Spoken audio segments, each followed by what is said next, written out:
This is a full audio book of Edgar Cayce on the Akashic Records, written by Todeschi in 1998. The Akashic Records is a chronicler of the past. The records that have been written have been written. Then the natural question of the entity, from that which has been given, is from what source, or how, is such a record read of the activities in the past? How may self know that there is being given a true record of the activities in a period of which there is no written word of history? Yet the entity itself sees, and is being taught, and is studying, the records that are written in nature, in the rocks, in the hills, in the trees, in that termed the genealogical log of nature itself. Just as true, then, is the record that the mind makes upon the film of time and space in the activities of a body with its soul, that is made in the image of the Maker being then spirit, in its form, upon the records in time and space. Imagine having a computer system that keeps track of every event, thought, image, or desire that had ever transpired in the earth.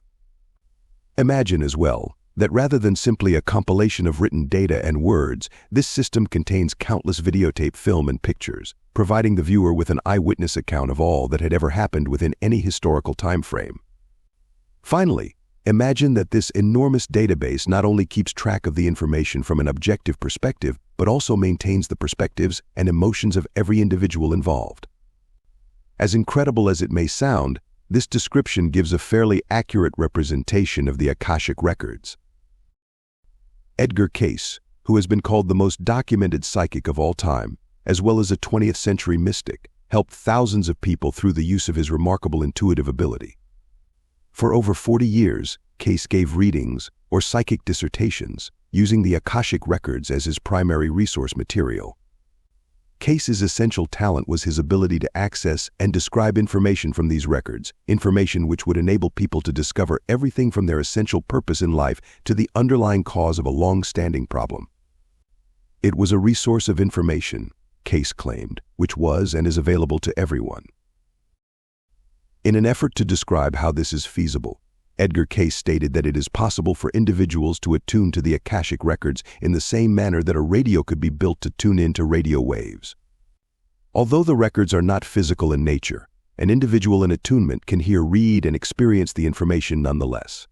In order to illustrate what an individual might perceive while viewing this information, Cayce told an 18-year-old girl that the Akashic Records of the mental world might be compared to a movie theater of the physical world. This movie could be replayed in an effort to understand what had occurred in an individual's experience in any period, at any time, or while in any place in history.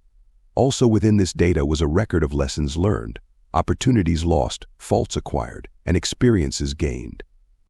In addition, although an individual's actions could be misinterpreted or misconstrued in the physical world, the Akashic Records maintained an objective record of a person's real life, because it reported his or her true intent. In 1934, while giving a reading to a 28-year-old freight agent, Edgar Cayce tried to define these records further. Not only did he discuss what the Akashic Records are, but he explained how they are written and clarified how an individual could gain access to the information. Apparently, any type of endeavor, whether action, thought, desire, or deed, creates some kind of vibration. This vibration produces a mark upon the skein of space and time and is somehow permanently identified with the individual responsible. Although unseen, it is an etheric energy that is as evident to a sensitive as the printed word is to a sighted person. When there is the thought or the activity of the body in any particular environment, this very activity makes for the impressions upon the soul. As to the records made by such an activity, these are written upon what is known as time or space, much in the form or manner as are the messages that are of a familiar nature to the body in its present activity. As the instruments of recording are used, so does the activity of energy expended leave its imprint upon the etheric wave that records between time and space that desired to be put, as to that impelling or producing. Just as the figures or characters make for communications between individuals, so does the soul upon the pages or records of time and space. Complicating our ability to understand and work with these records, however, Cayce explained to his wife, Gertrude, in reading 53832, that it is very possible for anyone attempting to read the records a psychic, a sensitive individual, the entity itself, etc., to misinterpret the information. Perceiving the Akashic database is apparently shaded by the mental experience and background of the person reading the information, unless the intent is totally selfless and desirous of being of help. In other words, two individuals could acquire very different interpretations from the very same records because of their own belief systems, backgrounds, experiences, and personal motives. During the course of a reading given to a 38-year-old physician, the subjective nature of the Akashic records was explained as follows. Hence, the interpretations of these may vary somewhat, dependent upon what phases the approach is made. In the same manner that in material experiences entities, viewing an event or happening, are prompted to give their version according to the reaction upon their ideal and upon those promptings of the purpose of the individual so viewing same. The same person was told that every experience encountered in an individual's life could leave a good or a bad impression upon these Akashic records. Apparently, each occurrence in life has the capacity to be a constructive or a destructive influence based upon what an individual does with that experience. Different choices will leave very different impressions upon the records. Since these records are so complete, so accurate, and so individualized, a logical question might be just what is the purpose of the Akashic records in the first place? Simply put, the answer is to keep track of and assist with each soul's personal growth and transformation. However, in order to adequately discuss and understand Edgar Cayce's perception of the records, one needs to possess an adequate background in what might be termed the Cayce cosmology.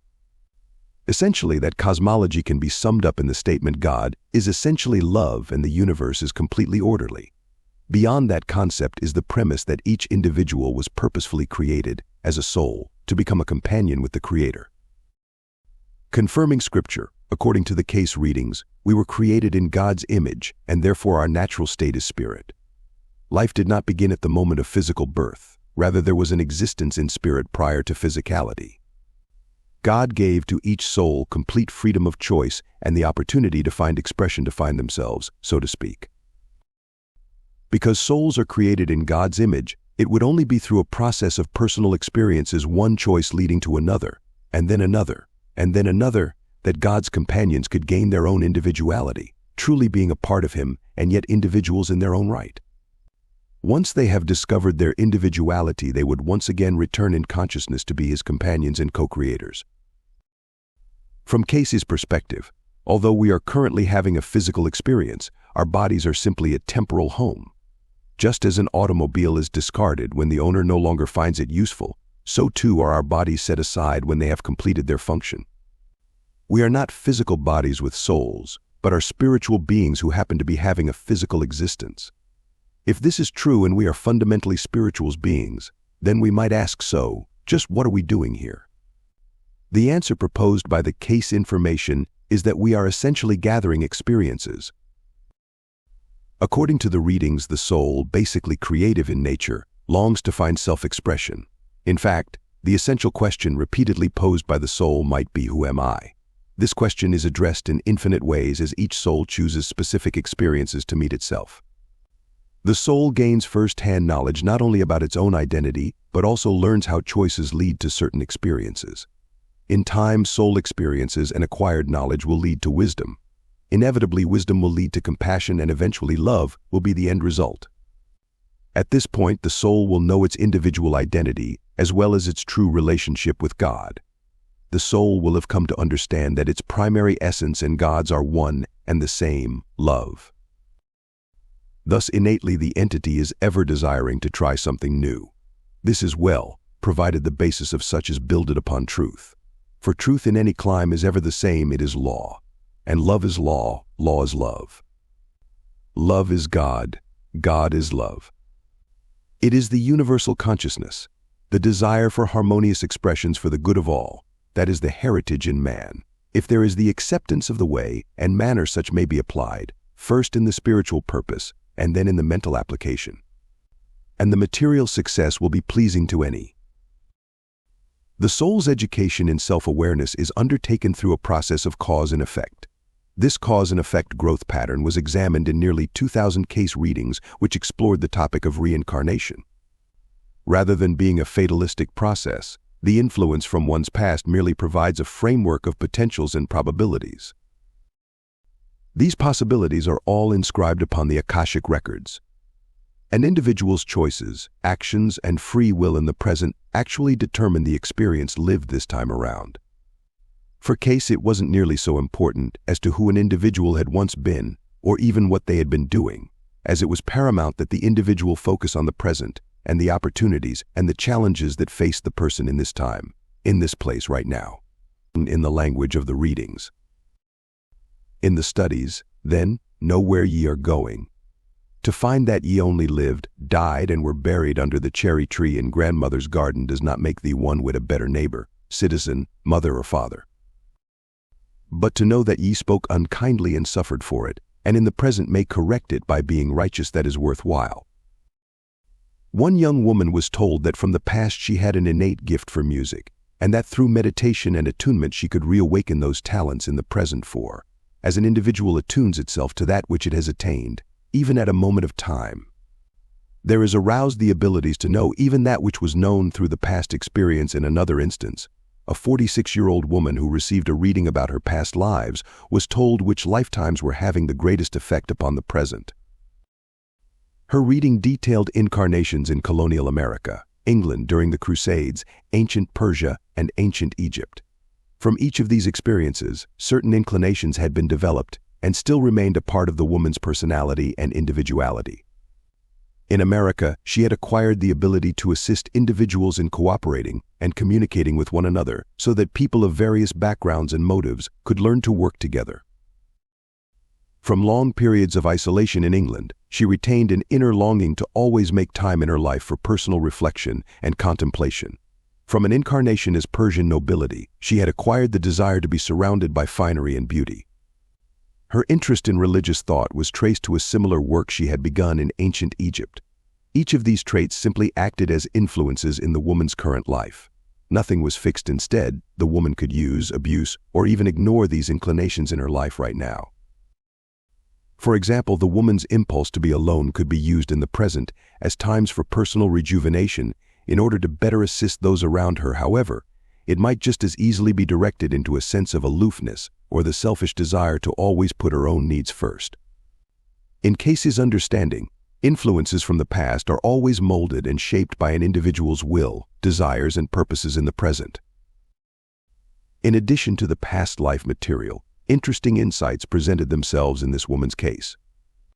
During the course of the reading, Cayce described what manner of information was written upon the Akashic Records, how that information made its impression, as well as the influence this type of material could have upon an individual in the present. After putting himself into the trance state and journeying in consciousness to the Akashic Records, Cayce began his discourse. The woman's reading states in part, "Yes, we have the entity and those relations with the universe and universal forces that are latent and manifested in the personalities of the entity now known as or called as recorded by the experiences in the soul's activity and journey through the environs that make for those impressions or those that become manifested influences or forces in the experience of an entity in its present sojourn in the earth. Questions naturally arise in this particular experience of this entity as to how or in what manner the records are made of an entity's sojourn or activity in a sphere or space, so that there are the abilities of one to read or interpret same. Are they as letters written? Are they as pictures of the experiences of an entity? Are they in forms as of omens or characters that represent certain influences or activities about the earth? Yea, all of these, my friend, and more, for they are as but the skein of life itself, the expression of a divine force from the God-Father itself, making manifestations in forms that become manifestations in a material experience. For truly to be absent from the body is to be present with those infinite influences and forces that may act upon and be acted upon, from the emanations of divine influences that may be either visions as picturized, written as thought in characterizations from the various influences through which such entities make for the communication, whether in ideas or in characters that represent those ideas in their expressions as one to another. As in all forms of communicative influences from one entity or soul to another in a look, in an expression of some portion of the anatomical influences or form, or from word, or from the turn as from the cut or form of eye, shape or form of mouth, the rising of the brow, or in any communicative influences. These either bespeak of those things that are for the aggrandizement of self's own motives or impulses, or are the expressions of that purpose, that desire, whereunto such a soul or expression or entity has been called. These are forms or manners through which such are written, as in the book of life, and may be read and known of men. In essence, life is an adventure of experiences whereby an individual is challenged to become a better person for having had those experiences. An experience alone doesn't determine who the individual is as a person, rather it is how the individual chooses to face those experiences. From the perspective of reincarnation, an individual's growth is predicated primarily upon how well he or she deals with the opportunities and circumstances that present themselves in daily life. Unfortunately, rather than seeing that individuals are very much active co-creators in the unfoldment of their life journeys, too often reincarnation has been misinterpreted as a fatalistic journey through experiences and relationships that belong to an individual because of her or his karma. With this approach, choices made in the past have somehow etched in stone the future, and life is simply a process of going through the motions. This is definitely not the case approach to reincarnation and karma, in which each lifetime is one of nearly limitless opportunities. At one point, Edgar Cayce stated that approaches to reincarnation that do not take into account the importance of free will created what he called a karmic boogaboo, a total misunderstanding of the laws at work. From his perspective, individuals are very much active participants in their life journeys and not simply sometime reluctant observers. The word karma is a Sanskrit term that means work, deed, or act. It can also be interpreted to mean cause and effect. Although agreeing with this concept, the Edgar Cayce readings make perhaps one of the most intriguing and unique philosophical contributions, the idea that karma can be defined as memory. It is not really a debt that must be paid, nor is it necessarily a set of specific circumstances that must be experienced because of deeds or misdeeds from the past. Karma is simply patterns of memory. It is a pool of information stored in the Akashic Records that the subconscious draws upon in the present. It has elements that are positive as well as those which seem negative. For example, an immediate affability toward an individual just met is as likely to be karmic, as is an immediate animosity toward someone else. To be sure, this subconscious memory has an effect and an influence upon how we think, how we react, what we choose, even how we look. But the component of free will is ever within our grasp. In one respect, this idea of karma as memory can be broken down even further so that we possess memory in terms of desires that we've brought with us from the past, memory in terms of situations that may still need to be learned, and even memory in terms of patterns that we keep choosing to experience. But in simplest terms, it can be understood as memory. Although the memory is there, freedom of choice allows an individual to determine the path he or she takes in this present life. In practical terms, we may not always be able to understand why a certain situation was drawn to us, and in fact the why may not be of primary importance. What is important is how we choose to respond. In 1944, while giving a reading to a 40-year-old fireman, Cayce discussed the fact that the past life information he was drawing upon was specifically related to the life cycle that the individual presently faced. The suggestion given by Gertrude Cayce for accessing the information from the Akashic Records and a portion of the reading follows. Gertrude Cayce, you will give the relations of this entity and the universe, and the universal forces giving the conditions which are as personalities, latent and exhibited in the present life, also the former appearances in the earth plane, giving time, place, and the name. And that in each life which built or retarded the development for the entity giving the abilities of the present entity, that to which it may attain, and how. You will answer the questions as I ask them. Edgar Cayce, yes, we have the records here of that entity now known as or called. In giving the interpretations of the records, written or imposed or impressed upon the skein of time and space, or the Akashic Records in God's Book of Remembrances, these we find. We would choose from these records that which, if applied in the experience, will bring a better interpretation of the how and why, that there are certain latent and manifested urges in the abilities of the entity in the present, which, if applied in a constructive, creative way, may bring a better ability of the entity to apply itself in being a channel, a manifestation of those divine influences that are the cause and purpose of the entity's appearance in the earth in the present. As to the appearances in the earth, we find that these have been quite varied.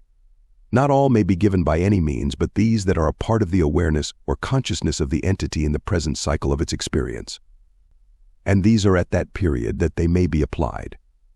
As indicated, the mental is to be applied for the development of the material, as well as the mental and spiritual self. Keep self from condemnation ever. Regardless of which cycle has surfaced in one's life, the soul constantly experiences the consequences of its previous choices. This concept is expressed in biblical terminology as what you sow you must reap, and is generally labeled as like attracts by students of reincarnation. This essentially means that individuals get to experience for themselves the effects that their previous choices have had upon others. Rather than being predestined, individuals continue to be in control of their lives and their perceptions through how they choose to respond to the situations they've drawn to themselves. Ultimately, all experiences are for one's personal growth. It is worth noting that soul growth can occur even when an individual has made the wrong choice. For example, in one case which will be explored in greater depth in the next chapter, one woman had obviously made the wrong choice when she married her first husband. However, that choice enabled her and her husband both to overcome certain patterns that had originated 200 years earlier.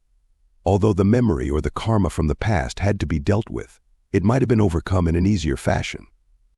It is interesting to note that the readings often suggested it was better to make an erroneous choice than it was to be idle and to do nothing, because soul development was only possible through movement, growth, and activity.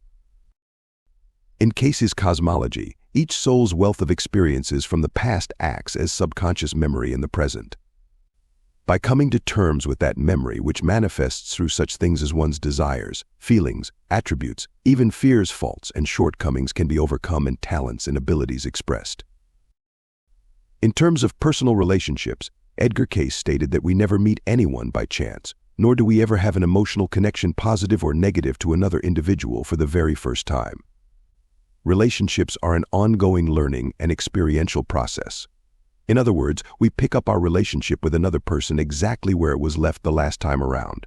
As one example, two individuals from the Cayce files were told that these two have ever been together and have experienced every imaginable relationship from father and daughter, employee and employer, mother and son, to husband and wife. In another instance, a woman was told that part of the reason her husband was so controlling and demanding was because he had purchased her in a previous life. Cayce stated, "He bought you. Doesn't he act like it at times?" To which the woman responded, "He sure does. The nature and ongoing development of all relationships are a portion of that which is recorded by the Akashic Records." An interesting twist on the idea that individuals are constantly meeting the memory they have previously built in relationships with one another is that there really isn't karma between people. Instead, there is only karma with one's own self. These patterns of behavior and memory are stored within one's own records. The conceptual challenge, however, is that individuals seem to most effectively come to terms with their own karmic memory or meet themselves through their interactions with others. It is this interesting dynamic of meeting oneself through relationships with others that often causes individuals to perceive them as the basis of one's frustrations and challenges rather than accepting personal responsibility. And yet, in spite of the fact that karma belongs to oneself, each soul is constantly drawn toward certain individuals and groups that will enable them to meet themselves in circumstances and relationships. Those individuals and groups, in turn, are drawn toward specific people in an effort to come to terms with their own karmic memory. This concept of cyclic patterns with groups of individuals is evidenced among Cayce's contemporaries. A number of people who had readings were frequently given lifetimes in history that progressed along the following lines: Atlantis, ancient Egypt, Persia, Palestine, Europe, colonial America, and then as a contemporary of Cayce's in the first half of the 20th century. Because of this pattern, and the number of individuals who requested past life readings for themselves and their families, some individual relationships can be traced for thousands of years. In an effort to understand the dynamics of group karma that may be at play in our own lives, it's possible to gather insights from the experiences of others. The experiences of these people and the development of their relationships through time can provide us with some interesting insights into how this process of coming to terms with the Akashic records of the past works, as well as the interconnected dynamic between free choice and karmic memory. By exploring the biographical stories of others against their soul histories, we might discover karma in action. The process of life and death, rebirth, and the movement toward individuality is similar for each of us.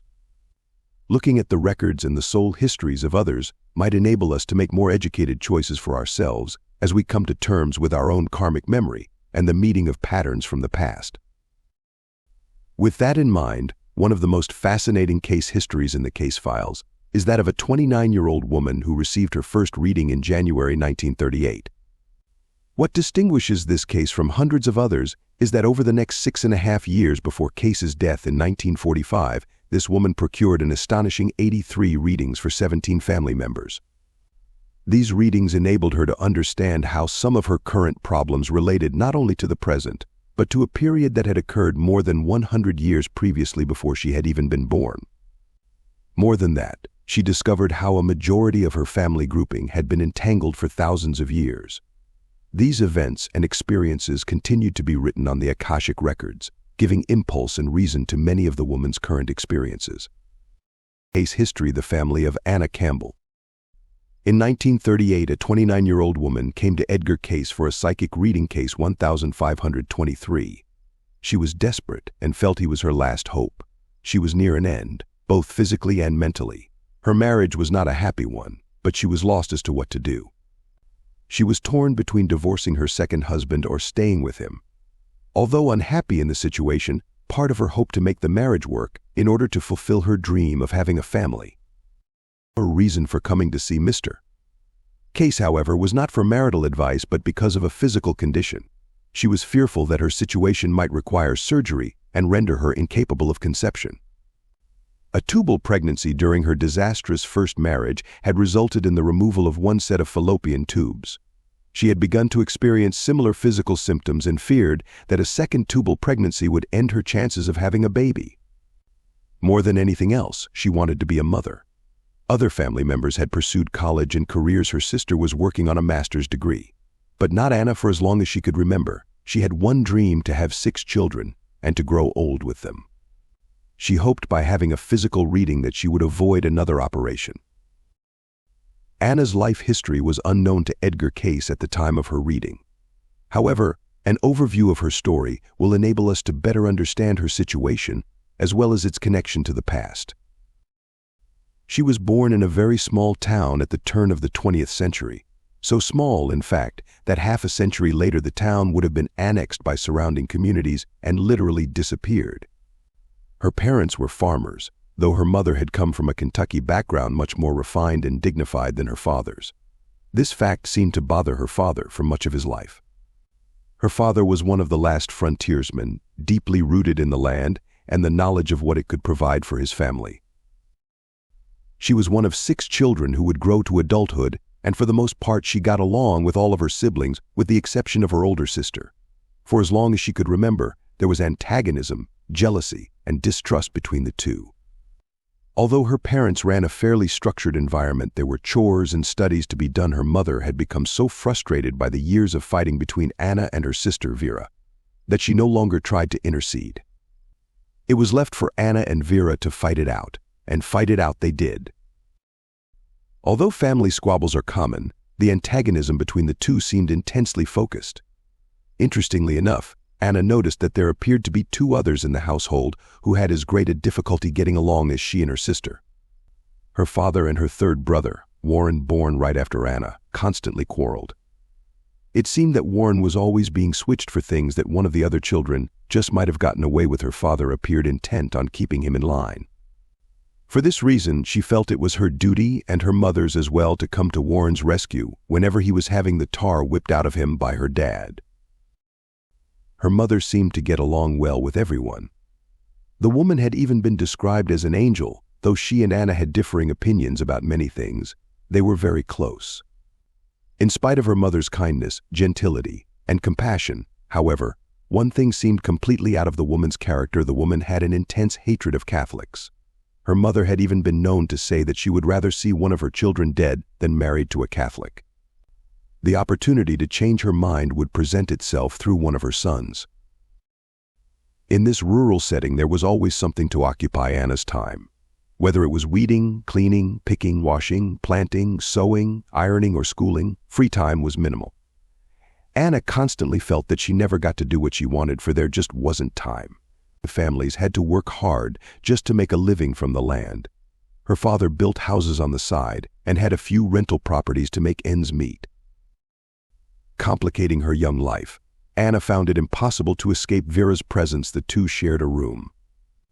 On those few occasions when the lack of chores allowed young friends or cousins to call, Vera tried to sway the visitors to another room with wondrous tales of exciting games they could play, but not with Anna. As time passed, the elder sister became paranoid whenever male callers came to visit her. She showed an extreme fear that they might give Anna the least bit of attention. She was even jealous of the way Anna looked and acted, though Anna always believed it was her sister who was the model and not herself. Throughout the entire time they grew up together, Vera believed that Anna had gotten all the breaks, and she none. From Anna's perspective, she didn't feel as though she had gotten any advantages. In spite of her sister's presence, Anna was relatively happy as a youngster, as long as she was home. She had 4 brothers, 2 older, Mitchell and Carl, and 2 younger, Warren and Everett, to keep her company, a father to tag along with whenever she could escape from dishes and household chores, and beautiful dreams of her grown-up life as a mother that filled her mind. Her happiness faded, and what bliss she had ended, however, as soon as she entered school. It didn't take her long to realize that other girls didn't like her. They thought of her as a tomboy or a flirt, though neither description was totally accurate. Although their attitude hurt at first, she decided it was fine because she didn't like them much either. She felt much more comfortable around boys, like her brothers, but it wasn't proper to play with boys, even speak to them at some schools. So she became a loner. Although it might have seemed unusual for a girl in the 1910s, she began in time to excel at 2 things she could do on her own: music and basketball. As time passed, she stayed a loner, keeping most of her thoughts to herself and wishing for the day when she would have a husband and a family. Eventually, she entered the 8th grade, when her life would change forever. Although still very much a loner, she became a member of the girls' basketball team. Much of the time, however, she continued to dream wistfully of someone who quite probably didn't exist, someone with whom she could spend the rest of her life. One day it happened. Seemingly out of nowhere, she spotted him. His name was Robert. Although he was several years older than she and certainly not aware of her existence, she knew he was the one. Anna wasn't quite clear how she knew it, but there was never any doubt that Robert was to be her husband. This knowing was one of several unusual experiences which would shape her life. In one of the first, she had been at her aunt's house in the city, a place she had frequented dozens of times before. Through the back window she could see the marshlands and the grasses and the trees off in the distance. Instead of being peaceful, the image suddenly grew more foreboding and frightening, as if the fear had been buried deep within her all the time. She began to feel chilled, alone, and more terrified than she had ever been before. Suddenly she heard herself whisper, "I've got to get out of this place. I've got to get out of this place." The fear subsided just as quickly as it had come, and all that remained was the scene through the back window. She was in her aunt's house, safe and sound. Though the happening would remain with her and be called to mind more than 20 years later in the home of Edgar Cayce, as he witnessed a similar scene contained in the Akashic Records. The experience with Robert was similar. She found herself in the schoolyard where dozens of children were playing and laughing and arguing. Suddenly she happened to look up from what she had been doing in the direction of a group of students not too far away. Instantly, in the midst of all the noise, the excitement of play, and the bouncing of balls, she spotted him, and what happened next would amaze her for the rest of her life. All at once, the noises began to subside. All the children in the schoolyard began to vanish from her sight, and she was completely alone with a boy she didn't even know. There was no sound, there was no one else around. The 2 of them were all that existed. Her astonishment at the scene caused her to catch her breath, and in the next instant the schoolyard and all its children returned. From that day forth, her dream of a husband would have the face of Robert. But it would seem a very long while before he even knew that she was alive.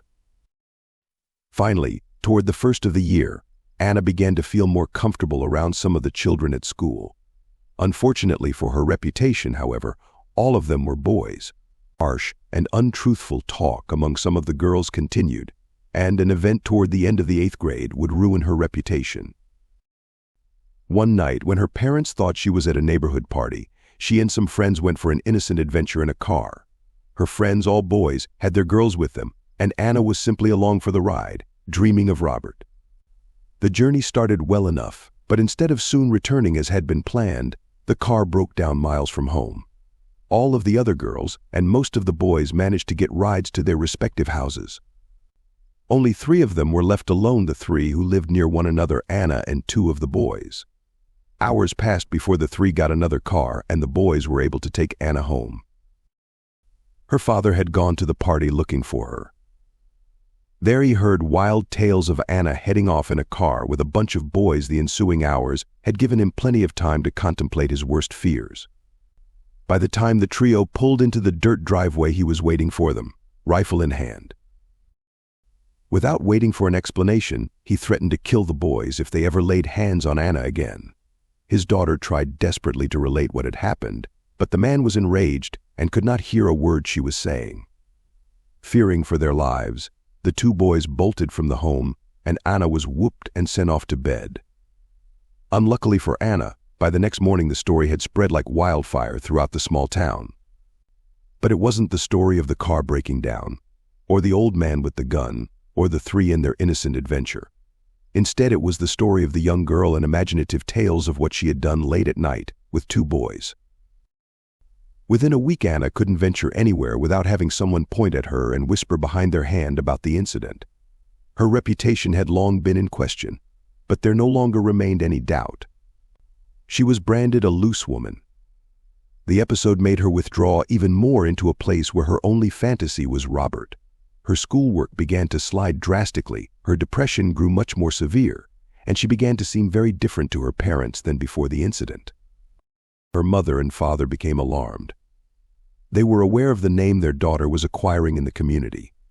They were also worried about Anna's infatuation with Robert because they were aware that the young man had acquired quite a reputation as a lady killer.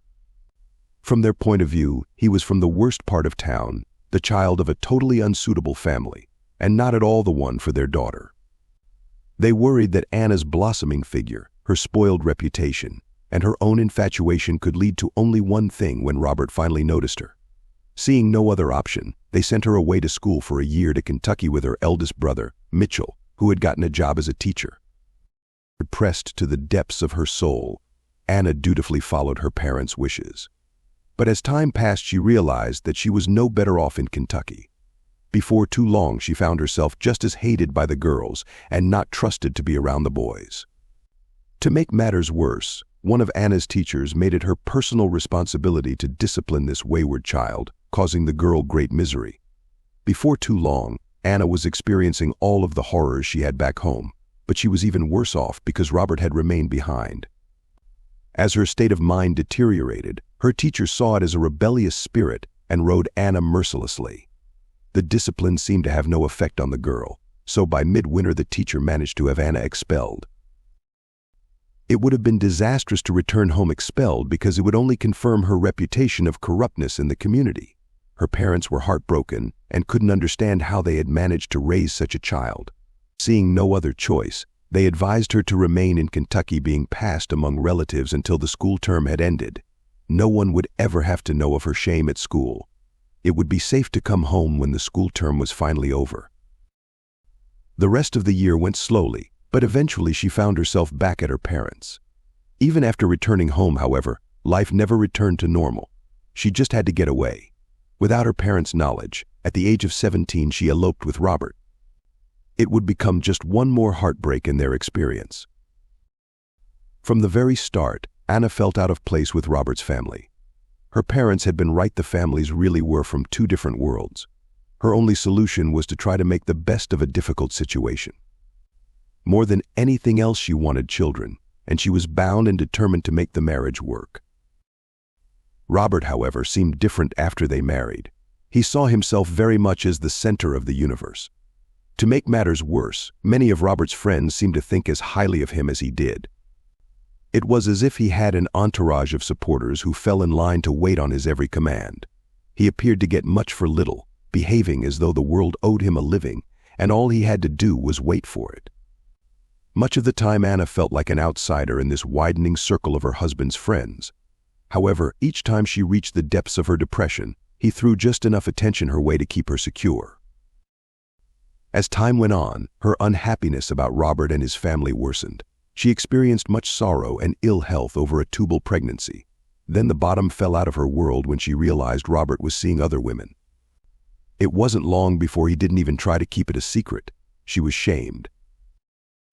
Anna was totally and undeniably lost. More than anything, she felt completely connected to Robert, and yet he could not or would not change. All her life she had only wanted to be a wife and a mother. When her marriage collapsed in divorce, she collapsed as well. After a brief stay at her parents', she knew she had to leave the area. The pull Robert had on her was unbelievable.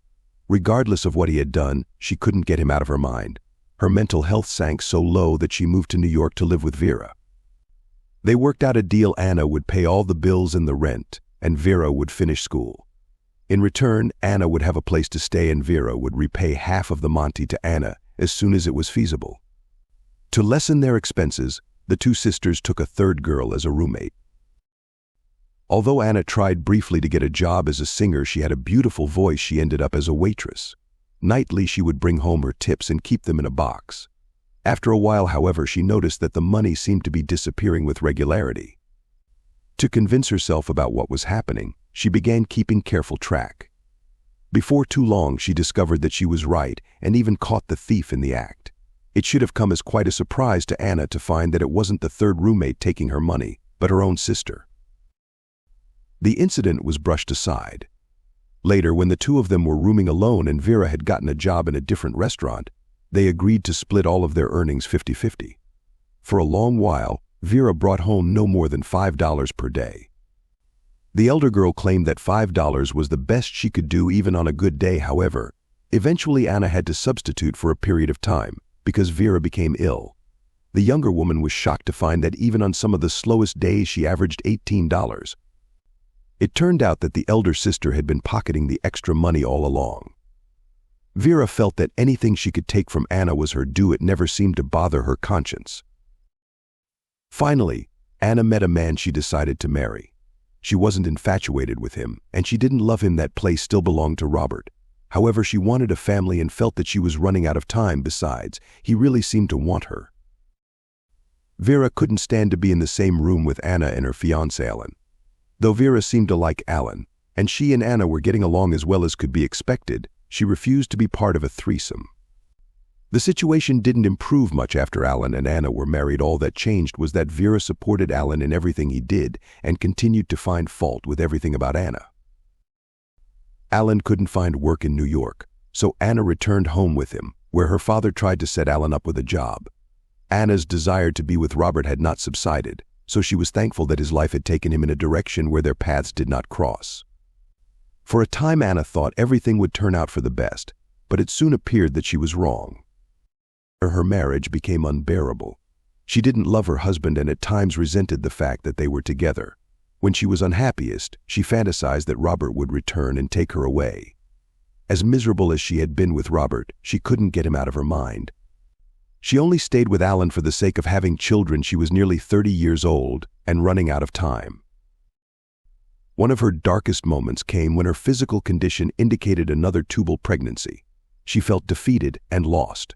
She was unhappy with Alan and hopelessly connected to Robert. She had been referred to Edgar Cayce by several friends. Prior to visiting Mr. Cayce, she had thrown herself to the floor sobbing, wishing to die. It was nearly the end of January 1938, and though she thought her life over, it was about to change dramatically. In order to verify for herself the authenticity of Mr. Cayce's clairvoyance, she did not tell him of her problem, nor did she mention her previous operation. She merely stated that she needed a physical reading. Although desperate for help, she was quite suspect of this psychic business and had pursued the possibility only at the insistence of one of her friends. Her doubts were laid to rest, however, when Mr. Cayce, in the midst of the reading while asleep, on the couch, uttered one sentence: "Disturbances with the activities of the pelvic organs, and as in the present there is the false conception that is produced in the tube that is left there's one. Because of the tone of the overall reading and its undeniable accuracy, she followed Cayce's suggestions to the letter, which included a change of diet, internal medications, and massage. Within 2 weeks there was vast improvement, and within 2 months she felt physically normal. No operation was necessary. In April of that year she had her first life reading, and its information transformed the way she thought about herself, her hardships, and her family. Cayce began the reading by stating, "Yes, we have the records here of that entity now known as or called Anna Campbell." Although Anna had never even considered something as foreign to her as reincarnation, the insights she gained from the reading changed her life forever and became as real to her as the present. Anna would later tell Mr. Cayce that having come in contact with him and his family meant more to me than anything that has ever come into my existence, for the past seemed connected to the present in the most remarkable way. The story which emerged from the Akashic Records contained striking connections to her present-day problems. 100 years previously, she had been born as a daughter into the household of a frontier family. Her parents were settlers who tried hard to eke a living from the land. Apparently, at the time, Anna was interested most in herself, not caring for the lifestyle advocated by her 19th-century parents. Her reading summed up Anna's motivation during that period as what she desired. She took what she wanted, she got. In an interesting preview of her present, when she was 17, an unsuitable drifter convinced her to run away from home as his companion. She agreed without hesitation, and the two journeyed westward to an area then known as Fort Dearborn, near present-day Chicago. Before long, she was befriended by a saloon madam who owned one of the taverns. The woman was a great source of help and inspiration to many of the girls who worked for her. In fact, the elder woman helped many of them get back on the right track when their life seemed darkest. The madam saw their work as a way of giving companionship to lonely men and a means of giving women time to reconsider their lives. On the other hand, Anna saw it as a way of obtaining whatever she wanted. In spite of their different approaches, the madam would become her dearest friend and closest advisor and her own mother 100 years in the future. By choice, Anna became an entertainer in the tavern and didn't hesitate to provide private amusement to the saloon's clients. In time, she had a child fathered by her drifter companion, though she insisted on retaining her position as entertainer, waitress, and bar mole. Except for one of the fort's guides, few problems seemed to impinge upon her life.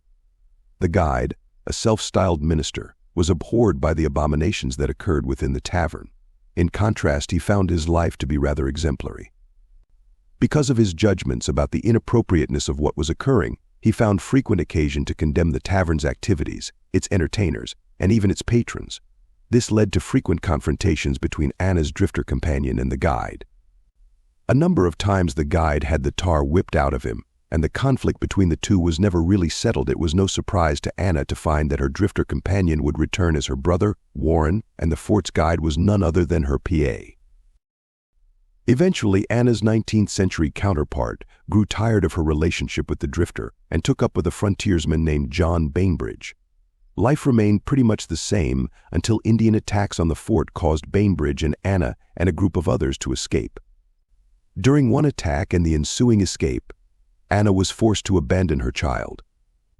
Although having no choice in the matter, Anna apparently never gave the child a second thought. It would provide for an interesting turnabout in the next century when all she could think about was children and wonder why she was barren. Indians pursued the group, at one point surrounding them as they drifted through the slow-moving waters of a river. Becoming very afraid, Anna had a reoccurring thought throughout the episode: I've got to get out of this place. I've got to get out of this place. That same thought would be repeated in her aunt's house, when a scene would call the memory to mind after the fort, the Indians, and the danger had long ceased to exist. Finally, Anna managed to escape from the Indians. Bainbridge would lose his life saving hers. Eventually, she would end up in Virginia, the place of her current nativity. With her arrival in Virginia, she became a new person. Perhaps it was the events of her early life, or perhaps it was her desire to start over, but whatever the cause, Anna became known as an angel to those in need. She comforted the sick, counseled the wayward, and assisted the poor.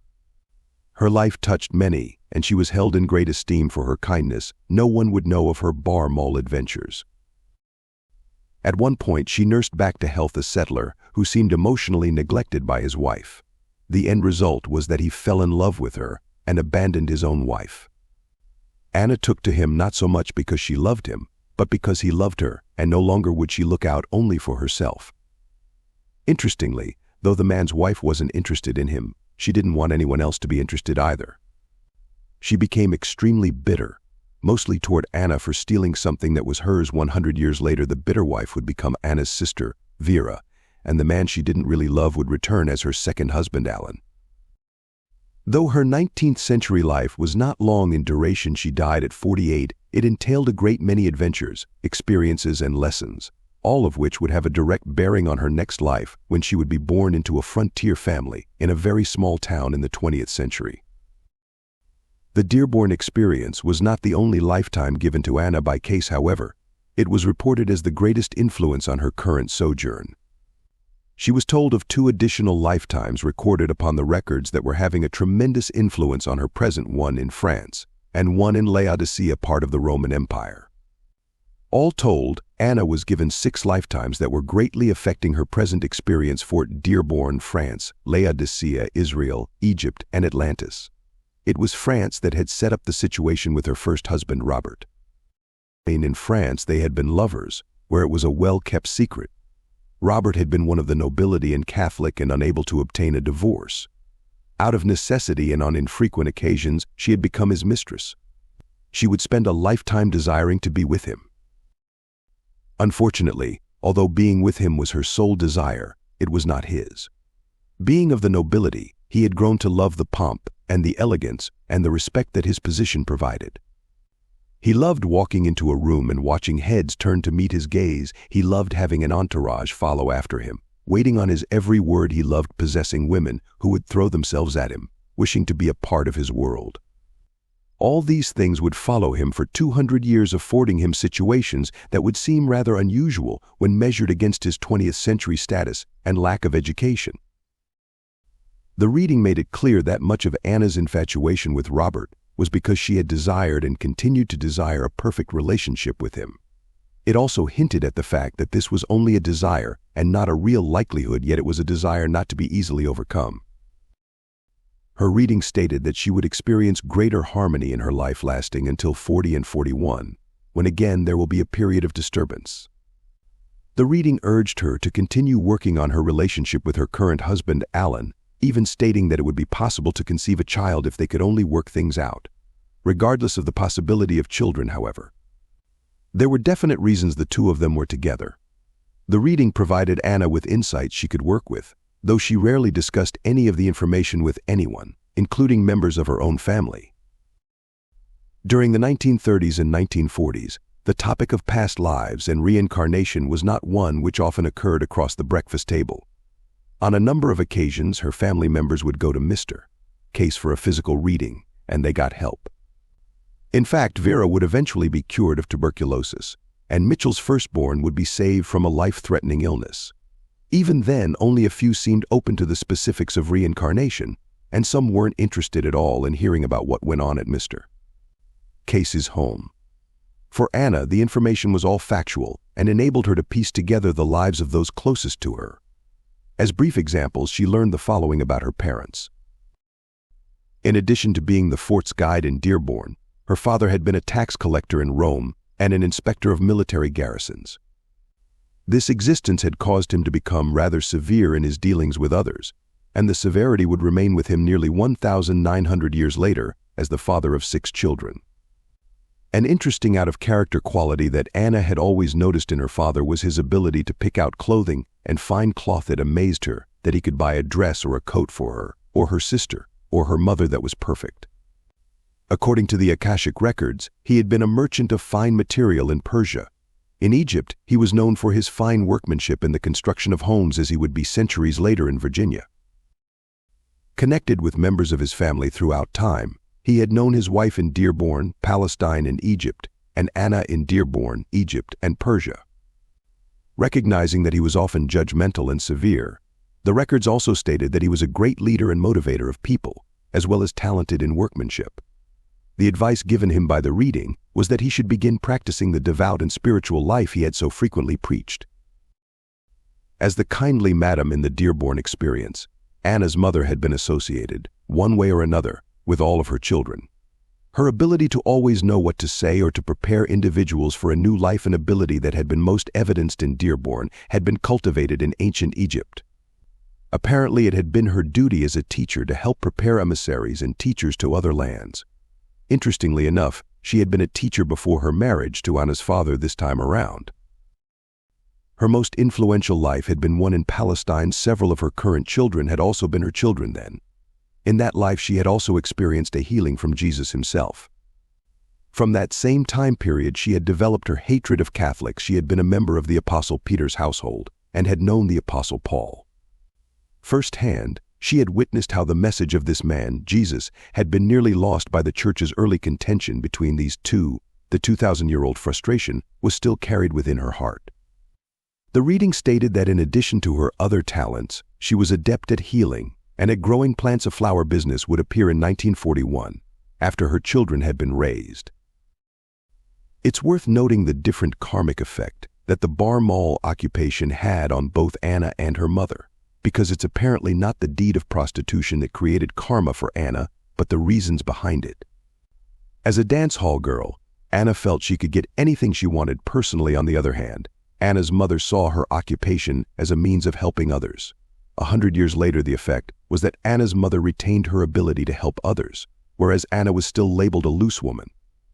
From Cayce's perspective, it wasn't the deed with which the Akashic Records were most concerned, rather, it was the intent, the real purpose behind that deed.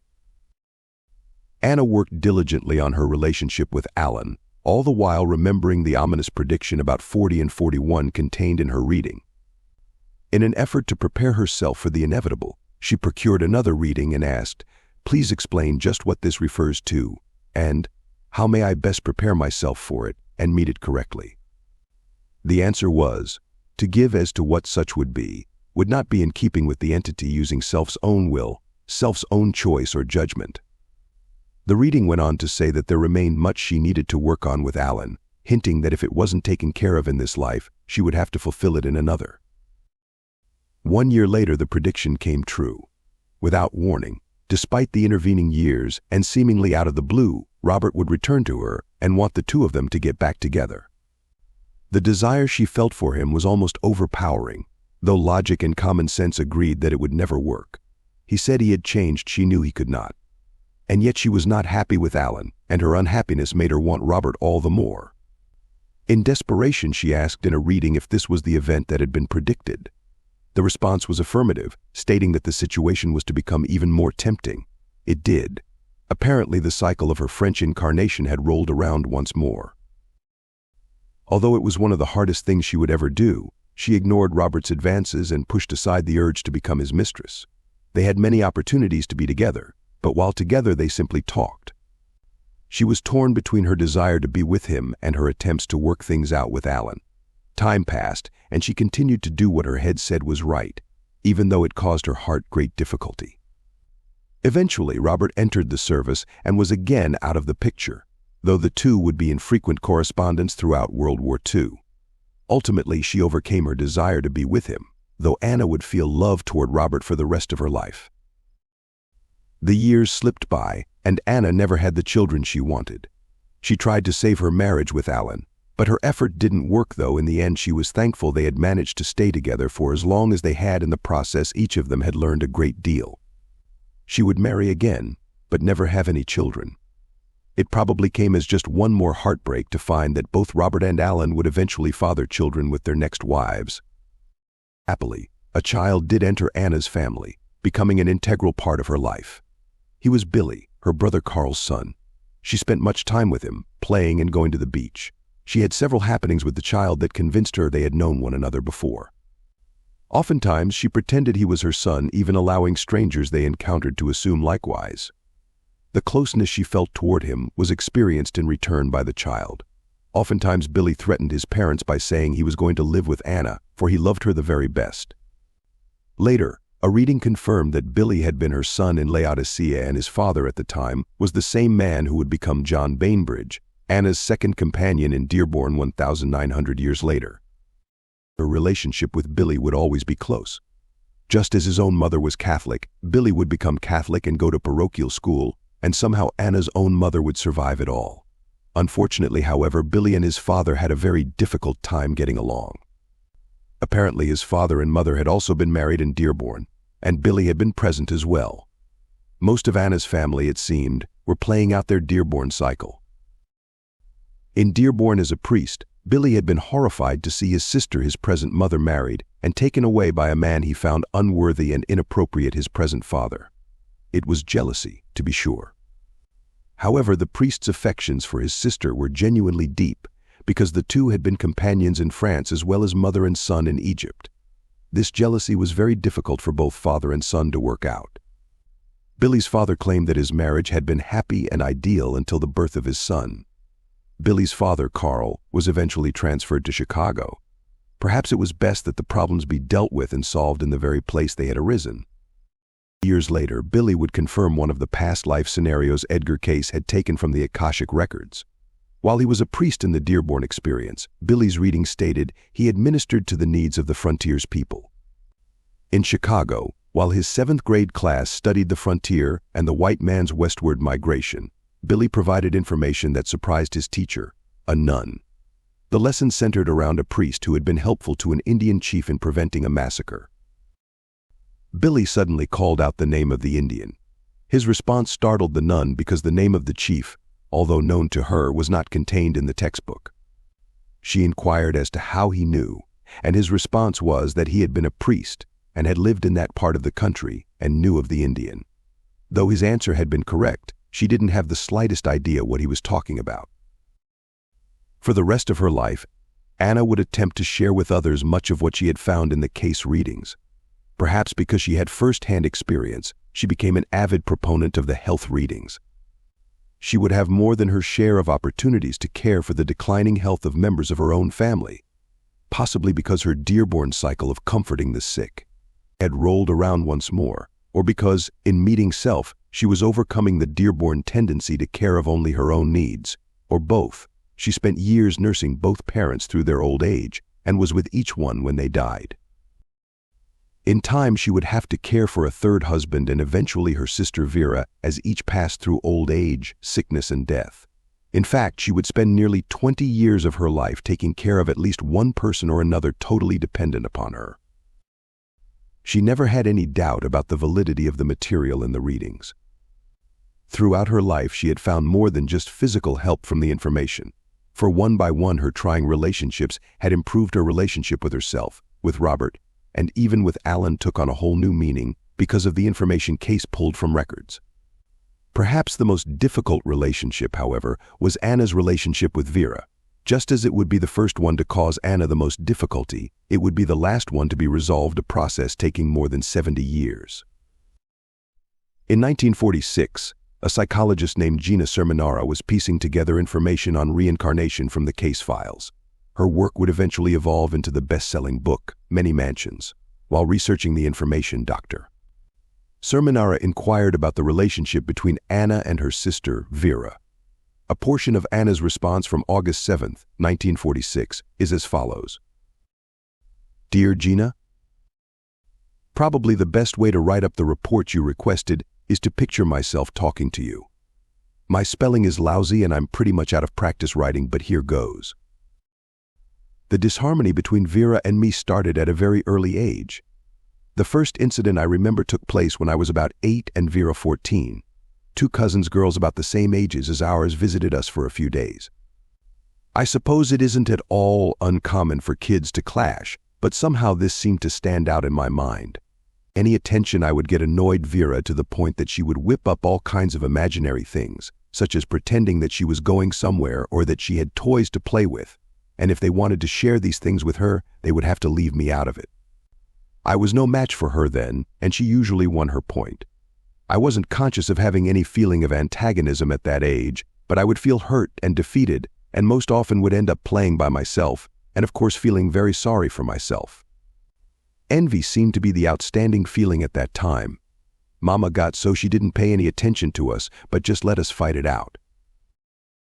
After I was separated from Robert, and before I married Alan, we spent 3 winters together. Beginning then, another outstanding characteristic presented itself and has stayed with us right along. She always felt quite free to take anything that was mine first without my knowing it, and eventually it didn't matter whether I knew it or not. Since she felt that I had taken Alan away from her, even though the readings indicated that was not the case, she undoubtedly came back this time with the feeling that anything she could take from me was her due, for it certainly never seemed to bother her conscience. I firmly believe I fulfilled my obligations with Alan for this incarnation. Not so with Vera. There will be more to come, and so this report is only complete to date, perhaps not complete but sufficient, I hope. After their roommate days, Vera did marry, although it would be disastrous for her. Eventually, she would divorce and return to her parents' home. In spite of Vera's presence, however, when her parents' health began to decline, it was Anna who shouldered the greatest responsibility for their care. Although this fact caused Anna some frustration, it also provided for a decade of opportunities to begin working with Vera and their own mixed feelings on a regular basis. With a great deal of effort on both parts, the relationship between the two sisters became tolerable. It was this feeling that eventually replaced the feelings of distrust and animosity. However, just being tolerable would not finish their work together. Through a chain of life events and family moves and deaths, late in life Anna and Vera found themselves thrown together as each other's closest relative. When nearly an octogenarian, Vera became bedridden, with no one to care for her except Anna, who was in her 70s. The situation lasted for 2 years, and although Anna had nursing assistance in caring for her sister, in a very real sense they had many opportunities to be alone together and talk and reminisce and think of days gone by. Toward the end of Vera's life, it seemed as though all animosity that had existed between them was finally gone. In fact, 2 days before she died, with words carrying great emotion and sincerity, Vera whispered to Anna, "I hope we can be sisters again." Finally, there had been a reconciliation. Years after Mr. Cayce's death, Anna provided yet another reincarnation confirmation regarding an episode that had occurred with her brother, Warren. He was the brother who had been her drifter companion in the dance hall days of Dearborn. He was the one family member least interested in the Cayce phenomena, and the one who knew absolutely nothing about reincarnation. Her report says it all. "I went dancing for a couple of hours at the American Legion, in a party with Warren and his wife and friends. Warren was so obviously in his Dearborn background, going from table to table, patting different ones on the back, drinking, etc. He came back to the table and started asking me to sing his favorite number, wanting me to sing with the band, insisting that he would stand right there by me and hold my hand. Said he loved me better than anyone else in the world and had been trying to figure out why he hadn't married me. Said he would rather dance with me than anyone else he'd ever danced with. That is of particular interest in view of the fact that he knows nothing of his connection with me, and Dearborn in fact rejects anything that deals with the thought of reincarnation. In a very real sense, Anna's present came into marvelous perspective when viewed from the past. By her own account, she was able to come to a clearer understanding of herself and every member of her family simply because of the reincarnation information contained within the Akashic Records. From a philosophical perspective, it was life-changing. But in a very real sense, the information gave her practical insights into herself and others' insights that enabled Anna to deal with necessary situations in this process of meeting herself. In spite of a lifetime of many hardships, Anna would spend her remaining years in excellent health, financial security, and great optimism. Nearly identical to her Dearborn days, she would become a counselor. Because of her knowledge of the Cayce readings, hundreds would seek her out for help, advice, or simply someone with whom they could talk. Individuals from all walks of life found her insights extremely helpful, never really knowing the extent in which Anna's own background and trials had molded her. People often found her a source of inspiration, compassion, and understanding. Once again, the cycle would roll around and she would be seen as an angel possessing the innate ability to be of great help and assistance to others. Chapter 3. Recognizing insights from your own past. From Edgar Cayce's perspective, the Akashic Records maintain an infinite variety of data from the past. Whether it's the previous lives of a specific individual or the unrecorded history of an ancient civilization, all manner of information is stored and available to anyone who can access the database. Cayce's own access to the material seemed limitless, detailing everything from an individual soul's sojourn through space and time to long narratives regarding ancient history and long-forgotten civilizations. Regardless of the query, Edgar Cayce seemed adept at obtaining the records. At the beginning of readings about the past, Cayce would often focus on specific incidents that occurred during the individual's present lifetime. Sometimes this focus detailed long-forgotten accidents or childhood traumas. On other occasions, he might discuss early present-day experiences that seemed relevant in an individual's life at the moment. In the life readings, those readings dealing with the subject of past lives, Edgar Cayce would go back over the years from the present, briefly mentioning the years back to the individual's birth. For example, in a 1937 life reading, given to a woman who had been born in 1883, the reading stated, Edgar Cayce, 1931, such a diffusion of interests. Aha, 29, ein, as such anxieties. Afi, yes, a change again in surroundings at her. Ow, happy parents were to have the entity. We have the record here of that entity now known as or called 1479. Invariably, after acquiring the records for the individual in question, Cayce would discuss astrological influences that seemed relevant in the individual's life. Unique in its approach, the reading by Cayce offered an interesting look at how astrology and the soul were somehow connected. The Cayce material suggests that our lives are not governed by the planets because we were born at such a time in a certain place, but rather we are born into the earth, surrounded by the planets at a time and place which materially represents who we are at a soul level. In other words, Cayce states that the universe stood still at the exact moment of a child's birth. At that particular moment in time, the planets create a unique, physical astrological representation of whom this soul is innately and spiritually.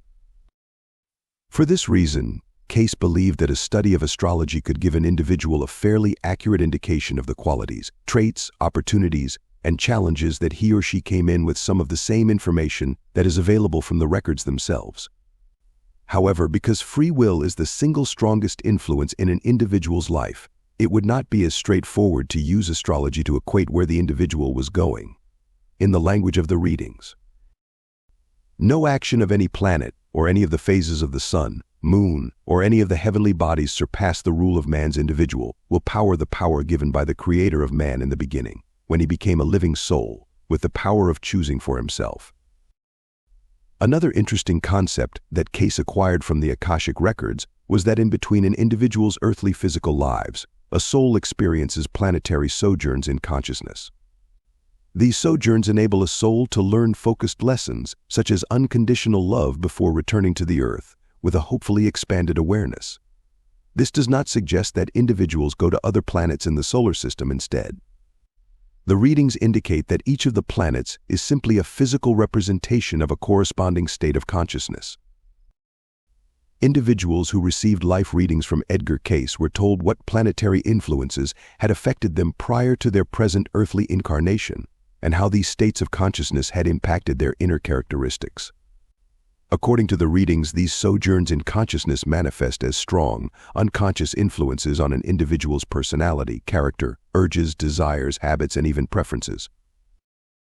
For example, in the case of a 46-year-old male who wanted a life reading, Cayce gained access to the Akashic Records and then discussed the latent and manifested urges that were present because of planetary sojourns and astrological influences. Cayce was told that the individual had been born on June 29, 1893, erroneous information which would quickly be corrected. The reading said, in part, Edgar Cayce, 37 periods of activity that are not so good disturbing forces, and yet good determinations that fell down expectancies, set, on back to birth date, then 28th rather than the 29th, as we find though it was late in the day, the time being close to the change, yet 28th. We have the records here of that entity now known as or called 2172. In giving the interpretations of the records as we find them, these are chosen with the desire and purpose that this be a helpful experience for the entity. While there may be interpretations of virtues and faults, these are pointed out that there may be the greater realization to the entity that the entrance into this experience in the earth is purposeful, that it is not by chance but rather that the infinite mercy of the creative forces, God, may be so manifested that the entity may take hope, not lose hope, as it has, or attempt to run away from self, in attempting to smother or cover up that consciousness or the fear which finds expression at times in the experiences. Or self-indulgence, or the running away from self gains nothing, only creating, bringing about in the experience that which is at times hard to meet, and one becomes discouraged at its own efforts, and oft begins to condemn someone else for those disturbances which may have arisen.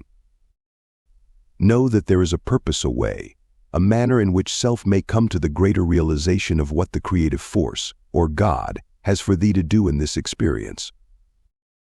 In giving the interpretations of the records that are written upon the skein of time and space, by the activities of the entity upon, or in conscious influence or action, we find that the sojourns upon the planets during the interims between the material or earthly manifestations have a part in the urges latent and manifested in the experience of this entity, as in every entity. It is true that from the astrological aspects the entity has diverted, and is diverting some of the manifested urges. Yet know that no urge, no sign, no emotion, whether of a latent mental nature or of a material or emotional nature finding expression in the body, surpasses that birthright, will the factor which makes the human soul, the human individual, different from all other creatures in the earth, from all manifestations of God's activity. For he, man, has been made just a little lower than the angels with all the abilities to become one with him. Not the whole, nor yet lost in the individuality of the whole, but becoming more and more personal in all of its consciousnesses of the application of the individuality of creative forces, thus more and more at one-ment with him, yet conscious of being himself. From the astrological sojourns we find these, as rather the influences in the experience.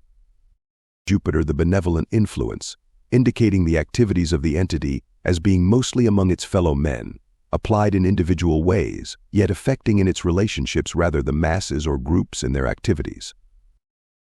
Hence the individual activity of the entity should be in any expression in the material plane dealing with individuals' emotions and individuals' activities, rather than with things. Though it is possible that through things used by individuals there would be the greater expression, whether in the demonstrating, or in the activity as a salesman of such. Mercury, these influences are indicated in a manner or character or way of thinking, yet the entity has allowed itself to drift somewhat away from this ability to make decisions. Arouse self, then, to that ability to think straight on subjects, on conditions, on activities, not so much in a speculative way or manner. For, while there have been periods when apparently things went well, even in this sojourn, know that ye are but meeting thyself and things appear not so well.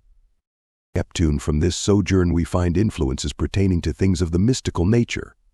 Hence the inclination for the entity to be speculative, or to speculate in ways that may not always be wise. But if the activities are in relationships with peoples, having to do with things that come over, or pass through, or grow in water, then much more easily will there be found harmony in the activities if the speculative influences will be resisted oft in the experience. From the astrological sojourns, then, we find both good and bad influences, to be sure, but the outcome of such is dependent upon what is the ideal in relationships to things, to individuals, to purposes, to spiritual imports. Once the Akashic Records had been accessed, and once Cayce had explored the planetary influences affecting the individual, the past lives most impacting the present would be explored. Frequently, when individuals begin discussing the possibilities of their own past lives, they may theorize a connection between themselves and some famous historical personage. Sometimes they may even believe they were that person. Critics of reincarnation often joke that everyone was a Cleopatra, or a Caesar, or an apostle, a founding father, or some king or queen from history. Whatever happened to all the peasants and serfs and everyday ordinary people? The reincarnation files of the Edgar Cayce readings are literally filled with more than 10,000 names of individuals from the past. Of that number, less than 200 have been identified as being famous.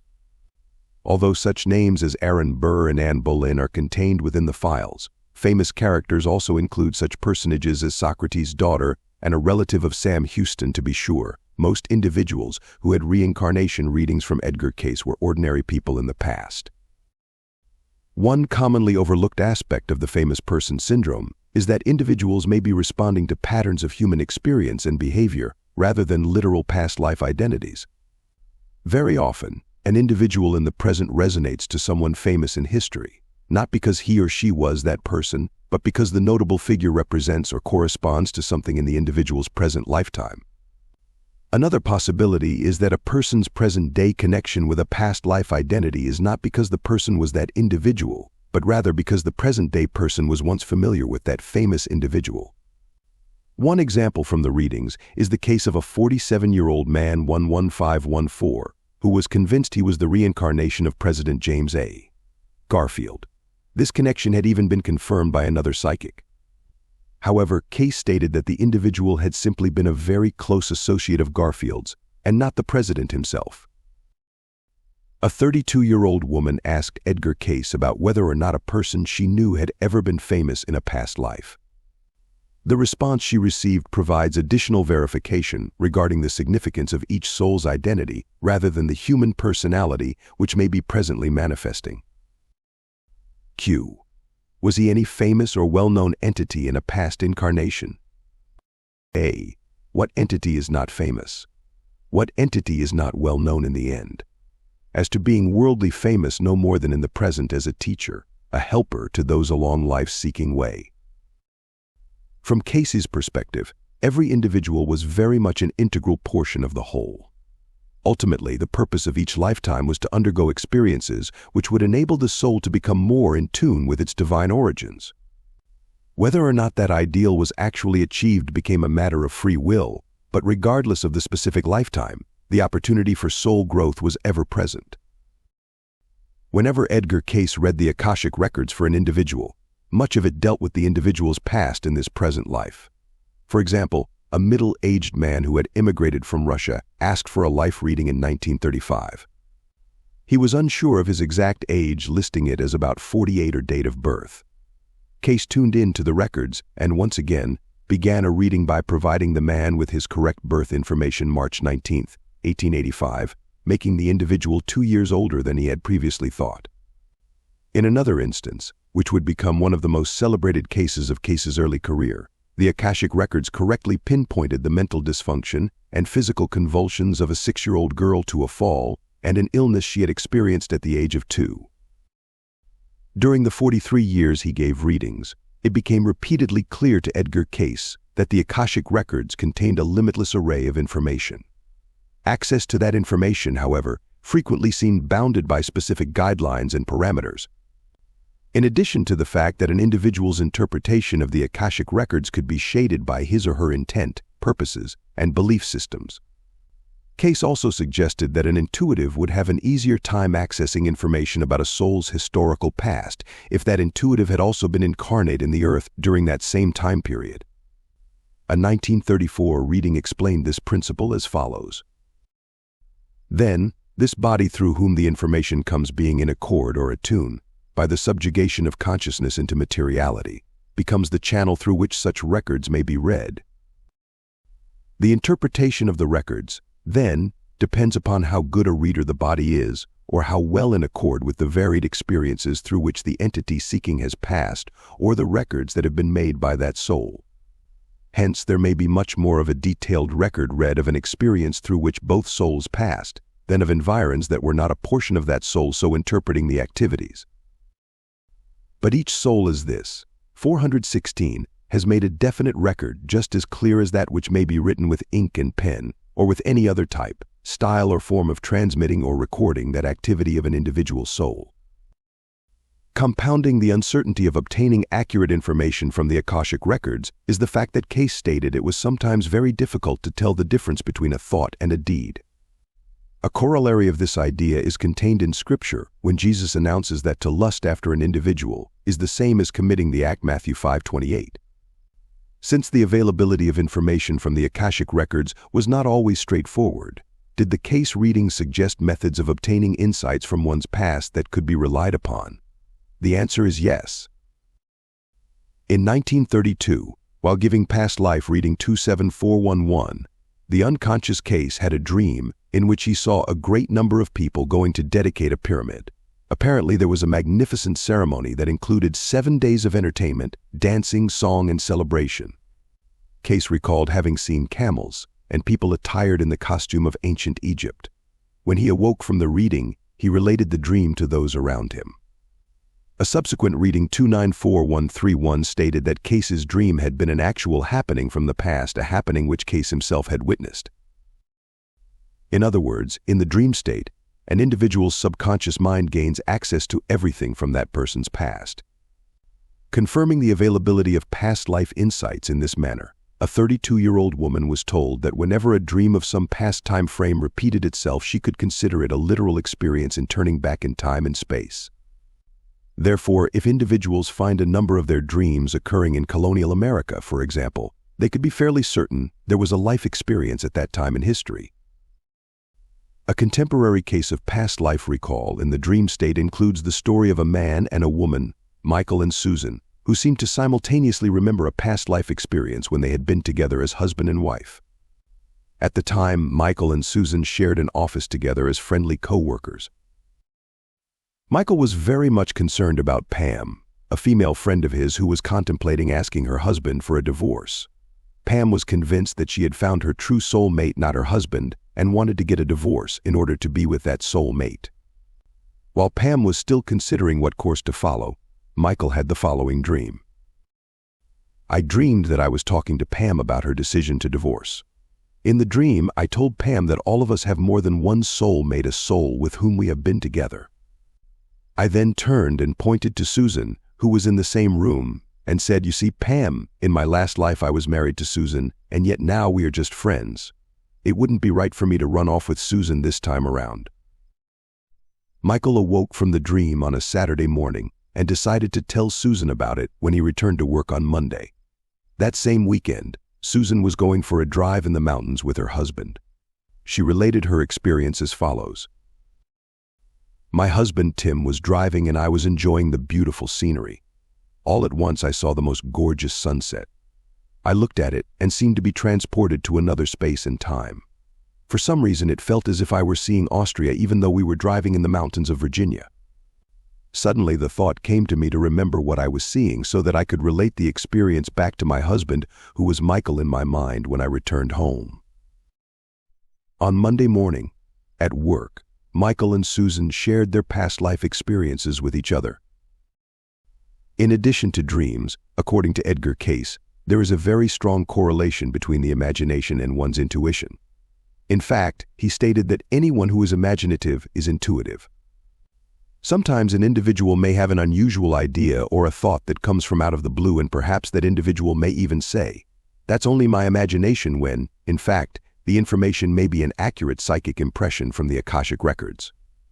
For example, in 1944, Cayce gave a past life reading to a 50-year-old woman and mentioned a life she had lived just previously in the state of Ohio, the same state as her current nativity. Later, the woman wrote and described an experience she had once had as a child. I feel I must tell you of an incident that occurred when I was somewhere around 12 to 14. We lived on a garden farm that had come to my father as the eldest son, entailed property that had passed from father to son unbroken for at least 4 generations, upon which was the brick house I mentioned before. I loved to accompany my father on his jaunts about the countryside, and on this occasion he was driving the farm wagon several miles for some special seed wheat he had heard greatly praised. It was a beautiful fall day, and for several miles the road followed the lovely Muskingum and was entirely familiar to me. We then crossed the south side and followed the Stovertown Road on over the hills, winding through covered bridges and over little brooks.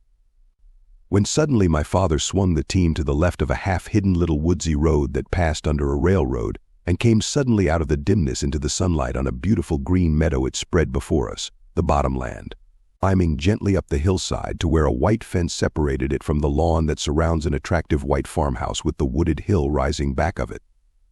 "Oh," I exclaimed delightedly, "Oh, Daddy, I know that house. I've been there lots of times." "No," my father said. "You have never been this way before." "Oh, yes," I insisted. "Oh, yes, Daddy." My father was a very strict, stern Scotsman, and his children knew better than to contradict him, and when he replied in his sternest manner, "That will do. We will hear no more of this nonsense. You have never driven any place, except with me, and I have never driven on this road before." The matter ended right there as far as he was concerned. However, through all the years, the picture of that place has never faded. It shines before my eyes this minute in all its detail. I never saw it again, but I feel I have known it always, and I think if I could have entered the door, I would have been at home. I could go to it, I am sure. I believe I could make a map that could be followed to it, but to what end I know not. Since each individual is the sum total of all of his or her previous experiences, fragments of past life memories frequently come to the surface in everyday life. Often, however, individuals don't know how commonplace these experiences are, such as an immediate feeling of animosity toward a new coworker, or they become concerned when children, especially, discuss ideas and experiences that are foreign to their present environment. Although heredity and environment might explain our similarities with members of our family, reincarnation helps to explain the differences. We all have activities, locations, and people toward which we are drawn. As mentioned earlier, individuals pick up relationships exactly where they were left off the last time around. Frequently, a close kinship with an individual in the present merely reflects the ongoing relationship which has been developed between those two people. With that in mind, the following daydream experience might contain valid past life insights. Greg and Jim were best friends who, on occasion, also worked together in construction. The relationship between the two had been close since the day they met. Jim had often said that Greg is like a brother. After working a job together, more than anything the two looked forward to the end of the day and sharing a six-pack and just relaxing one day while Greg was driving his truck to a job site to begin the day and Jim was riding as passenger. Jim had an unusual experience. I was talking to Greg, who was driving, when suddenly it was like something fell in front of my eyes, and Greg's appearance changed. Suddenly it looked as though Greg was wearing a cowboy hat and a bowler tie. He was wearing boots as well. All at once, I knew Greg was my brother, and I knew that we had gone to California for the gold rush. I also knew that we had spent most of our time going from one saloon to another, talking about getting gold, but never actually finding any. I suddenly become conscious of all these images, and I thought, what the heck, and all at once the images were gone and I was back in the truck with Greg. In a case from Edgar Cayce's personal life, in 1926, a child was given a reading in which it was stated that the child had once been Thomas Cayce's little brother, who had died when Edgar was only 15. Although the child was not told of the experience, he seemed to recall his connection to Mr. Cayce when the two finally met each other 2 years later. Cayce recalled what had happened. He merely stood off and looked intently at me. Then, suddenly he rushed to me with his little face radiant and said, "Brother." He at once began to beg me to take him home with me, that he belonged to me, that he didn't belong there. I had to leave while he was asleep. Did not see him again until he was past 10. Then was in the home again. When I went to leave, he was packed to leave with me without saying anything. Then I tried to talk with him, told him how necessary he was in that home and he must finish school there. He was resigned. Incredible story, but every word true, so help me God. Had you had that experience, what would you say? In addition to watching one's dreams and spontaneous imaginative experiences, methods of obtaining information from the Akashic Records about one's past may include hypnosis, getting a personal psychic reading, and personal reveries. Because of the many conditions which influence an individual's access to the Akashic Records, Cayce recommended that any information received be weighed against what an individual already knew about himself or herself. Just because something was psychic doesn't necessarily mean it is accurate. However, if the information somehow enables an individual to become a better person in the process, it is probably worthwhile. Primarily, the Akashic Records of the past provide individuals with a framework of potentials and probabilities in the present. That framework exists for everyone.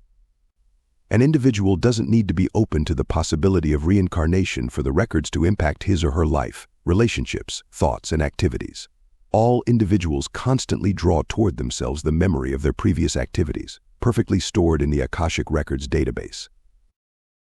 When dealing with the past, from Edgar Cayce's perspective, it wasn't so important who an individual had once been. What was important was who an individual was in the process of becoming in the present. The past merely provides a framework of data with which to work. What an individual does with that data becomes a matter of free will and a portion of the records for the rest of all time. Past life imaginative reverie.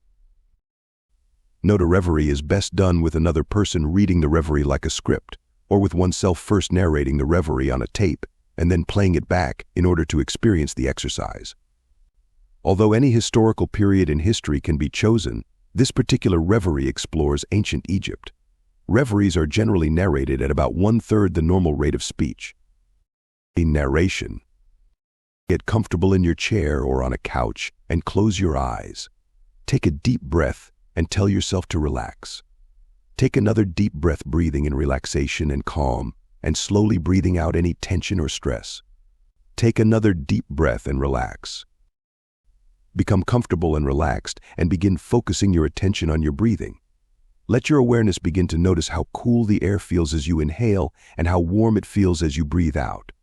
After a few moments, breathe in relaxation all the way down to your toes. Breathe out any tension. Breathe in relaxation to your feet and ankles. Breathing out any tension. Breathe in relaxation to your legs and knees. Breathe out any tension. Breathe in relaxation to your hips and buttocks. Breathe out any tension. Next, relaxation to your stomach and back. Breathe out any tension. Breathe in relaxation to your chest and shoulders. Breathe out any tension. Breathe in relaxation to your arms and hands. Breathe out any tension. Relaxation to your neck and head. Breathe out any tension. Finally, breathe in relaxation to your forehead and eyes, and breathe out any tension. Even a light feeling of relaxation will give you an experience. This is an experience you'd like to feel. You are relaxed, eager to explore, and eager to learn. You don't have to make any special effort. You are in a place of safety. Simply relax. I am going to count downward from 10 to 1, and as I count with every descending number, feel yourself becoming more and more relaxed. You will enter your own state of natural relaxation, completely relaxed, and completely aware of your mind, which is very much at peace. 10, 9, 8, 7, 6, 5, 4, 3, 2, 1. You are now in a state of relaxation, completely aware of the activities of your mind, and aware of the sound of my voice. You are going to let your mind wander back in time, to a safe place, before the present. You are going to learn about your past in Egypt. Totally relaxed and detached, you will observe the best experience you lived in Egypt of long ago. You'll be able to see it clearly in your imagination with a feeling of total safety and security. Relax into your imagination and let yourself feel totally at peace. With your imagination, find yourself in Egypt of long ago. Totally relaxed and totally in control. I want you to begin to imagine your best experience there. Take a deep breath and feel comfortable. In your imagination, I want you to see yourself standing before the Great Pyramid of Gizeh. Slowly, ever so slowly, the magnificent structure coming into focus. And towering before you. With greater and greater clarity, the Great Pyramid stands before you, majestic, soaring above the desert plains. You see the pyramid as it was, in all its glory, as it appeared the very first time you saw it in this long ago past. As you stand before the Great Pyramid, mentally look down at your feet. Notice what you are wearing, or are they bare? Without analyzing, just look at your feet and mentally record what you sense or feel. What does it feel like to be who you are? Standing before this magnificent emblem of Egypt. You might wish to say it to yourself, internally and quiet. Pause 5 seconds. Look at the ground. What does it look like? Do you see grass, or soil, or desert sand? Pause for 5 seconds. And now continue to look slowly at your body. What are you wearing? Feel the texture. Is it familiar or some kind of unusual fabric? What colors do you have on? For a moment, look over your entire body and take into your mind the clothes you are wearing. Pause 5 seconds. Are you a grown-up or a child? Are you a male or a female? Do you have any jewelry? Is there anything on your head or anything you may be holding in your hands? Focus on whatever appears to be in the clearest, sharpest focus. Make a mental note of who you are and what you seem to be doing. Pause. Now, in your mind's eye, slowly look around at the Gizeh Plateau. Look around at the scenery. Feel the warmth of the sun upon your face. Feel the mood of this place. Make a mental note of what you see and feel. Are there trees, or just stretches and stretches of sand? Do you see other buildings or structures? Can you see the Sphinx? Make a mental note of your deepest feelings so that you can recall these things later. What does it feel like to be alive during these glorious days of Egypt? Pause. Are there bushes, animals, people around you? If you have difficulty seeing, simply try to hear or feel this place. Let the memories come forward as a present image. This is your opportunity to experience this Egypt of the past. It is a time to think of things once thought, things once felt, and things once heard from your own past. For a moment, listen to the sounds of this glorious place and make a mental note of what it is you hear. Pause. Pause. And now, you may look around for other people. Look for a time when you're near other people. Make a mental note of who they are and what they look like. Perhaps there is someone very special.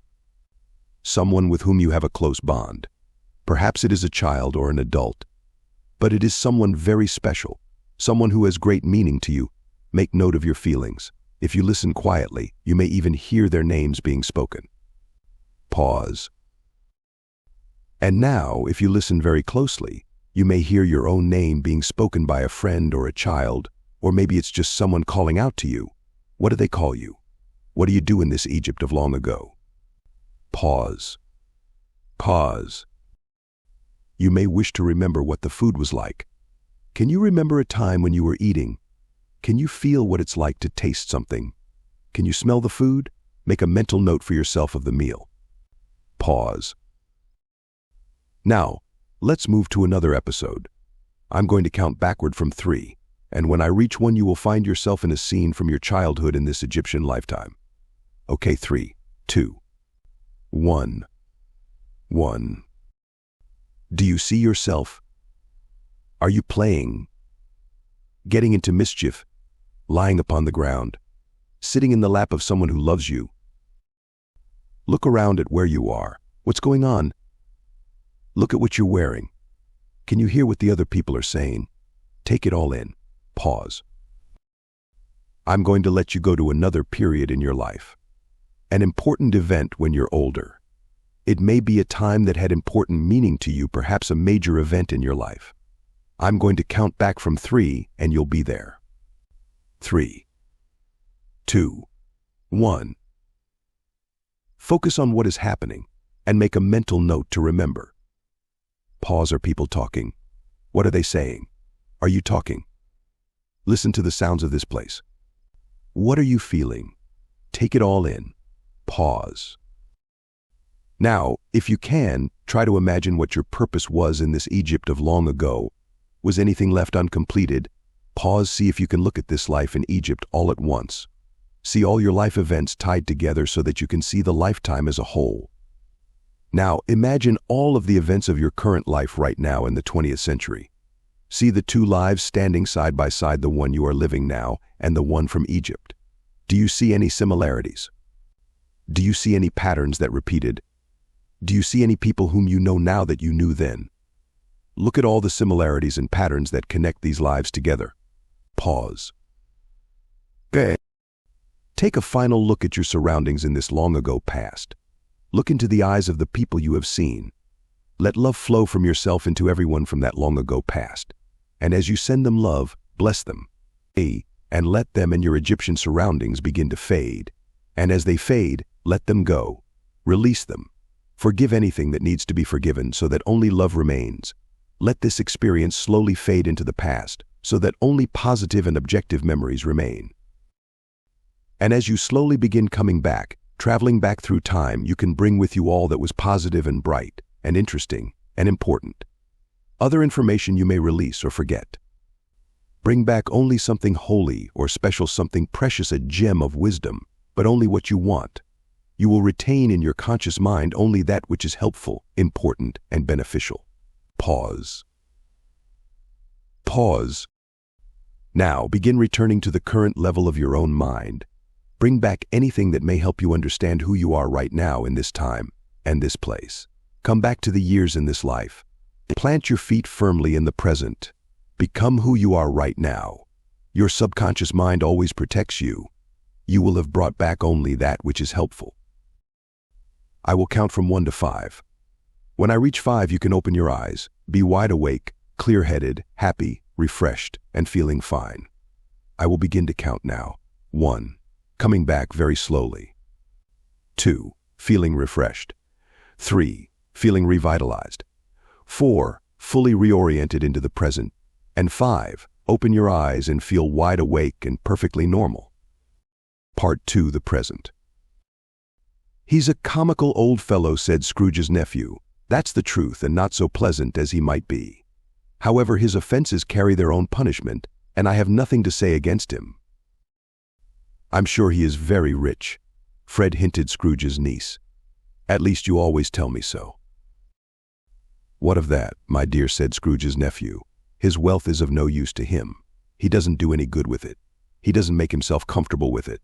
He hasn't the satisfaction of thinking, hey, ha, that he is ever going to benefit us with it."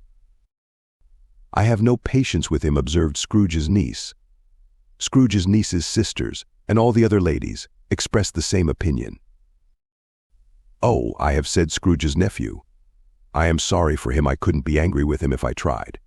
Who suffers by his ill whims? Himself always." Charles Dickens is a Hull. A Christmas Carol. The Akashic Records as an indicator of the present. Yes, we have the entity, the soul mind, and the mental and material mind of the entity now known as 256, with those experiences of the soul in the earthly sojourns, with the developments and the environments in the present. And that which has been builded by the entity, as to what the entity has done respecting that which is builded into what is now present in the earth. Imagine every morning when you awakened that you were presented with a computer-generated listing of each person, task, and experience which would be most beneficial for you to encounter as a part of your day. What if each of these experiences had been selected by an omniscient database which had your best interests at heart? Imagine as well that each of these experiences had the potential to assist you in not only overcoming all of your shortcomings and becoming the very best person you could be, but also in fulfilling your personal mission in life. Would you want to look at the list? According to Edgar Cayce, the Akashic Records constantly provide us with the very experiences and relationships that we need at the present time. Whether or not we face those experiences and people who may just as readily appear to be positive, as they do negative in the best possible manner, becomes a matter of free will. Every choice, thought, and decision we make in the present has an effect upon the substance of the next series of potentials and probabilities we draw toward us. In the language of the readings, forever, day by day, is there a choice to be made by each soul. One set of choices may lead to growth, transformation, and ultimately happiness, and the other may lead to further problems, frustrations, and personal difficulties. Although we may not be conscious of the fact that everything we are encountering in life can become meaningful and purposeful, the readings suggest that such potential is ever present. For example, two people might face a similar circumstance, say the loss of a job, yet each person might deal with the situation in a very different manner. One might spend a great deal of time and energy becoming bitter and angry over what happened, and the other might see it as a wonderful opportunity to start all over and do something which has always been a desire. Although the situation is the same, each person's response is quite different. The way a person responds to a situation determines the next cycle, the next crossroads called into action. Thwarting simplicity, however, is the fact that each of us experiences multiple cycles at any given time. And each of these potential realities is created from the evolving storehouse of information contained within the Akashic Records. Whenever he gave a reading, Cayce chose his information from the records with care. Not only were there particular lives which were having the greatest influence on the individual in the here and now, but there were urges and emotions that were both latent and manifested operating within the individual's consciousness at any given time, not all of which were positive. These urges could grow or diminish based on the individual's choices and resulting experiences. The Akashic Records act as a giant computer database, storing memories and patterns that can be drawn upon at any time. Within these records, we possess positive and negative patterns of behavior. According to Cayce, these patterns are tapped and further developed by our present thought processes and activities. With free will, a soul can develop along the lines of either a saint or a monster. Since it is just as easy to pick up and continue to cultivate a negative pattern of behavior as a positive one, the readings frequently advised individuals to set an ideal of purposeful, positive intent against which they could measure their potential thoughts and actions in the present. This method of weighing daily life against a spiritual ideal was called the most important experience of this or any individual entity. In 1938, a secretary told Edgar Cayce that all her life she had recounted vivid memories of another life when she had died as a child at the age of 5 or 6. 16081. She wanted additional information on that experience. In a reading, Cayce stated that her memories were real and that she had died 10 years prior to her present birth. However, she was advised not to dwell upon those memories. It was best to set the information aside. Her present life demanded her attention, for there was much she could be doing if she directed her ideals and purposes in the proper channels. What makes reincarnation important is that the past lays much of the groundwork for an individual's opportunities in the present.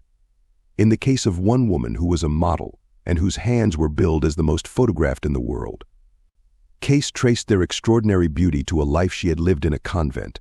Her hands were in such demand today that she had become famous among advertisers for featuring products such as hand lotion, nail polish, and jewelry.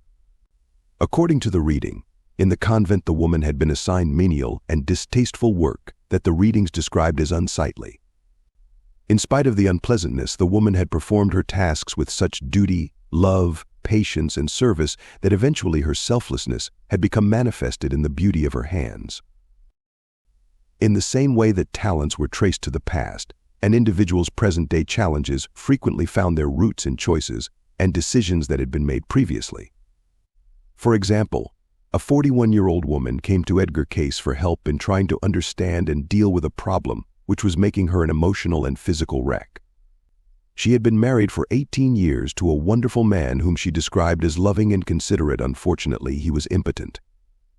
Not knowing what else to do, the woman throughout their marriage had satisfied her sexual cravings with occasional liaisons with other men, a situation about which she felt extremely guilty. Recently, an old suitor had entered into her life and the two had gotten together.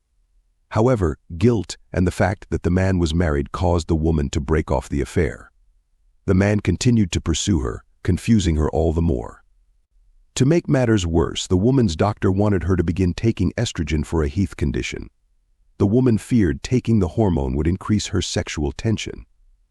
The emotional conflict between loving her husband and desperately wanting to resume the affair about which she felt guilt to begin with were taking a physical toll. As usual, Cayce began the reading with, "Yes, we have the records here of that entity now known as or called." During the reading, Cayce confirmed that the present situation had developed in the past in a lifetime that she and her husband had shared during the Crusades. At the time, her husband, to ensure the woman's fidelity while he was away as a soldier, forced her to wear a chastity belt. Apparently, he was away for a long time, and she eventually desired sexual companionship, but there was nothing she could do about the situation. As a result, she harbored deep hatred, anger, and resentment toward him, determining to sometime, somewhere, get even. She was told that the present situation was her opportunity to overcome the resentment that had been built hundreds of years previously. The woman was simply meeting herself. Rather than advising the woman which course to take about the affair, Cayce told her that she had to weigh the decision against her own feelings and beliefs. However, it was important for her to remember that anything done with the intent of helping another person would lead to growth, and anything done solely for personal and selfish gratification could only lead to further difficulties. It is important to point out that in spite of a person's differing urges, tendencies, and subconscious memories of past lives, the readings always emphasized that how individuals dealt with their present life, their present relationships, and the choices and opportunities which confronted them was of the utmost importance. From Edgar Cayce's perspective, reincarnation was neither a belief system nor a philosophy. It was, instead, a factual process of personal development, eventually enabling each individual to reach soul maturity as a loving, creative, selfless being. For him, the present was what really mattered. It was not so important who an individual might have been in the past, but what she or he was doing in the present. Throughout the 43 years he gave readings, Edgar Cayce emphasized that the information he chose from the boundless supply of available data was intended to assist the individual in best meeting those challenges and opportunities which he or she now faced. On a number of occasions, while putting himself into an altered state to give a reading, Cayce became conscious of journeying to a hall of records in some manner and meeting an old man surrounded by volumes of books. The old man would hand him the record of the individual with whom Cayce was working. While in this state of consciousness, Cayce would select from the record that information which would be most helpful and hopeful for the person at the present time. Oftentimes, the readings tried to explain to individuals why they were being confronted with certain experiences and, without interfering with their free will, provide them with practical ways of dealing with whatever was occurring in their present life. In December 1940, while giving a reading to a young woman, Cayce had an encounter with the old man with the books which seemed to emphasize the importance of this selectivity of information. Cayce recalled the experience as follows. "It is the only time I've had the keeper of records to point out to me what I can read. Always before he has merely handed me the book, but I didn't remember reading out of the book. Here he guided my reading of the book and pointed with his finger at the passages I might read and told me what parts to skip until later." On another occasion, in reading 22811, Cayce stated that he was being warned by the old man with the books to be mindful in selecting that information which would most helpful and hopeful to the young woman who had requested the reading. Once Cayce had accessed the Akashic Records, explored the effects of planetary influences, and discussed past lives, he would explain how these urges were impacting the present. Rather than some philosophical discourse, the advice was intended to be practical, helping individuals with all manner of difficulties, relationships, health concerns, personal pain, and even career direction. For example, a young woman came to Edgar Cayce seeking vocational guidance. She had changed jobs so many times that she doubted she had been with any of her previous employers for an entire year. Even from the Akashic Records, the woman's confusion was apparent, for Cayce began with, "Yes, we have the records here, what a muddled puddle, and yet what a beautiful, what a talented soul." Later, Cayce suggested that his desire was to provide the woman encouragement in discovering and utilizing her present talents. The reading stated that the woman would find greatest happiness in helping others, and Cayce suggested working as a teacher with young women and girls. He also suggested that she excelled at helping those who were less fortunate, and he recommended active service in the Red Cross. He pointed out that the woman had talent in art and music. She had a deep appreciation of spirituality and should teach Sunday school. A number of the woman's characteristics were discussed and applauded her depth of emotion, her gentleness, her graciousness, her sense of duty, her talent at showing others by example, her gift at bringing joy into her surroundings, and her ability to meet any problem that arose. Her abilities, especially with young ladies, were far beyond the ordinary, and she was encouraged to apply herself. When the woman asked any other advice, Cayce replied, "Why tell beauty to be beautiful? Just keep sweet. We are through." At the time of the reading, the woman commented that the information she received certainly expresses my inmost desires and aspirations. She also stated that she had been drawn to working with girls and should have done it sooner, but would follow through on his advice. In 1957, 12 years after Edgar Cayce had died, the woman submitted a follow-up report. She had done a great deal of work with girls and was currently employed at Boston University in charge of a dormitory for 150 young women. She continued Red Cross work and had been active in disaster work. She was also involved in Girl Scouts and loved camping. She had been active in her Methodist church, where she played piano and sang in the choir. She was no longer confused about her life. In another instance, a woman who had spent years in her position as a telegraph operator, 338, was told that she possessed innate artistic talents, which should and could be greatly utilized in the present.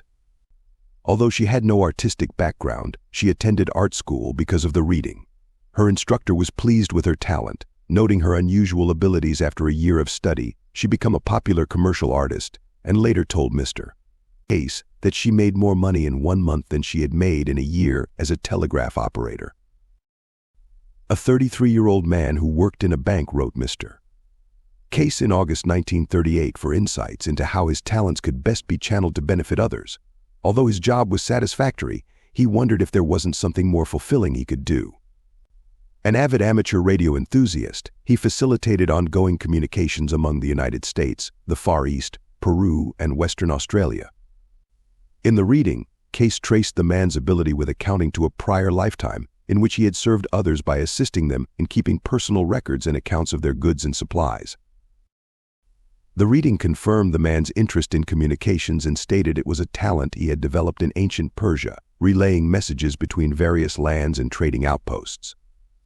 He had also tapped this same aptitude for communications in later lives in Greece and Spain, developing his ability until it was his first love.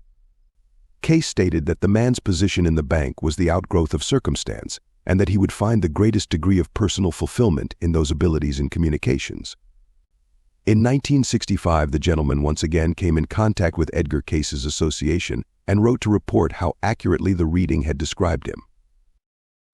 I had really forgotten much of the data in my life reading, and was amazed to find closely the last few years have followed the general direction of communication which it mentions. In addition to my amateur radio interest now centered entirely in communication between eye banks to keep them informed as to need for and availability of corneal transplant material, it has been a duty and pleasure to lecture to several hundred groups on the drug industry, socialized medicine. Atet said, "Not everyone who received a reading was able to follow the advice Cayce prescribed. Due in part to his wife's encouragement, in 1938 a 40-year-old man procured a reading about the type of work he should pursue. With the exception of a brief stint in the army, his wife stated that her husband had drifted from one position to another. In addition to his lack of regular work, he frequently gambled, dallied in brief liaisons with other women, and drank a great deal. He was extremely handsome and seemed to have an ability to quickly make friends. However, he was not a good judge of character, and he had been fired from a regular job in 1935 apparently for taking money from his office in order to pay off friends who were bookies. Twice his wife had confronted him about their financial strain and his gambling and insisted that something be done about the situation. Both times he had disappeared, taken to drink, and ended up in the Veterans Hospital. His wife stated on both occasions she had felt so sorry for him that she had taken him back. Together they hoped a reading would help solve their problems. Because of the couple's financial situation and their inability to pay for a reading, a friend of Mr. Cayce's had given it to them as a gift. After acquiring the records, Cayce stated that Mr. 1538 was extremely sensitive to people and to surroundings. It was also pointed out that he was too easily influenced and manipulated by others, a trait which, unless overcome, would eventually lead to additional discouragements, disturbing forces and influences in the experience in this sojourn. Because the man had never established a conscious ideal or motivation for his life, he was a drifter. Cayce warned that unless an ideal was chosen, Mr. 1538 would never be at peace with himself. The reading advised the man to stop blaming others for his predicament. He had definite strengths which could be utilized in the present, but instead Mr. 1538 had too often fallen into his old weaknesses.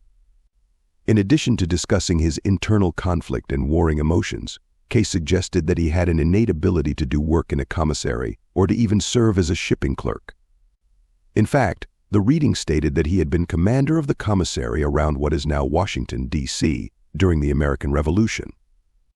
When 1538 asked about the possibility of returning to government service, Cayce suggested that he was especially suited for the Army or the supply depot and would probably find work in Quantico or Yorktown, Virginia. Unfortunately, 1538 never followed through on his reading. Years later, his ex-wife reported that he had gone so far as to schedule an interview with the Army, but when the time came to keep it, he lost his courage and nerve and didn't keep the appointment. They eventually divorced, and the husband said that his wife had let him down. Mr. 1538 would eventually marry again, separate, and divorce after 2 years. Later, he would marry the same woman a second time and finally separate. In time, he would find work in shipbuilding and dry dock. He died in 1976 at the age of 80. His first wife stated that on the various occasions she had seen him, there were times when he did look good but others when he looked as though he was very unhappy. In all likelihood, Mr. 1538 never made peace with himself. Nowhere did Cayce place a greater emphasis on the importance of free will and decision-making than he did to parents in the rearing and directing of their children during the formative years. In one of the most notable examples, the parents of an 11-year-old boy were told that the records for the child could be interpreted either in a very optimistic or a very pessimistic vein, 36331. Cayce stated that the child was inclined to think more highly of himself than he ought to think, and that the boy's greatest talents lay in music, writing, or poetry. A budding genius, the child could use his abilities to bring joy to others, or he could use them for his own selfishness, a tendency which the soul had previously followed. The young man was inclined to disregard others altogether, just so self has its own way. Cayce stated in the reading, "There are unlimited abilities. How will they be directed by the entity? How well may others cause the entity to be aware of such activities? These should be the questions in self." The child's rearing was extremely important because his talents, his weaknesses, and his genius were so developed that they would give him the opportunity to become either a Beethoven or a Whittier or a Jesse James. 7 years later, the boy shot and wounded his father and his grandmother. He was later sent to a state hospital, treated for schizophrenia, and would die 2 weeks following his 31st birthday. One of the underlying principles which Cayce gleaned from the Akashic Records was the importance of personal responsibility in shaping the course of our lives and the condition of the world around us. Simply stated, we have an effect upon every soul we encounter, and we have an integral role in creating our lives, our experiences, our relationships, even world events. In Cayce's terminology, our life is not destined. Instead, we are active co-creators in its unfoldment. The focus of Cayce's work was never upon himself or his psychic prowess. Instead, his desire was to provide individuals with practical information and guidance which could assist them in dealing with their life challenges and decisions. In addition to providing information which was most relevant to an individual in her or his current life experience, Cayce frequently discussed the reality of an ever-present, loving God who was always mindful of his creation. Although not generally known, in addition to his psychic work, Cayce spent much of his time corresponding with those individuals who had asked for his help. Just as in the readings, the advice he gave suggested that individuals were very much involved in a co-creative process of their unfolding lives. In 1937, a 30-year-old woman, who had received a reading, wrote Edgar Cayce to tell him of her struggle with depression and lethargy. She described her state of mind as follows. "Since about the middle of November, I have been struggling through a slough of despond. Why, I don't exactly know, but suspect that it is due to a great extent to the fact that I'm really very unhappy inside, unhappy, because I am dissatisfied with my life and myself, not accomplishing anything worthwhile and apparently lacking in that subtle spark which drives people on to accomplish great things. Unhappy too, because I am lonely. Though I want to work and keep busy, I am tired of struggling as so many of us do for mere existence, becoming so wearied in mind, body and spirit, in the process, that there's nothing left to give to God and our fellow beings. My health has never been particularly good either and may be partly responsible for my despondency. I seem to be always feeling below par." A few days later, January 15, 1937, Cayce wrote and tried to counsel her about the impact her thoughts were having upon her life. Long before the awareness of such terms as the power of positive thinking or prosperity thinking, or the constructive nature of personal affirmations, the Cayce readings emphasize that mind is the builder and that each individual is constantly involved in the creation of underlying attitudes and emotions. His advice was as follows. "Thanks for yours of the 12th. I appreciate your taking time to write. I think I can fully appreciate your feelings, for I, too, have periods when there seems to be nothing that can or will come right, getting nowhere and the outlook anything but promising. It is indeed one thing to know, and quite another thing to put into daily practice, that we do know. But there is where wisdom comes in, for will we but realize that the power to choose, the power to exercise wisdom is within our own minds, we will accomplish much more by simply meditating, or as the good book says, meet God in the temple of our own bodies. He has promised to do so, and always keeps that promise not to something outside ourselves but within, and listen to the still, small voice within. For we remember even the sages of old, whether those given us in the scripture or in other writings, it is always the same. and let that prayer or meditation be something like this. Though always put it in your own words, I am the child of the infinite life that flows within me, has built for me a perfect temple to live in. When I live and move and have my being in it, with faith and love, it guides me, protects me and watches over me day and night. So I am renewed each day, filled with health, wealth, love, freedom, peace of mind, serenity of soul. And now I thank thee, Father, and rest in peace for all as well. Something like that in your own words, not merely said each night and morning, but said in such manner that you feel his presence, will change your health and your outlook on life. Won't you give it a try? In similar manner, the reading for a 53-year-old wife and mother stated that many of her problems were due to her fears, her self-criticism, and her constant worry. Cayce told her, "How, ye ask, is this applicable in the experience of this entity now known as or called 793? That will, that fear of what may become a part of the experience is such in the experience of the entity that so oft does it find, and has it found this very condition preventing self from enjoying even its greater joys. For so oft is the attitude, yes, but tomorrow is a change. Yes, but can that be true for me? Yes, but I have not accomplished that which is my ideal. Yes, but I have fallen short of that as I would do. Yes, but they will soon be grown, thinking their own thoughts, going their own ways." And the entity has let so much of this interfere with and prevent the real joy of the beauties, the joys, the wonderful grace that has ever been, and is so near to each soul that seeks to know his face.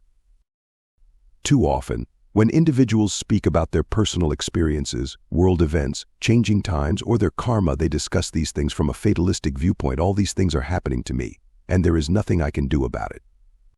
In other words, any awareness one might have regarding personal responsibility and co-creation is easily forgotten. Frequently, individuals in contemporary society have grown accustomed to responding to life as a victim. One of the readings puts a humorous twist on this idea of victimization. Q. Is there likelihood of bad health in March? A. If you are looking for it, you can have it in February. If you want to skip March, skip it, you'll have it in June. If you want to skip June, don't have it at all this year.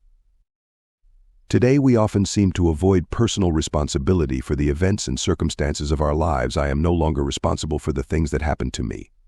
The condition of my life is because of what other people have done to me. It's because of my karma. Someone did something to me, and therefore I need to sue them. We may blame our parents, our upbringing, our neighbors, our society, even our past lives for our present situation. In July 1936, a 22-year-old man 12331 simply wanted to know from which side of his family he had inherited most of his traits. He was told, "You have inherited most from yourself, not from family. The family is only a river through which the entity, soul, flows." From the reading's perspective, life is a continuous experience, and we are constantly meeting ourselves. During the course of one reading, a housewife was told about her present talents and abilities, being a good listener, having the capacity to correlate and understand Eastern and Western thought, and her ability to reason with others. She was also interested in pursuing a line of work with a very successful businessman to whom she was drawn. Her reading stated that together they had once ruled a vast empire and in the present could accomplish a great deal if her ideals and purposes were used correctly. She submitted a list of people who had been important in her life, all of whom, Cayce confirmed, had been with her in the past. In addition to discussing relevant past lives and the influence these individuals were having in the present, he provided insights into what the woman had been trying to learn in each situation. Immediately after receiving the reading, the woman responded, "So amazing. So perfectly true as to all those relationships, just exactly the conditions that exist today between us. Our relationships with one another are an ongoing process from which we can learn a great deal about ourselves. We never meet anyone by chance. Instead, souls are drawn together again and again for possible personal soul development, ultimately, which will assist each individual in becoming a fit companion with the Creator. Frequently, when individuals ask how to deal with challenging personalities in their lives, they were told to merely minimize the faults of others and magnify their virtues. Although this might sound simplistic, in reading 27911, Cayce stated that he used this same principle when selecting information about an individual from her or his own Akashic record. Throughout the many years of his work, Cayce seemed uniquely adept at contacting the Akashic Records and providing any information imaginable. Whether personal insights, historical data, or material related to the collective lessons and evolving futures of world nations, there appeared to be no limit to his talent for accessing the universe's immense database. However, contained within the thousands of readings on file, there are a few occasions when Edgar Cayce either would not or could not tap into the Akashic Records and provide the questioner with the information he or she sought. For example, although it was attempted, Cayce could not give the reading which had been scheduled for the morning of June 10, 1933. Later, in one of the work readings, he was asked about why he had been unable to provide the information when originally requested. In response to the question, Cayce stated that the process of giving a reading was a very fine and delicate procedure. There were a number of factors which would make contacting the records impossible by hindering, repelling, or blocking his subconscious mind.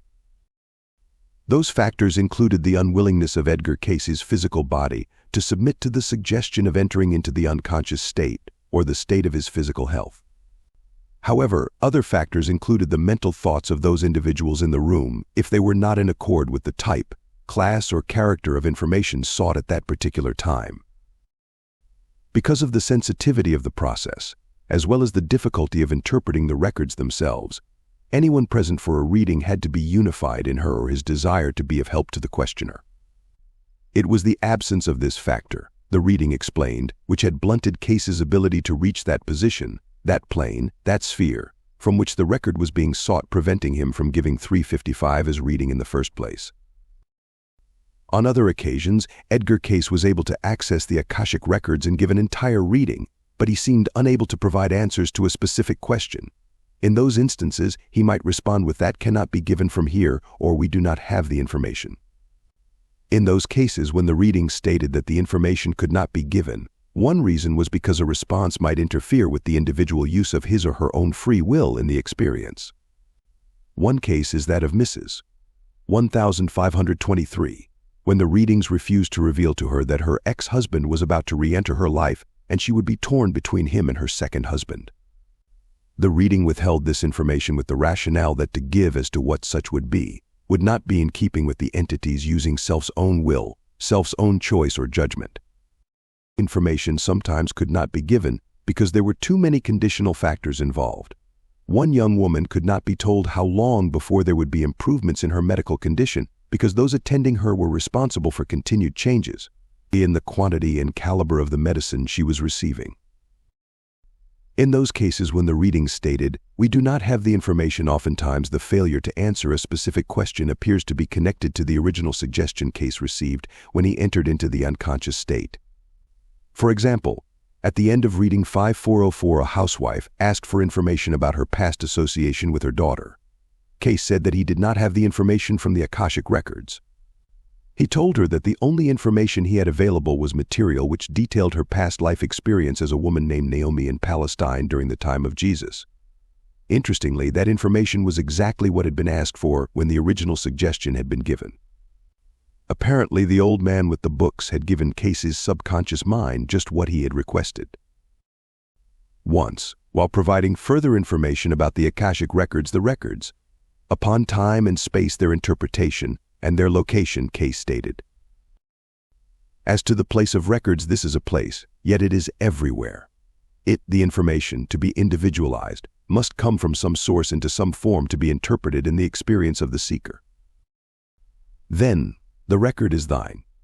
How, then ye ask, may this individual ye call Edgar Cayce interpret same? How do I know such is a correct interpretation? From whence is same raid? With what is there the interpreting of happenings physical, of associations with material purposes and desires, under those environs when quite a different manner or language was used in interpreting the associations and activities? Whence cometh such a knowledge to one individual as to interpret the records of another through varied spheres of activity or experience? Only as a gift of him who is given, if ye keep my ways, I will love thee, will abide with thee, and bring to thy remembrance all things from the foundation of the world. Then, while the source may be entirely capable of bringing a full or complete knowledge, the answers must ever be according to the law just given within thine own self." In reading 25467, Cayce said that the Akashic Records could be read by a psychic, but they could also be deduced by the individual who had written the record to begin with. Asked how this was possible. The reading confirmed that the records were everywhere and were manifested through one's consciousness by means of the five senses. In other words, our patterns and our abilities become evident through what we say, what we write, what we choose to see, and what we choose to hear. According to Cayce, each of these things, as well as our thoughts, are affected by the shadows of what is written upon the records themselves. Clarity of obtaining specific information is dependent upon why the information is being sought in the first place. Another individual was told that much of the information contained within the Akashic Records was written in symbolic form and required interpretation. This premise was further explored in a 1933 reading which discussed whether or not the Akashic Records contained real books. While giving the reading, Edgar Cayce saw himself traveling through water in a bubble and arriving at the place where he always got his information. It was there that he met the old man with the books. As to whether or not the books were real, Cayce stated that the subconscious would utilize whatever symbols were required to bring to mental consciousness the fact that information was being obtained from one realm and being communicated to another. He went on to state that if an individual required the images of fields or flowers or birds in order to communicate to the mental mind the fact that information was being obtained from beyond the material plane, that is exactly what the individual would see. Therefore, because much of the world associated books with enlightenment, then many individuals might associate the Akashic Records with real books. Throughout history, much of the information contained within the Akashic Records related to patterns of human behavior and experience has been symbolized in art, literature, scripture, fairy tale, and legend. Cayce stated that these stories frequently paralleled the origin, development, and destiny of humankind. Sometimes they have managed to explore universal truths or archetypes in such a way as to resonate to individuals at a soul level, becoming classics in the process. For example, the story of the soul is one in which the soul was with the Creator in the beginning. With our own free will, we have been choosing experiences that have enabled us to develop our own sense of individuality.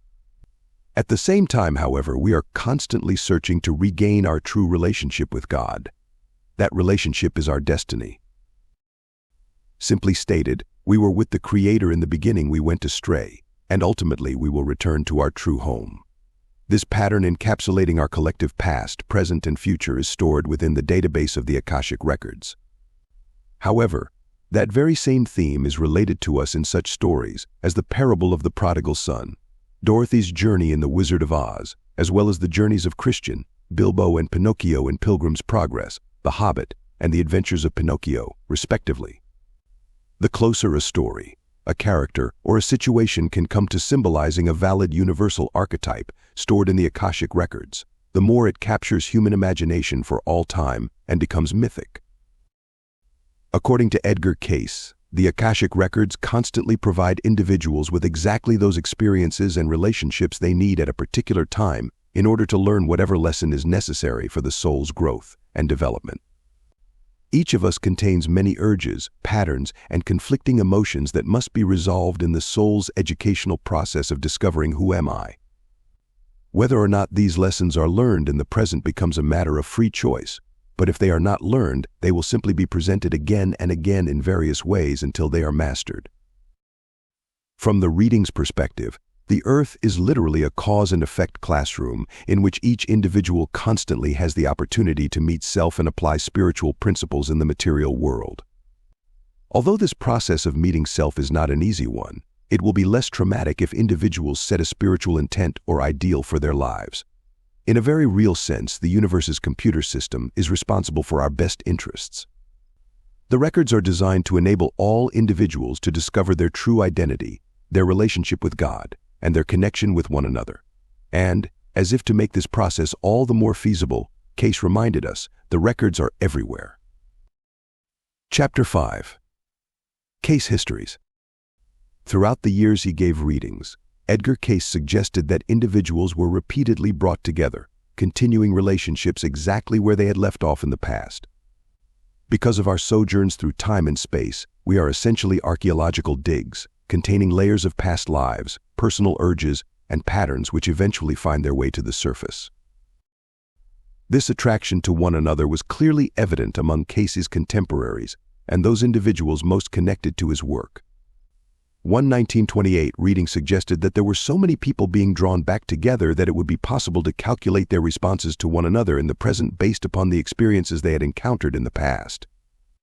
The reading suggested that such a comparison would be an interesting undertaking.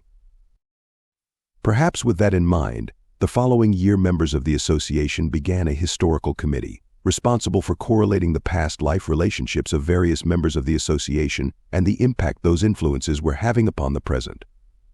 Although not long in duration, the work proved fascinating and demonstrated not only the effects of the past, but also the importance of free will in enabling some individuals to learn to accept and to deal with one another. One of the individuals most integrally connected with Cayce's work was Stephen Levine. By most accounts, Stephen was a financial and intellectual genius. By the time he had turned 30, he had achieved great financial success and held a seat on the New York Stock Exchange. Self-certain, he was among the few individuals of Cayce's contemporaries who could easily understand some of the most complicated concepts explored in the readings. Due to his wealth and his own great interest in Cayce's work, he became the principal financial backer of the association. He was also extremely interested in higher education and desired to create a university which would bring together the greatest minds of the world. Robert Mitchell was a successful businessman and manufacturer, deeply interested in the Cayce work as it related to health and education. He had once written that education is a method of living strengthened by experience, broadened by learning, governed by independent and judicial thinking. He believed, if all the world understood what it means to be educated, and how impossible is real progress without education, most of our problems would disappear. He possessed the innate talents of a diplomat and a conqueror. It was the former he needed to draw upon in his interactions with Stephen Levine, for he felt that the young man had too much control of Cayce's association. Although their joint interest in Cayce's work had brought them together, and their support of education should have cemented a friendship, the relationship between the two was more cautionary than friendly. At 50 years old, Robert Mitchell rightly believed he had more wisdom and experience in life than a 34-year-old stockbroker, even though he did not have as much money. In an effort to help the two men in their present relationship, the historical committee put together an overview of their past life connections. The committee's premise was that to understand a condition is to become master of it. Briefly, the information which the readings had gleaned from the Akashic Records is as follows. In ancient Egypt, Stephen Levine was a talented scribe and a native Egyptian whose homeland had been conquered by an invading king from the north. In the present, that king would become Robert Mitchell. Although the new king created a new government and enacted many laws which would eventually benefit the Egyptian empire, he was still a foreigner. In time, the scribe's talents would be brought to the government's attention, and he would be given a responsible position representing native Egyptians. He became the primary communications link between the king and the native people. Although he had been among the oppressed natives, he had fulfilled his position with such an attitude of helpfulness that in the present it was Stephen who had been given control over others. In the words of the historical committee, always there was the feeling of suppression since you were a native and the ruler was an outsider, but you worked and cooperated with each and every one in building up your country and in giving much to the peoples in understanding the moral, civil, and spiritual truths. Today, for the development you made in that period and in others, you have been chosen as the one to head up this work and have the ability to give to mankind a better understanding of their relation to their Creator. You worked then under great difficulties and gained. This time the power to retard or advance the work lies in your hands. Quite naturally, this situation created antagonistic feelings between the two men.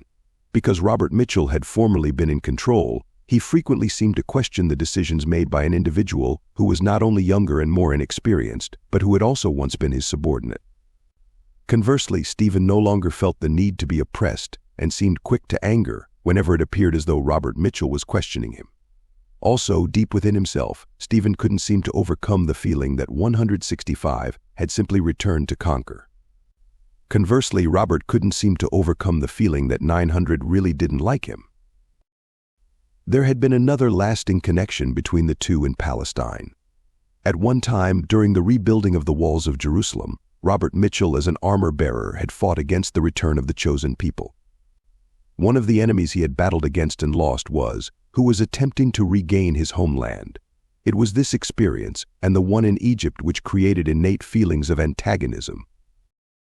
Regardless of where these feelings originated, the historical committee pointed out that both men had much to offer the Cayce work. In addition to his financial backing, Stephen Levine's quick mind enabled him to be not only a student, but also a teacher of the readings philosophy. Robert Mitchell, on the other hand, had the ability to motivate and energize people on behalf of a cause. It was also evident that with his business background and his years of experience, he could provide much advice and counsel for Cayce's young association. The two men were encouraged to cooperate, learn from one another, and to keep in mind that regardless of past experiences, they were now on the same side. The historical committee added, "Certainly neither of you must leave a stone unturned to try to cooperate with the other. It is a hard job, yes, but the progress of the human soul means one hard job after another." In spite of the advice, the two never resolved the difficulty in their relationship. With the stock market crash and financial challenges for both men, working together did not seem of great importance. In time, Stephen would become concerned that other individuals were using him for his money, and he withdrew himself and his financial support from the association. Robert remained involved in the association and was not upset by the young man's departure. In fact, he wrote Edgar Cayce, telling him that with 900 his departure, perhaps those remaining with the work could now carry on more sanely and cheerfully and energetically and prayerfully. Their opportunity to work together had failed. Robert Mitchell would die in 1940 and Stephen Levine would die more than 10 years later. Since the relationship remained unresolved, from the reading's perspective, a time shall come when the Akashic Records will again draw the two together. A more successful outcome was evident in the case of two college students, Andy Evans and Jim McMahon, whose past life difficulties with each other began during the very same period in ancient Egypt. Interested in the Cayce work, Andy had been warned that at college he would come in contact with challenges that he needed to address. Apparently, he was destined to encounter teachers and classmates with whom he had been associated previously. A number of individuals would be favorably drawn to him, but there would be obvious antagonism with others. In fact, some of these challenges would prove quite trying, and he was encouraged to show himself master of the situation. The reading suggested that since he was forewarned, he could make himself forearmed. It was not long before Andy met one of the greatest challenges in his life in the personality of Jim McMahon. Assigned as roommates at college, each in a very short time found delight in causing difficulty for the other. Andy was from the South and Jim was from the Northeast, a damn Yankee, Andy would later recall.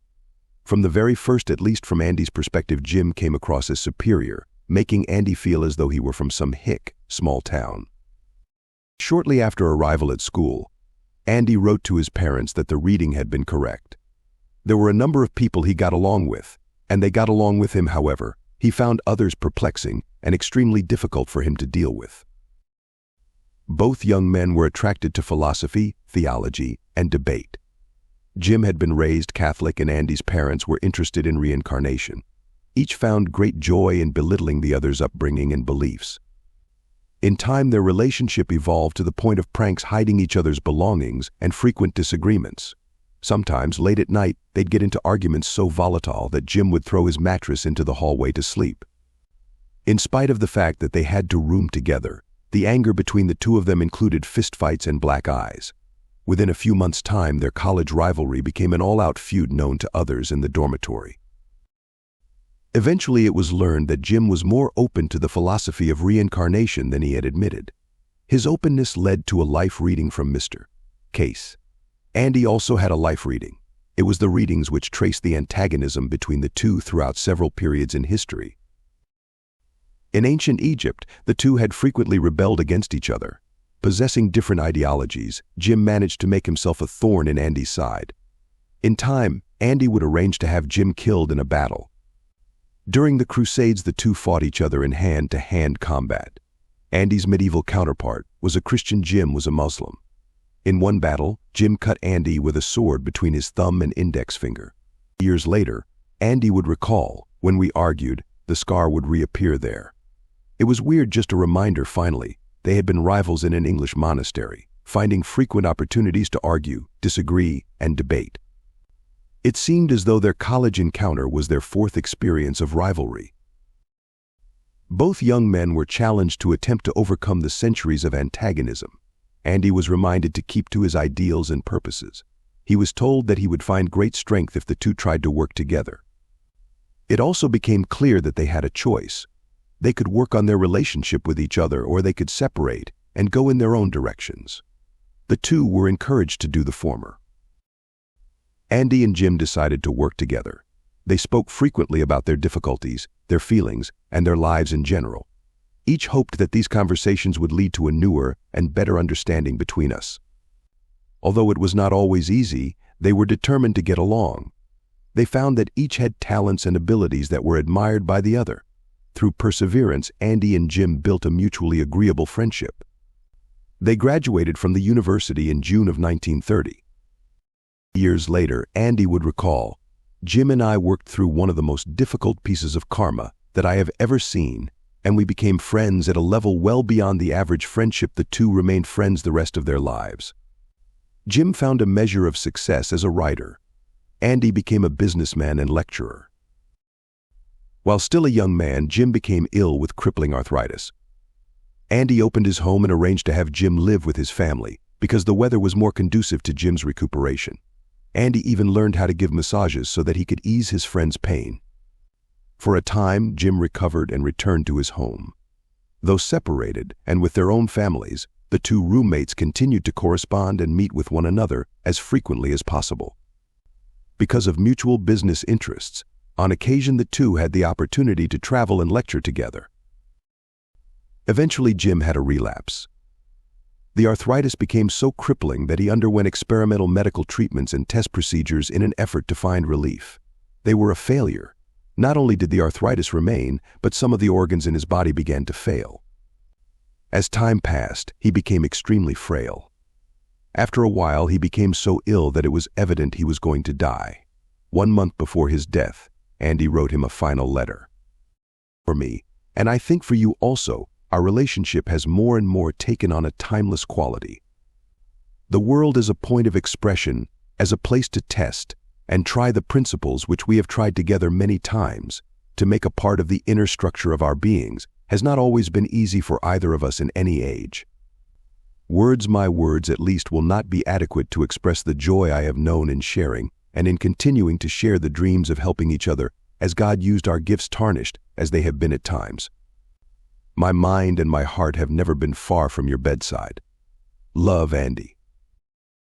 Jim passed away on June 6, 1953, at the age of 45. With his death, Andy lost one of his dearest and closest friends. Chapter 6. Working with the Present. According to Edgar Cayce, the Akashic Records constantly provide individuals with a wealth of data, influences, patterns, talents, and unresolved issues that they must deal with for their growth and development. Based on an individual's soul history, it is true that one might anticipate what could happen in the present due to those urges. However, it is generally impossible to state exactly what would happen in any given situation because of the individual's free will. In the language of the readings, no experience, no urge, no environ may be greater than the will of an entity. Cayce believed that whenever an individual used the will in a positive direction, he or she could overcome all manner of difficulty and literally change his or her life experience. Although this process of meeting oneself is constantly overseen by the Akashic Records, the attainment of personal awareness is dependent upon the individual. However, as stated previously, personal lessons are destined to be repeated until they are learned. An analogy of this premise is comically portrayed in the movie Groundhog Day, in which Bill Murray plays an individual whose main purpose in life seems to be one of simply satisfying himself. One morning, Bill finds himself stuck in time, so that each day, when he awakens, it is once again Groundhog Day, the day the groundhog looks for its shadow. However, even though each day is the same, Bill quickly discovers that the substance and quality of each specific day's events is totally dependent upon his choices and his interactions with others. After a long while of making deliberate and unintentional mistakes, he comes to a crossroads in his life and decides to do everything he can to get it right and make the day a positive one, not only for himself but for those around him. Once he gets it right, he is no longer stuck in time, and he is able to move forward with his life.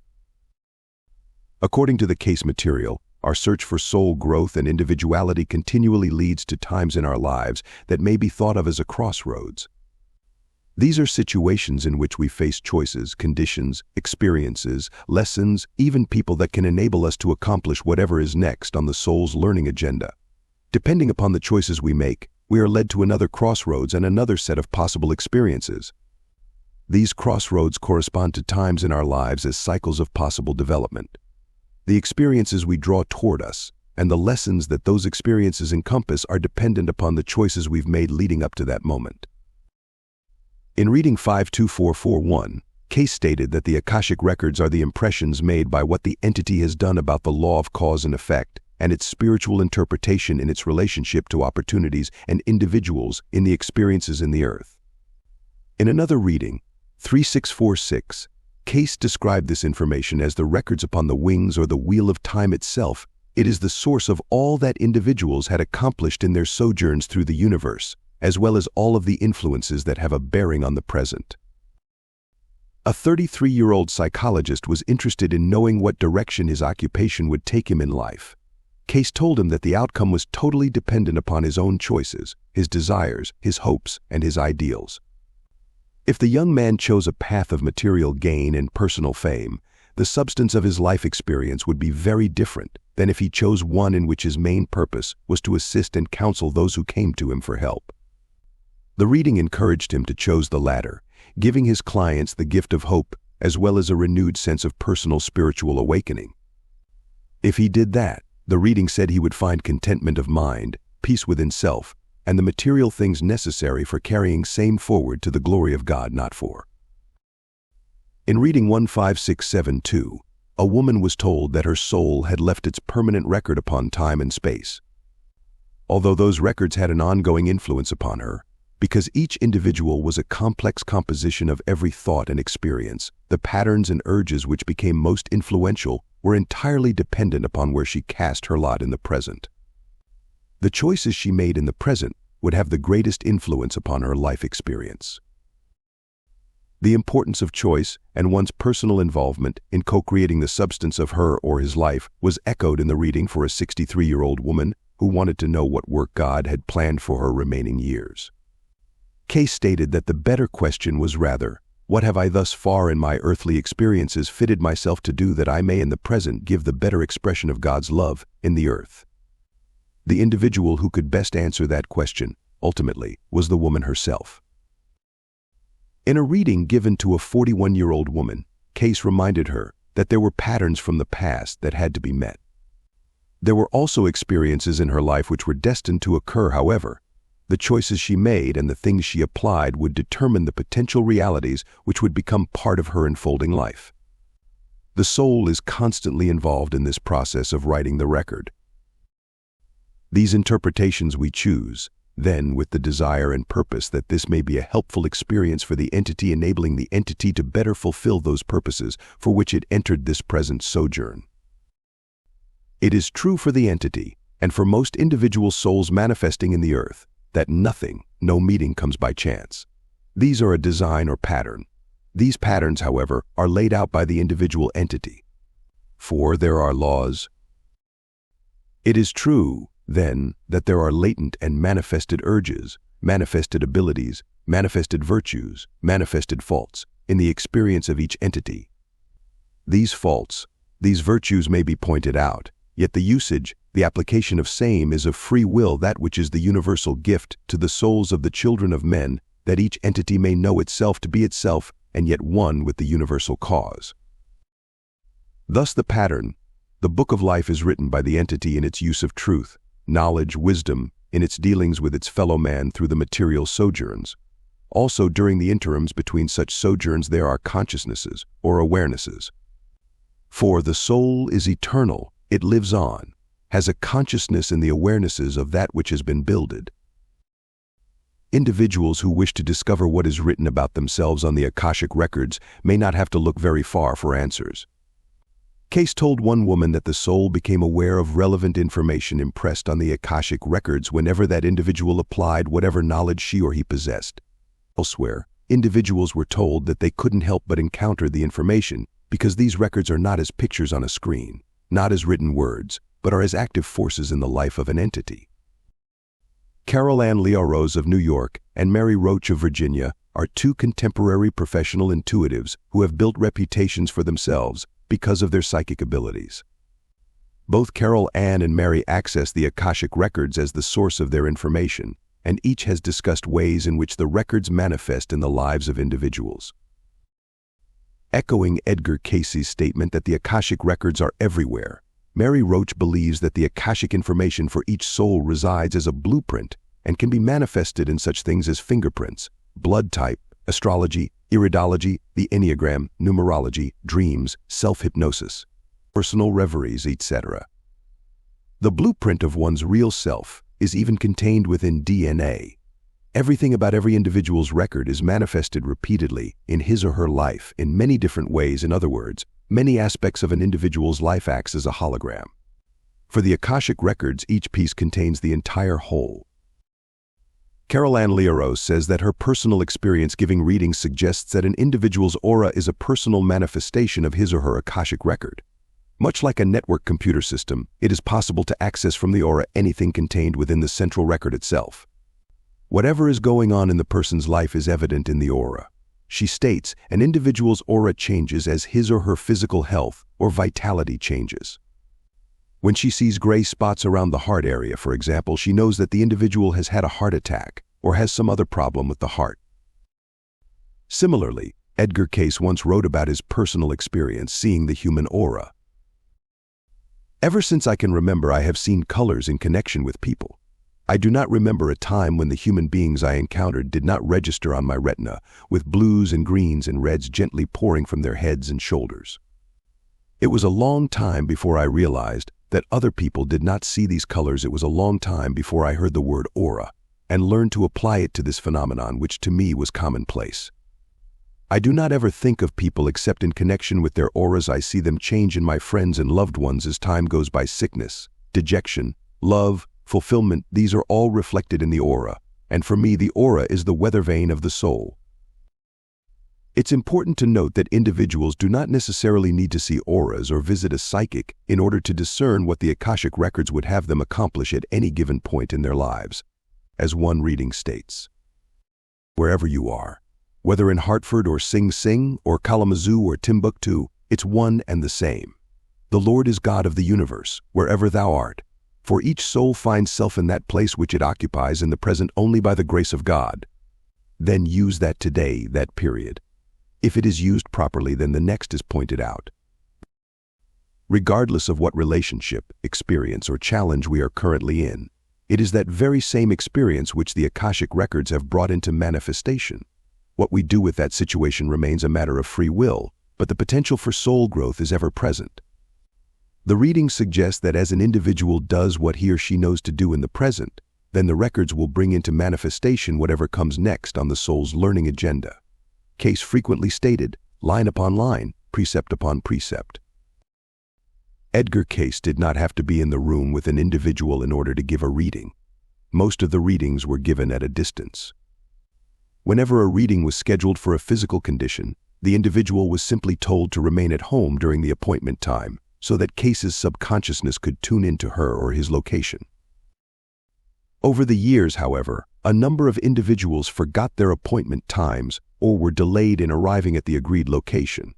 This did not seem to interfere with Cayce's ability to provide the information. In these instances, he might begin the reading with something like, we find those impressions of the body, don't find the body here, and then proceed to give the information requested. Individuals leave behind some type of energy impression, perhaps a remnant of their aura, that can be accessed by a sensitive.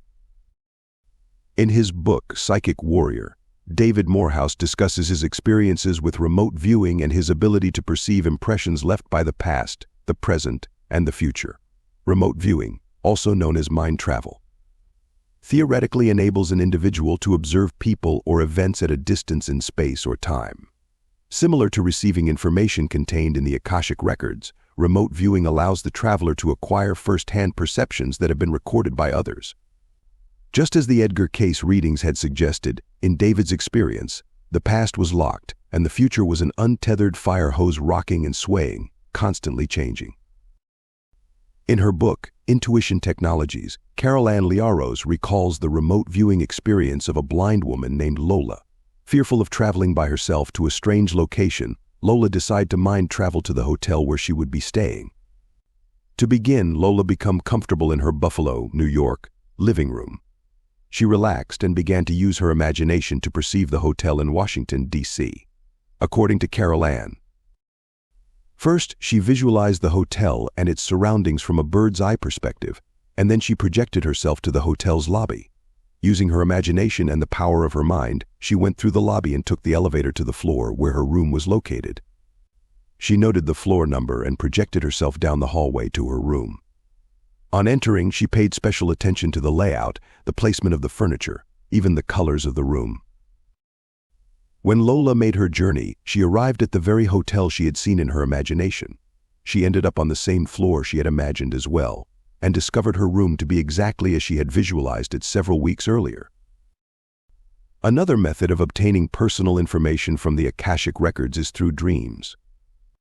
Just as dreams can be helpful in providing an individual with insights about her or his past experiences, the subconscious mind, in the dream state, has access to the records and is able to provide objective information about oneself in the present. For example, one woman had a dream in which a friend was speaking to her. She noticed that the woman had beautiful false teeth shaped like pearls, and that every other tooth had the appearance of pure gold. Asked what the dream meant, she was told that the gold teeth represented the spiritual truths of which she was often speaking. The teeth were false, however, because she hadn't really applied in her own life what she was preaching to others. An interesting dream occurred in the life of a young man named Henry, who was interested in spiritual growth. After attending an evening meeting in which participants discussed spiritual laws and personal transformation, Henry decided to ask for a dream about what he needed to work on spiritually. He related his experience as follows. I placed a notebook and a pen on my night table and wrote out the question, what kind of guidance can I receive for personal spiritual growth? A portion of the dream I had that night was that I was in Egypt. William, an individual I admire for his insights, said that a man with the most beautiful eyes, surrounded by light, was waiting for me in a section of another one of the pyramids. I knew that the man was Jesus and that I was late because he had been waiting for me for a long, long time. I passed by my parents on the way, who I think told me to hurry.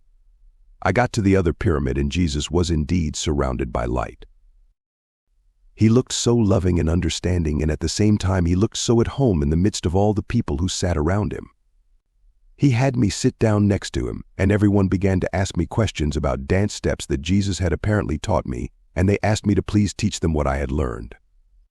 I kind of remembered the fact that Jesus had taught me some dance steps, but I didn't remember what they were, yet I found myself telling everyone that I would go ahead and teach them what I had learned. Jesus looked at me lovingly from time to time, and once I had to stop myself when I realized that I was thinking an unkind thought about another person. Jesus looked up at me and reminded me of what I had been thinking, and told me that, more than anything else, I needed to start working on my thoughts. Henry was convinced that the dream had provided him with a direct response to his question. In 1932, while giving a reading to an individual, Cayce had a dream in which he saw energy fields surrounding various cities. In the dream, he realized that the energy put off by each city had an effect upon his ability to provide individuals with information in a reading.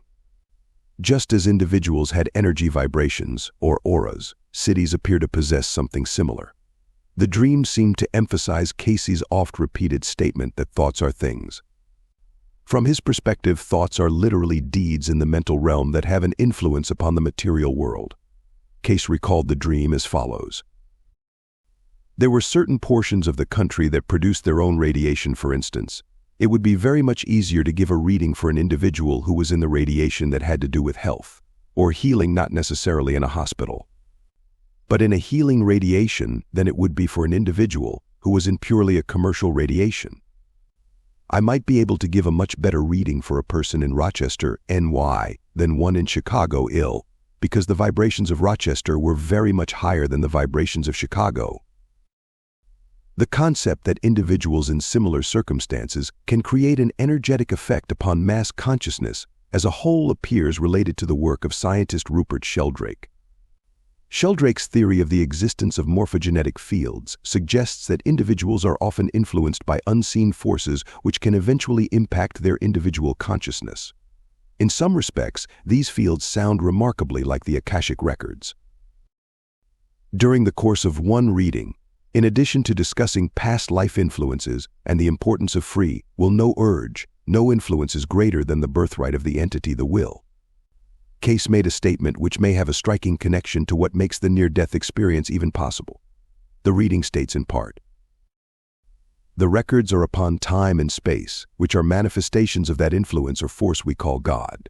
They are both old and ever new, but only in patience does the finite mind become aware of the value of same upon the infinite, or the spiritual self.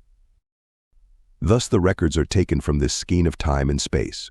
Hence, as an entity enters and leaves consciousness in materiality, there is left upon time and space that which has been the activity, thus there may be the interpreting of same." The existence of the near-death experience was first brought to the attention of the public in 1975 by Dr. Raymond A.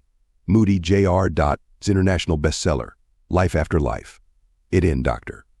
Moody explains that individuals who clinically die and are subsequently revived frequently share a common experience. Part of that experience includes seeing a panoramic, instantaneous playback of the major events of his or her life. Is it possible that anyone having a near-death experience is actually reviewing the information contained within her or his own Akashic record? Perhaps Edgar Cayce was correct. The records are everywhere. Each one of us is like a computer terminal plugged into the Akashic records themselves. We can access the central database through our dreams, through imaginative reveries one follows at the end of this chapter, through the aid and assistance of a reputable psychic, through some of the esoteric sciences such as astrology and numerology, and other legitimate means.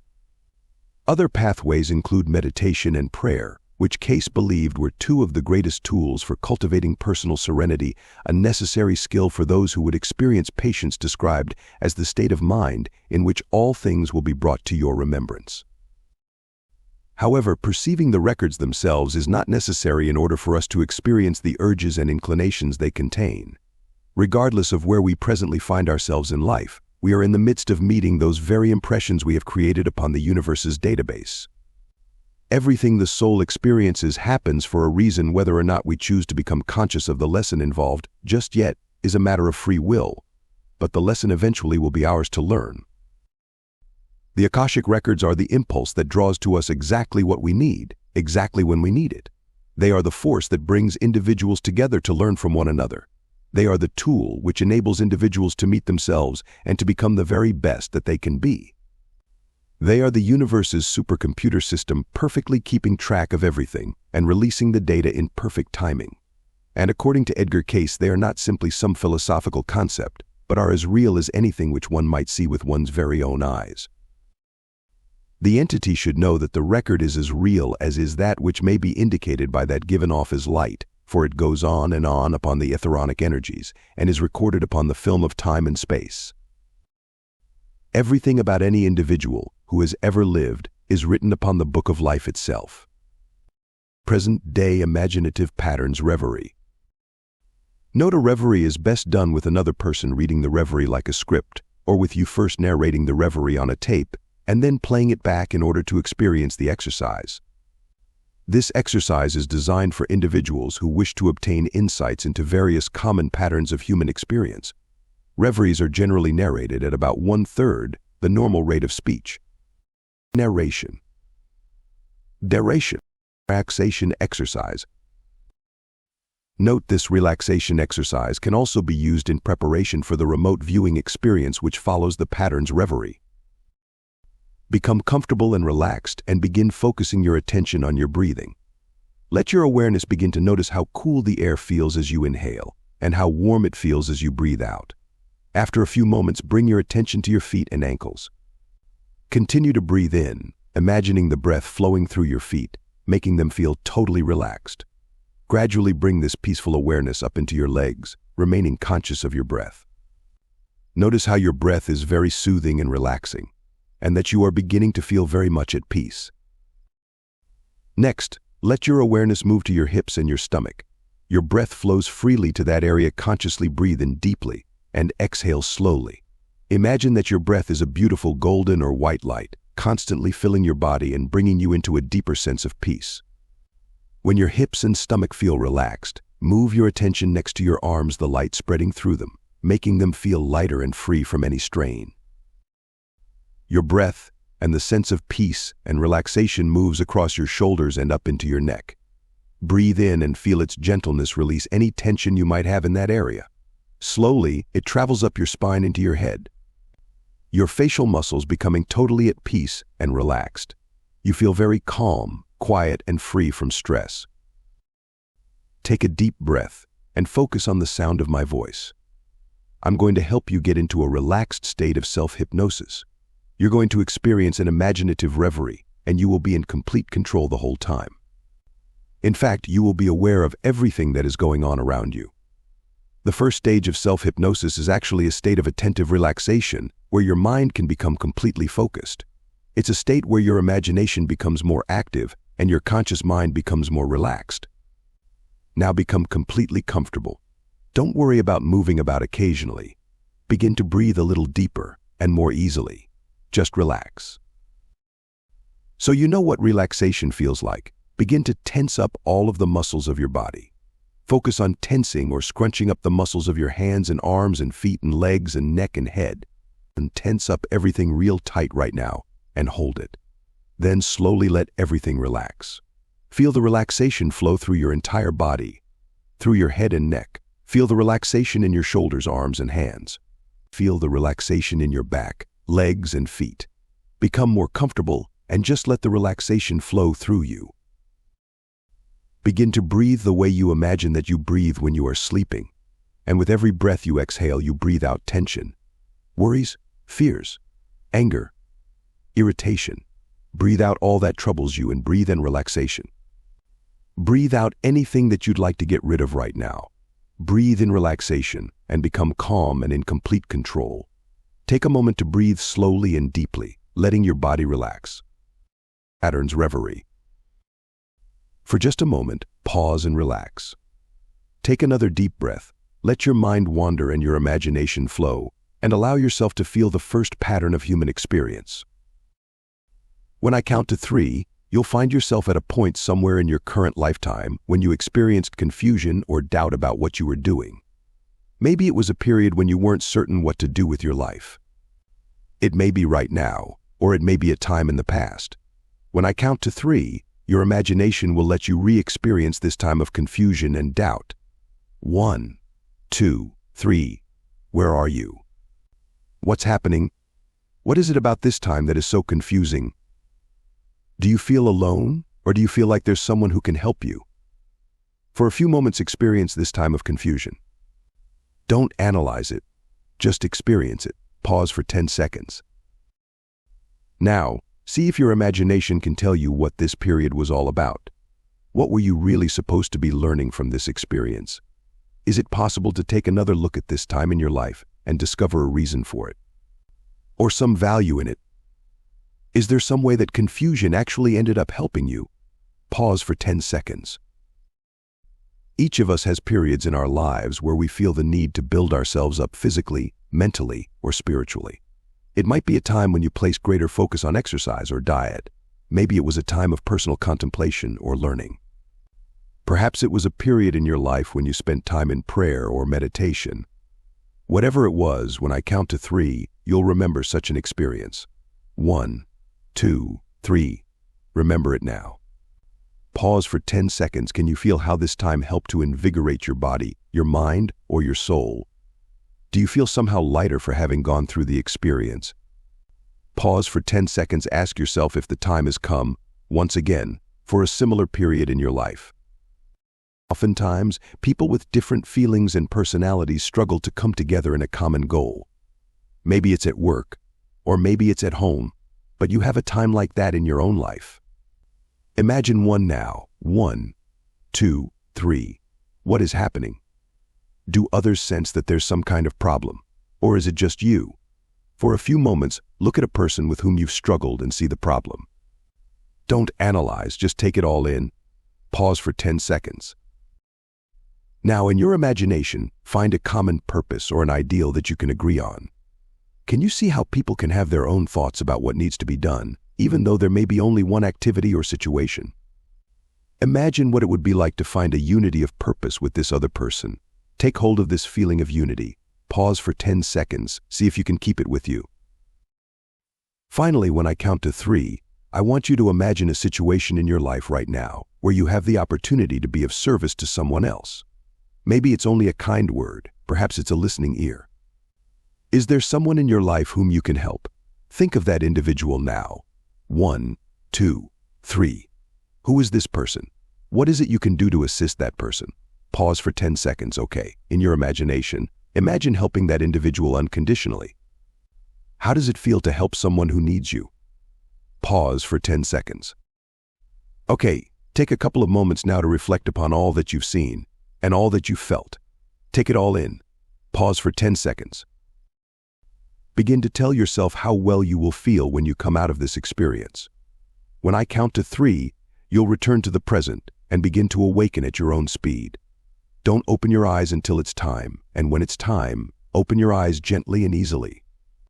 Okay, 1, 2, 3. Gently begin to wake yourself up at your own speed until you're awake and totally refreshed. Pause. Okay, open your eyes. Please note you may wish to record your experience somewhere while it is still fresh in your mind. Later, you can rewrite portions of this reverie in order to experience whatever patterns of human experience you think are important. Optional remote viewing experience. This exercise is designed to give individuals a basic experience in mind travel, using their imagination to visit a location they have never been. The exercise focuses on a visit to the Edgar Cayce Foundation, the Association for Research and Enlightenment, Inc., ARE in Virginia Beach, Virginia. Much like a reverie, you may wish to do this exercise with another person reading the script, or with you narrating it on a tape and then playing it back. Narration. Note you may wish to begin with the relaxation exercise which precedes the pattern's reverie. Close your eyes. Become comfortable and relaxed and begin breathing the way you imagine you breathe in your sleep. When you are ready, imagine that you are standing out in front of your house or apartment building looking up at the entrance. Visualize where you live. Can you see it? Pause for 10 seconds next. Imagine yourself floating over your neighborhood or street. Look down at your surroundings and see what they look like. When you are ready, imagine yourself floating over your city or town. What do things look like from this perspective? Pause for 10 seconds next. Tell yourself that you want to imagine what it looks like to float above the East Coast, just above the shoreline of the Atlantic Ocean. What do you see? Is the water calm or rough? Are there seagulls? Can you see any dolphins playing? Can you see the surf? Are there people at the beach? In your imagination, tell yourself that you are floating above the shoreline of Virginia Beach, Virginia. Across the street from the ocean, you notice a large, brown, 3-story, rectangular building. It's the Edgar Cayce Association, located at 67th Street and Atlantic Avenue. Can you see the main building? Can you see the meditation garden just behind the main building? Can you see other buildings on the property? Pause for 10 seconds.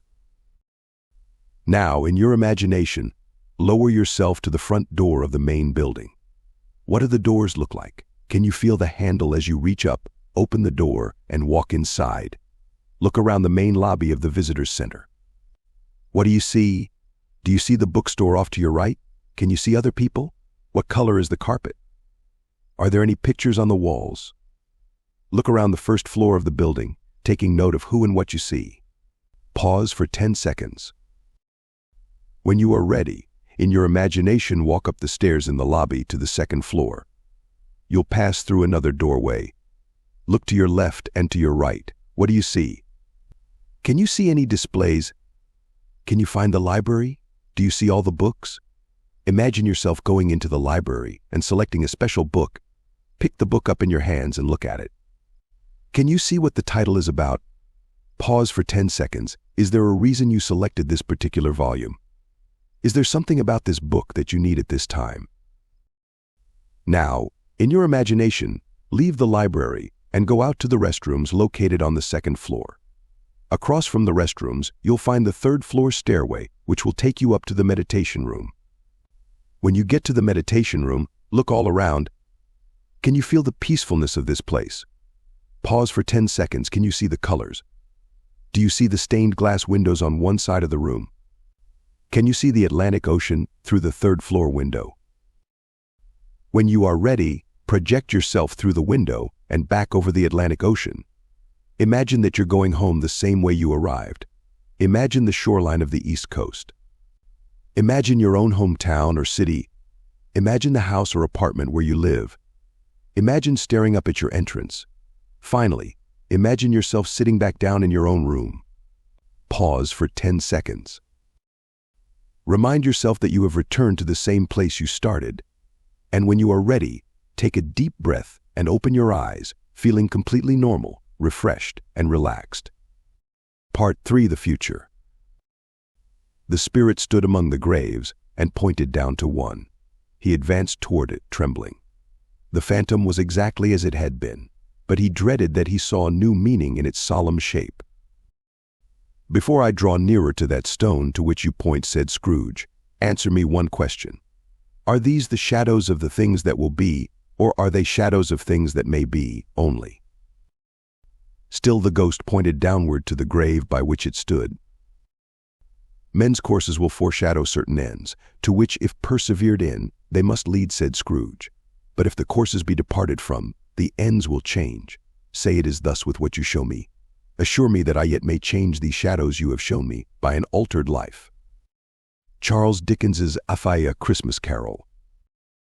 Chapter 7. The Akashic Records and Probabilities and Potentials. In giving that which may be helpful for the entity in its present development, much of every nature crowds in to be told for the pages that are written. The influences that have borne upon the activities of the entity are many. These are as interpretations of that recorded here, which if applied in the experience of the entity in the present will bring those things into manifestations through activities that will be of helpfulness to the entity, as we see in its soul development. Imagine that a software program had been created which could predict with astonishing accuracy the outcome of any decision or choice that you needed to make. Not only could this program foresee your personal future, but somehow it could analyze the consequence of your choices and the effect those choices would have upon the people and events around you. Imagine as well that this program was so finely tuned that it could also correctly anticipate how the slightest change in your thoughts, activities, or decisions would impact any of the potential futures which had been envisioned. Finally, imagine that this ongoing process of calculating probabilities and evolving timelines takes place to draw together individuals and events to best provide everyone with the needed opportunities to learn the necessary lessons for personal transformation and soul growth. From the perspective of the Edgar Cayce material, this complex calculation of evolving probabilities is essentially what occurs within the Akashic Records. However, it's not that the records are concerned with predicting the future, rather. Their function is the analysis and tracking of individual and collective opportunities for soul growth. The future is not unmoving or predestined. It is dependent upon one choice leading to another, and then another. From this standpoint, the outcome of one's destiny is only determined by how individuals utilize their free will in relationship to this vast supply of data and available information. Whenever he gave readings, Cayce reminded the individuals that he was selecting the very information from the Akashic Records which would best enable them to fulfill the purpose for which they had entered the earth, for each soul enters each experience for a development 1-2-3-5-1. Ultimately, it is the soul's desire that the development be achieved. However, each person possesses such a complex accumulation of conflicting emotions, behaviors, and patterns that the outcome is totally dependent upon the individual. In 1941, Edgar Cayce told a 52-year-old drama teacher 26301 that, when viewing her records, he became conscious of two very distinct possibilities for her life, one that might have been, one that is. Because she had made certain choices, her life had moved in a direction where she could gain the most by helping others in her teaching position. Within her soul were also abilities which would enable her to bring spiritual truths and freedom of thought to other people.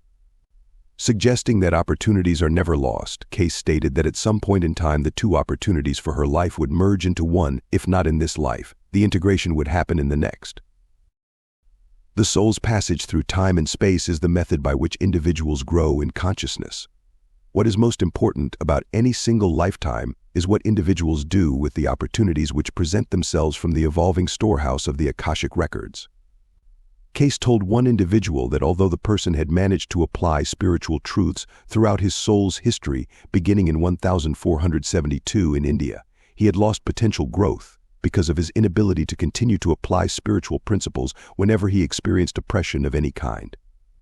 If he were unable to overcome this tendency in his present lifetime, as far as the records were concerned, he would have the chance to overcome it in the next. A 70-year-old retired farmer was told that his knowledge of government, people, and the law would in all likelihood manifest in his next lifetime when he would be given the opportunity to be a lawyer. It's important to point out that the Edgar Cayce readings did not see one's identity as beginning at the moment of physical birth and ending some 70 to 90 years later. Individuals are not currently suffering from the karmic misdeeds of somebody else or somehow reaping the benefits of selfless acts performed by another. The soul's growth is an ongoing developmental process. The readings told one individual to just keep applying what he knew to do in this life, so that in his next lifetime he would find himself even closer to the creative forces. The same talents, feelings, habits, and innate urges continue to be a part of the individual. The soul constantly meets itself. Whether an individual decides to overcome his or her remaining faults or to magnify his or her talents or virtues in order to assist others is what freedom of choice is all about. In any one life, an individual essentially picks up where she or he left off. In 1939, while viewing the records for one woman, Cayce told her, "Remember, these interpretations are given with that intent to bring the materialization and realization to the entity of the continuity of life, and that what we do in mind and body records or leaves its imprint upon the soul, just as that one masticates in bodily functions produces the physiognomy of the individual."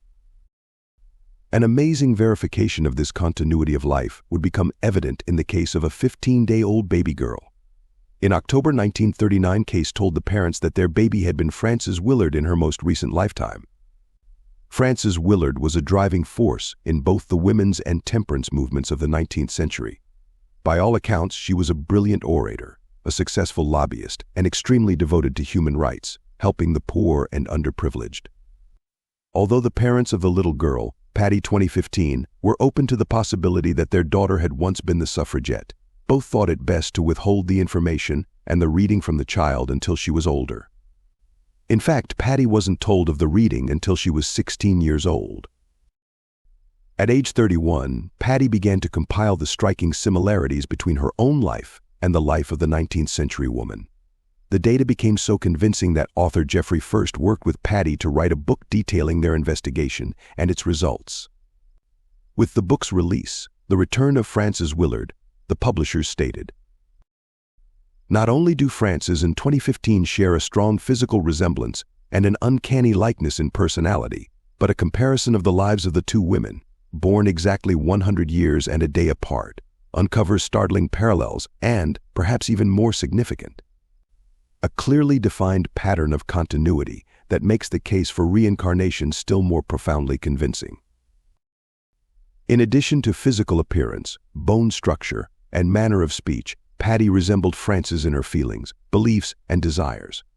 At the age of 3 or 4, Patty had demanded to be taken to the polls with her father to vote. She frequently sang Rock of Ages, Frances Willard's favorite hymn. She surprised her parents with her wish to be cremated, which Frances had desired and received. Throughout her childhood, Patty would often climb on top of any box she could find and lecture. To an invisible audience, Frances spent a lifetime as an accomplished speaker. As a young woman, Patty was thrilled to cover her walls with Japanese watercolors, picturing the months of the year. The same pictures were hanging in Frances Willard's Oberlin, Ohio, home when Patty and her husband visited there. For years, Patty had wanted to find a black 19th century English bicycle.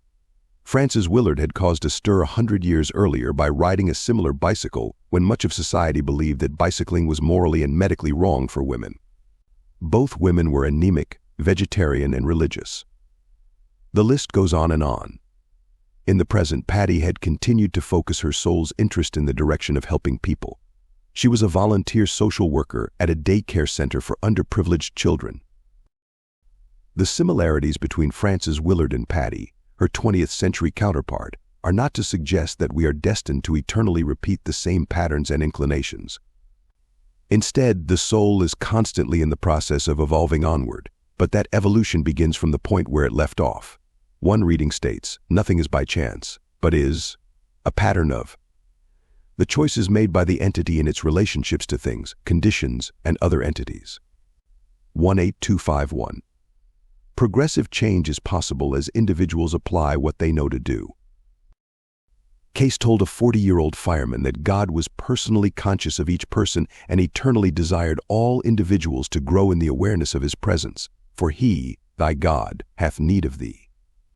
The reading went on to suggest that each individual, regardless of phase of development, has the opportunity to be a channel of the Creator's consciousness, the Creator's activity, even the Creator's love in the individual's relationships with others. As to the manner of this growth in consciousness, for it is line upon line, precept upon precept, here a little, there a little, not some great deed to be done, some great thing to be performed, but ye grow in grace, in knowledge, in understanding. Ye grow in making thyself a good husband, a good father, a good citizen. Not that ye become one suddenly because you've reached a certain age, position, or place, because of thy financial or social position. These ye attain by practice. But live the life for thy son, for thy neighbor, for thy brother, for thy friend, for thy foe. For this must be the consciousness in thee, that this is God's earth, God's world, God's consciousness that must be made manifest among men. Begin in thine own self, and with the one next to thee, and that which is not applicable in the life of thy son, of thy wife, of thy brother, ye cannot apply in a universal sense. Begin with self. Find the peace in self, and ye will find that ye can bring it to others. Repeatedly, the readings reminded individuals that they really knew what to do with their lives. They knew how to become better people through the application of spiritual principles and ideals. Unfortunately, too often there is a gap between knowledge and application. From Cayce's perspective, however, free will does not suggest that individuals get to choose what they wish to learn. That is part of the soul's involvement with the records themselves. Ultimately, freedom of choice simply allows individuals to decide when they will be successful with a particular lesson. Because so many of her lessons had been met or overcome, the reading for a female biochemist states that there were few lifetimes currently impacting her present experience. In fact, her reading only provided her with 3 previous incarnations. She had been a Native American, gaining a love of nature and an awareness of plants and their medicinal properties. In Persia, she had been known for her skills as what might be called in the present a dietitian, counseling individuals in the respective values of food and drink, and in Egypt she had focused on healing and rejuvenation. She was very intelligent. She was sympathetic and loving toward others. She was exacting in her ability to handle problems. Although the woman had overcome much and learned a great deal as a soul, Cayce stated that there were still additional lessons which would eventually unfold. The woman still had much to learn. The Akashic Records had simply set aside these additional lessons for what her reading called future references. Individuals sometimes have the mistaken assumption that when they are doing what they're supposed to be doing, their lives will somehow be easy. From the wealth of case histories in the Edgar Cayce files, it becomes evident that this is not necessarily true.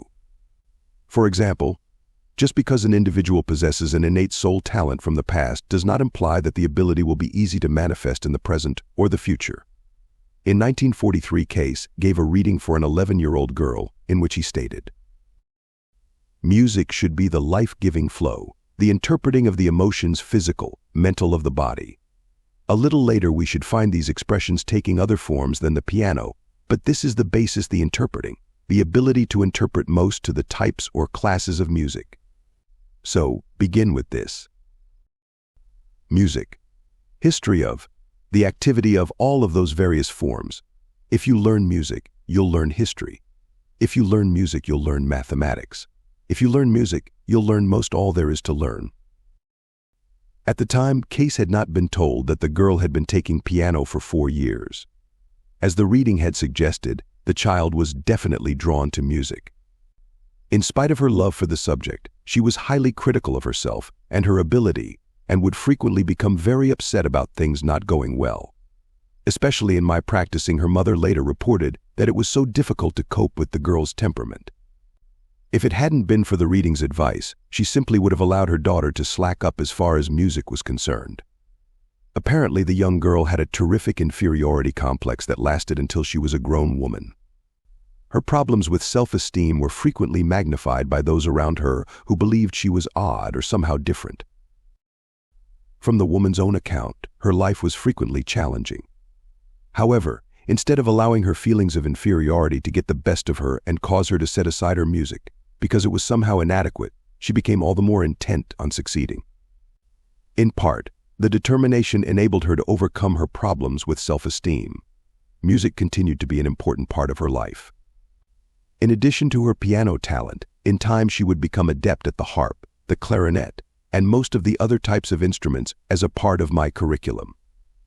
When she was a grown woman, she would become an assistant director of the opera and an enthusiastic music teacher of public school children. Rather than being exacting about an individual's accomplishments with her or his innate qualities and talents, the readings generally stated what the talent was, for example in writing and teaching, in dance and drama, in guiding and directing children, and the like. Whatever individuals chose to do with their abilities was a matter of free will. One woman spent years trying to conquer her dependence on alcohol. Finally, she found help in the form of Alcoholics Anonymous. As if seeing the woman's former confusion, Cayce began the reading by stating, "What a rocky record." Although she had a number of problems to work with, she was told that her greatest success would be in the field of writing, reporting, following through with things that have to do with the upbuilding of human relationships. In this manner, she would have personal success and contribute to the greater welfare of the many. A few years later, the woman's talents would enable her to write an important primer on alcoholism. In addition to writing the book, she would continue her efforts in the early work of AA and be instrumental in helping to transform many individuals. The importance of helping others was frequently cited as the means to overcome one's problems and difficulties. From Cayce's perspective, there was always someone to whom an individual could be of service. In fact, being of service to that one individual was how a soul could perhaps best serve its creator. After all, that was an essential purpose of one's life. In 1943, a 62-year-old woman had reached the point that she felt her life was over. Looking for insights into her future, she wanted to know how much longer she would be alive. Rather than focus on the end of her life, the reading told her that she needed to become aware that as long as she was in the earth, there was someone she could assist.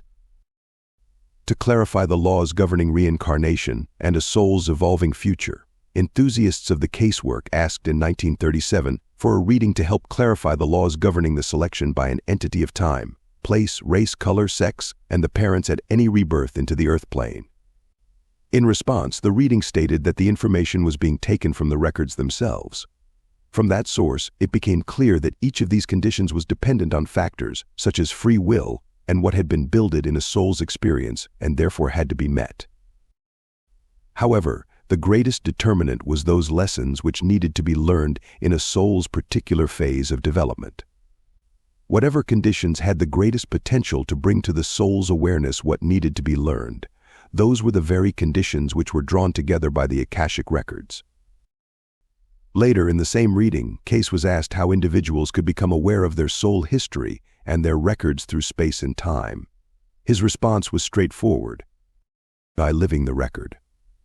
For when the purposes of an entity or soul are the more and more in accord with that for which the entity has entered, then the soul entity may take hold upon that which may bring to its remembrance that it was, where, when, and how. Thinkest thou that the grain of corn has forgotten what manner of expression it has given?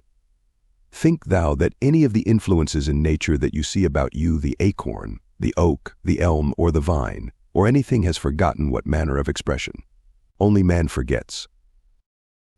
Because of the challenges and pressures of everyday life, we might think that part of the forgetting is due to the sometimes overwhelming situations in which we find ourselves. And yet, from Cayce's perspective, it is only as we deal with those challenges in a constructive manner that the soul grows in its awareness. Perhaps one difficulty we face in our understanding is that we too often focus on doing rather than on the importance of being. Essentially, the purpose of life demands a growth in consciousness and personal awareness. Yet too often we become fixated on the goal or on our perception of what needs to be fixed or changed. We direct our energies into changing something or someone rather than on changing ourselves. We measure the success of our lives by our external accomplishments rather than by who we have become through the course of a lifetime of experiences. The Akashic Records draw to us those circumstances, people, and events which have the potential to enable us to become more in attunement with the Creator. What we actually do with our lives may not be of great importance unless it assists others in their own process of becoming. This premise becomes clear in the Cayce readings on past lives. When discussing an individual's past personalities and identities, Cayce focused on what the soul had learned or become, not upon the individual's accomplishments in society. Another difficulty we face in the modern era is our tendency to regard ourselves as being victimized by the people and the events which surround us. Too often, our challenges, our difficulties, and the ways in which our individual lessons manifest are seen as somehow being external to our own co-creative abilities. Unfortunately, this erroneous perception can have a detrimental effect upon our unfolding futures, and it is definitely not the perspective found in the Edgar Cayce material. Everything drawn to us had its origination in the Akashic Records, based upon our own previous adherence to or disregard of universal laws. Cayce told one woman, "In giving the interpretations of the records as we find them, upon the skein of time and space they are written ever by the mental and the material application of what the entity does about the spiritual influences in its experience. If the constructive or creative forces are chosen, that are the manifestations of the Maker, the Creator, the Lord of the earth, yea, the universe, then man chooses the way that builds into the consciousness the awareness of that godly approach. Those that choose for self that of fame, fortune, or whatnot, that takes hold upon materiality alone, build that which becomes dross in the experience and bring discomfort, disease, disturbance to the body and the mind, and as it were shrivel or starve the soul."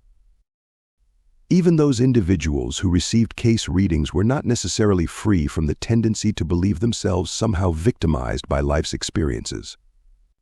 In one instance, a 25-year-old automobile salesman was given an overview of the negative and positive tendencies which were parts of his character. On the positive side, he was good with helping people, he loved spiritual ideas, he was talented with money, and he had innate abilities with machinery. Conversely, he was quick to anger, he was prone to extremes in close personal relationships, and he had a predilection to be drawn into war. He was also very stubborn, and his reading stated, "Woe are many, to many, that cross the entity's path when determination by the body is set in this or that direction." In addition to advising how he might overcome some of his negative traits, Cayce counseled the young man that when he did marry, he needed to remember that it was a 50-50-50 proposition, and not a 90% proposition on the one side and 10 on the other. He was told to learn to adapt himself. In spite of the reading's advice, he apparently never saw his own responsibility in creating a successful relationship with another person. He married 12 years later and would eventually report back to Cayce's association in 1957 how his life had unfolded. "I married 12 years following the date of this reading and stayed married 1.5 years. She was of the fair type. You won't believe this, but one day I was walking down the hall and I saw this girl. And I said to the fellow walking with me, 'I'm going to marry that girl.' He said, 'Do you know her?' And I said, 'No, I found out where she worked, dated her some 6 months, and we were married. Not long thereafter she wanted to buy a home. I didn't. But we had to leave the apartment and get a home wall-to-wall carpets, mirror over the mantel, etc., so that I had to give up my boat, and besides I lost $3,000 on the deal. You know, I grew to dislike this girl. Why wasn't the apartment all right? Anyhow, gradually I knew I was going to get out of this, and I did. I'm hard at work now in a bank clearing house. This service where I'm working is an information center for banks. It's nice work, although working with 12 girls has its problems, to say nothing of theirs.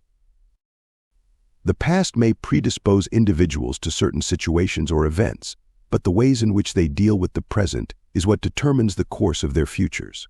One startling example of this is the case of a 17-year-old boy who had a life reading in June 1937. 2 years earlier, a diving accident had left the young man a paraplegic, confined to a wheelchair. During the reading, Cayce told the boy's parents that the universe had entrusted to their care a great soul that may give much to others whenever the earth and the things therein look dark. The soul had many talents and aptitude for writing, great personal determination, and the ability to make the best of a bad situation. In terms of his cheerfulness and the acceptance of his physical condition, the reading even stated would that every soul would learn that lesson, even as well as this entity has gained in the present. Cayce also reminded the parents, hence the purposes for each soul's experience in materiality, are that the Book of Remembrance may be opened, that the soul may know its relationship to its maker. What the Akashic Records revealed in this case were past lives which were having a varying effect upon the young man in the present. Previously, he had been a soldier at Bunker Hill during the American Revolution. From this experience, he had learned to be cheerful and to use whatever was at hand, making the best of a bad situation. From the same experience, he had acquired great personal fortitude and determination. Cayce pointed out that although his entire revolutionary lifetime had been one of material lack and deprivation as the world might measure success, he had made great strides both mentally and spiritually. However, it was the lifetime just prior to the revolution which had drawn to him his present difficulty. He had been a Roman soldier prone to self-indulgence, which accounted for his perpetual lack of material goods in the next experience. One of his favorite pastimes in Rome had been fighting in the arena. He loved the challenge of personal combat and felt great pleasure in beating his opponents. According to the readings, he went so far as to find glory in seeing the suffering of others. The entity saw suffering, and the entity made light of same. Hence the entity sees suffering in self in the present, and must again make light of same, but for a different purpose, for a different desire, for a different cause. The young man was also given a past life in Arabia when he had gained abilities as a writer and a scribe. Cayce reminded the boy's parents that those same abilities could be drawn upon in the present. When the parents asked about their son's life expectancy, the reply came, "This depends upon the application of that which is a part of the experience in the present. It should be many, many, many moons." When asked about his strengths and what they should expect of him, Cayce said, "He may be a blessing to many. Do not count as man in multitudes, but rather as God that looketh on the purposes and the desires of the individual soul, to make self as hopeful to others, that they too may see the light and the way. All, expect all, as all life, all force, all power, all love is God, then there is a purpose, there is the expression of the will. Then keep it in that, for what ye expect, and ask for, that ye see, that ye experience." When the reading was over, the boy's mother cried and said that it had been remarkable, not only in its analysis of her son's strengths and weaknesses, but also in its attitude about the boy's future. A year later, she would report, "It is amazing and highly gratifying how understanding my son has become, and to him it seems the most natural development. But we can see the greatest contrast between the heedless, headstrong boy of yesterday and the patient, considerate boy he is now. And this experience has not in the least broken his spirit, for he is the strong character he always was, only his energy is directed in worthwhile channels. He is a great tease and quite a wit, so life is never dull, and he neither expects nor wants sympathy. In every sense of the word, he can take it." Eventually, the boy would move out on his own to California, surround himself with friends and associates, and begin writing and editing a newsletter. By all accounts, he got along extremely well, had a natural ability to write poetry and prose, and never saw himself as being victimized by his situation. In one of the final reports on file, his mother states, "He has grown to be one of the grandest people I have ever known, and will always be a force for good, no matter where he is placed." From the thousands of individuals who had readings, it becomes apparent that the future is not simply a matter of fate, or chance, or luck, or even personal circumstance. It is a conditional event which is dependent upon individual and collective will. One's destiny is not determined by where an individual came from or where he or she might find him or herself in the present. Instead, the future is dependent upon what one chooses to do with his or her current situation. At any moment in time, one's unfolding future might be cast as a shadow in a specific direction, but that shadow moves and bends as the individual changes her or his stance in the present. Day by day, choice by choice, each individual becomes personally responsible for the life she or he decides to lead, and every choice becomes a portion of the record, creating new shadows and impressions which may come to pass. Even the finest computer system in the world would never be able to predict with complete accuracy the outcome of one's entire life when weighed against the possibilities and potentials of the human will. Chapter 8. Cayce Histories. In spite of Edgar Cayce's accuracy in foreseeing future events, the readings are firm in their premise that the future is not fixed. Each individual is ultimately responsible for creating and shaping the substance of her or his unfolding life.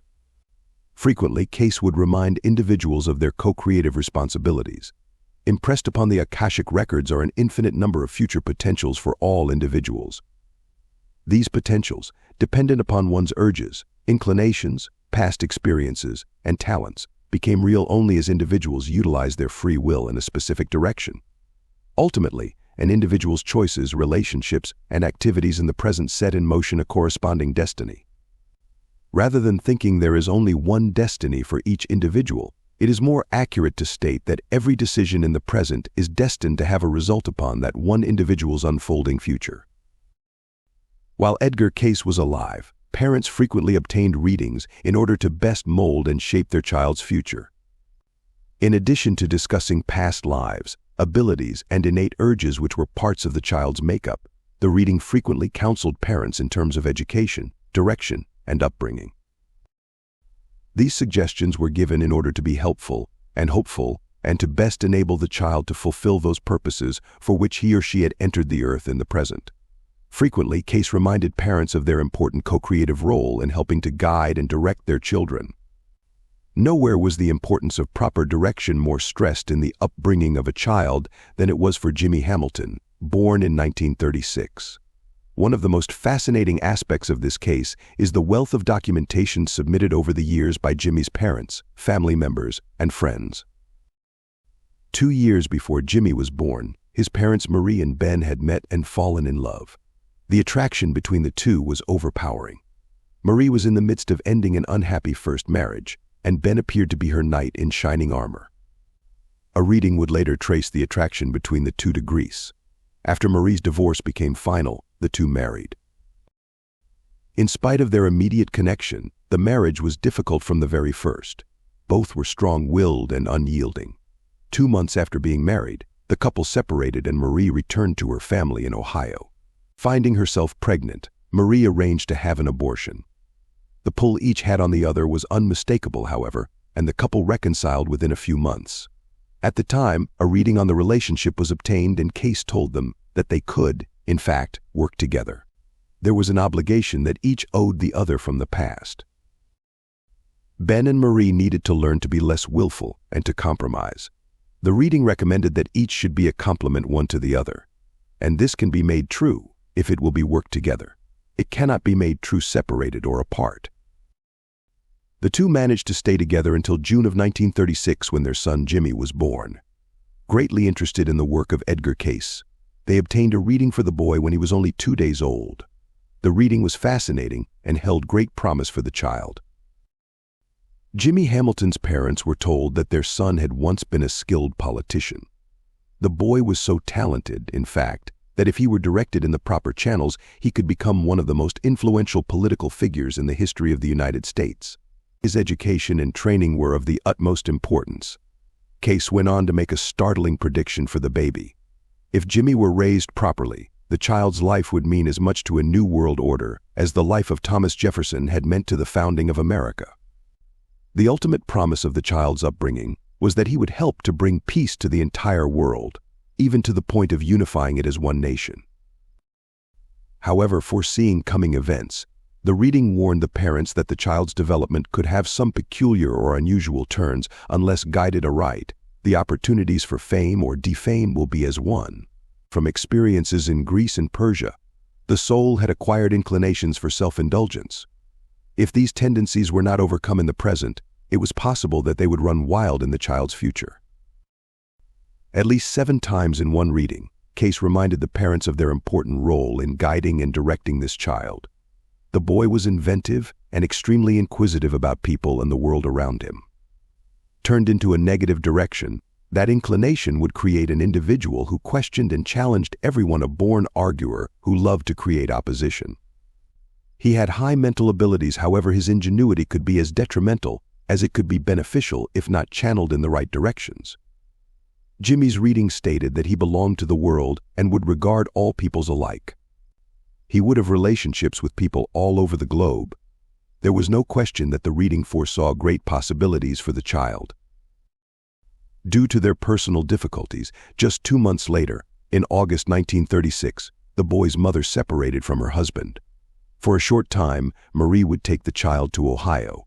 The couple reconciled shortly thereafter, but their problems were not solved.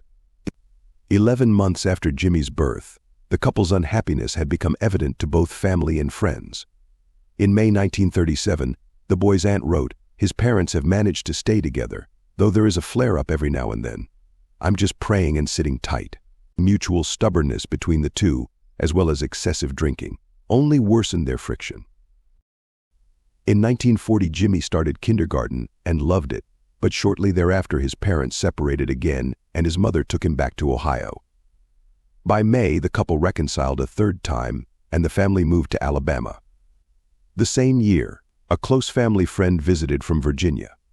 After seeing young Jimmy and returning home, the friend wrote to Ben, "I hope, Ben, you won't think me meddling when I say the things I am prompted to say here, from having been at your home. I was very much tempted to bring Jimmy home with me, but didn't think it was right to do so. Yeah. As you know, we each of us here think as much of him as if he belonged to us, and it is because I'm anxious about his health that I'm saying this." By Christmas, Marie and Ben had separated again. Jimmy's mother took him back to Ohio. A couple of months later, she wrote, "I'm in an awful state of mind. I feel what I have done is right, and yet I feel that Ben and I have failed each other. There's no doubt in my mind that we could have done better in regard to our advantages. It's too late now, so we must bear the best of it. There are times when I love him and miss him, and then again I feel resentful." That same month, Ben submitted his own letter. "My life has really been a jumbled up affair, and naturally there are a lot of things I feel sorry about, especially my boy, but I'd rather not even think about it because it's a long, long way from the conditions I would like to exist." 2 months later, Ben told a friend, "I'm afraid I made a big mistake in not taking Jimmy away from her." Marie and Ben were divorced in 1942. For a time, Ben moved overseas and Marie continued to struggle with the child's upbringing. That same year, when Jimmy was 6, he would have another reading. The family friend who previously had shown concern about the boy had looked into the possibility of sending the boy away to school. The school, located in the Northeast, had an excellent reputation, and Marie asked about the advisability of sending her son. The reading encouraged Jimmy's mother to give her child the opportunity he so badly needed to express himself. The boy's abilities were still apparent. Cayce added that the school which had been selected was as near as ideal as might well be imagined, and he emphasized, "Think what the entity can mean to so many others." Unfortunately, Marie changed her mind shortly thereafter. She did not want to send Jimmy away to school. The family friend noted, "Jimmy's mother got cold feet, said she couldn't bear to think of his being so far away from her when he was so young. Hard to say what is what, just hope she never regrets it. Am disappointed, yet not surprised, but she had been so willing when I made arrangements. Do not know what happened to her." In October of that year, his mother sent Jimmy to live with his Aunt Clara, Ben's sister, in Virginia. The arrangement seemed much better for him. He loved Clara deeply, and she him, and he enjoyed staying with her. He did well in school, making good grades. One of his favorite pastimes was to draw. However, 4 months later, Jimmy's mother wanted him back, and he returned to live with her and go to a local school. He was not as happy. His report card indicated that he often annoyed others and made unnecessary noise in class. 8 months later, Marie had a change of heart and Jimmy was sent back to live with his aunt.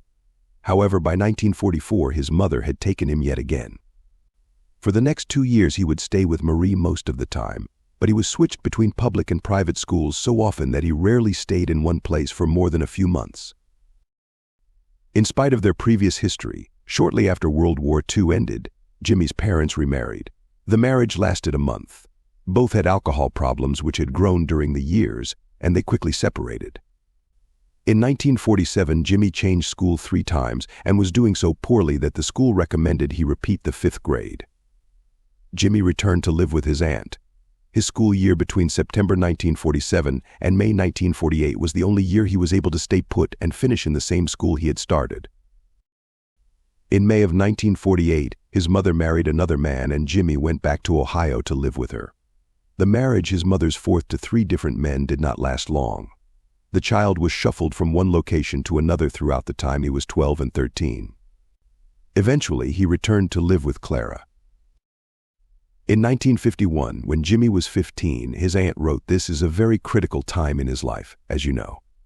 I'm not a good substitute for 2 parents, but I'm doing the best I can." She also noted that, although he was not a good student, he excelled in sports and was very interested in music and art. In 1953, when he was 17 years old, instead of going to summer school to make up work he had failed, Jimmy Hamilton ran away with a friend to Florida.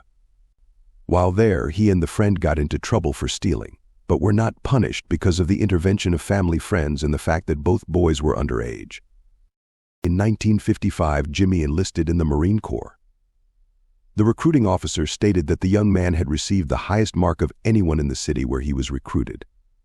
Jimmy liked the Marine Corps very much and began to travel, confirming Edgar Cayce's statement that he would belong to the world from Japan. He wrote his aunt, "I wish it were possible for you to visit Japan. It's such an amazing country. I don't know why I feel so much at home with these people." Foreign languages seemed to come easy to him. When nearly 20, his father, who had seen him only rarely over the years, wrote him a letter. "I know that both of us would have wanted you to have a much nicer life than you did have, but our own little petty likes and dislikes at the time were all important.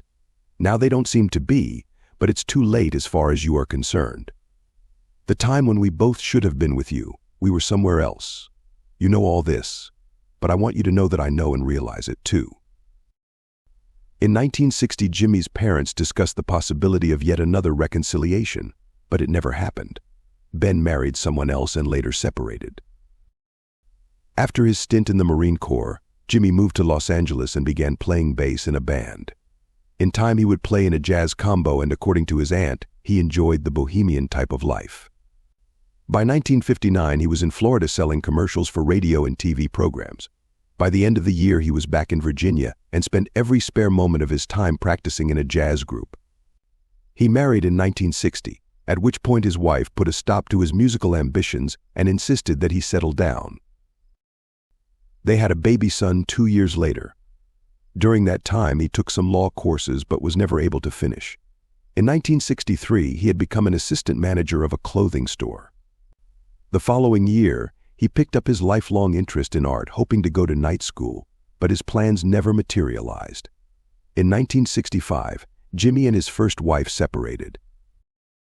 In 1966, Jimmy Hamilton married again and worked in a clothing store. That same year, his mother, Marie, stated that if she had been as wise 20 years earlier, she could have saved her marriage to Ben. In 1967, Jimmy and his wife had another child, but a year later they were divorced. He next moved to the Washington, D.C. area and managed a boutique. According to his Aunt Clara, for a time he sought out counseling in an effort to try to get hold of myself. Eventually, he would marry and separate a 3rd time. By the fall of 1970, Jimmy had moved to Greece. He wrote his aunt, "I love it. We should all be Greeks again. It would do us good. Everyone loves everyone, no communications gap, no put-ons. I can't begin to explain the beauty of this new world where I am now living." By November, he had moved to Italy, and by December he traveled to Spain and Africa. Shortly thereafter, he returned to Virginia. In time, he would find a variety of jobs in both the clothing and restaurant businesses. He was personable, and people liked him.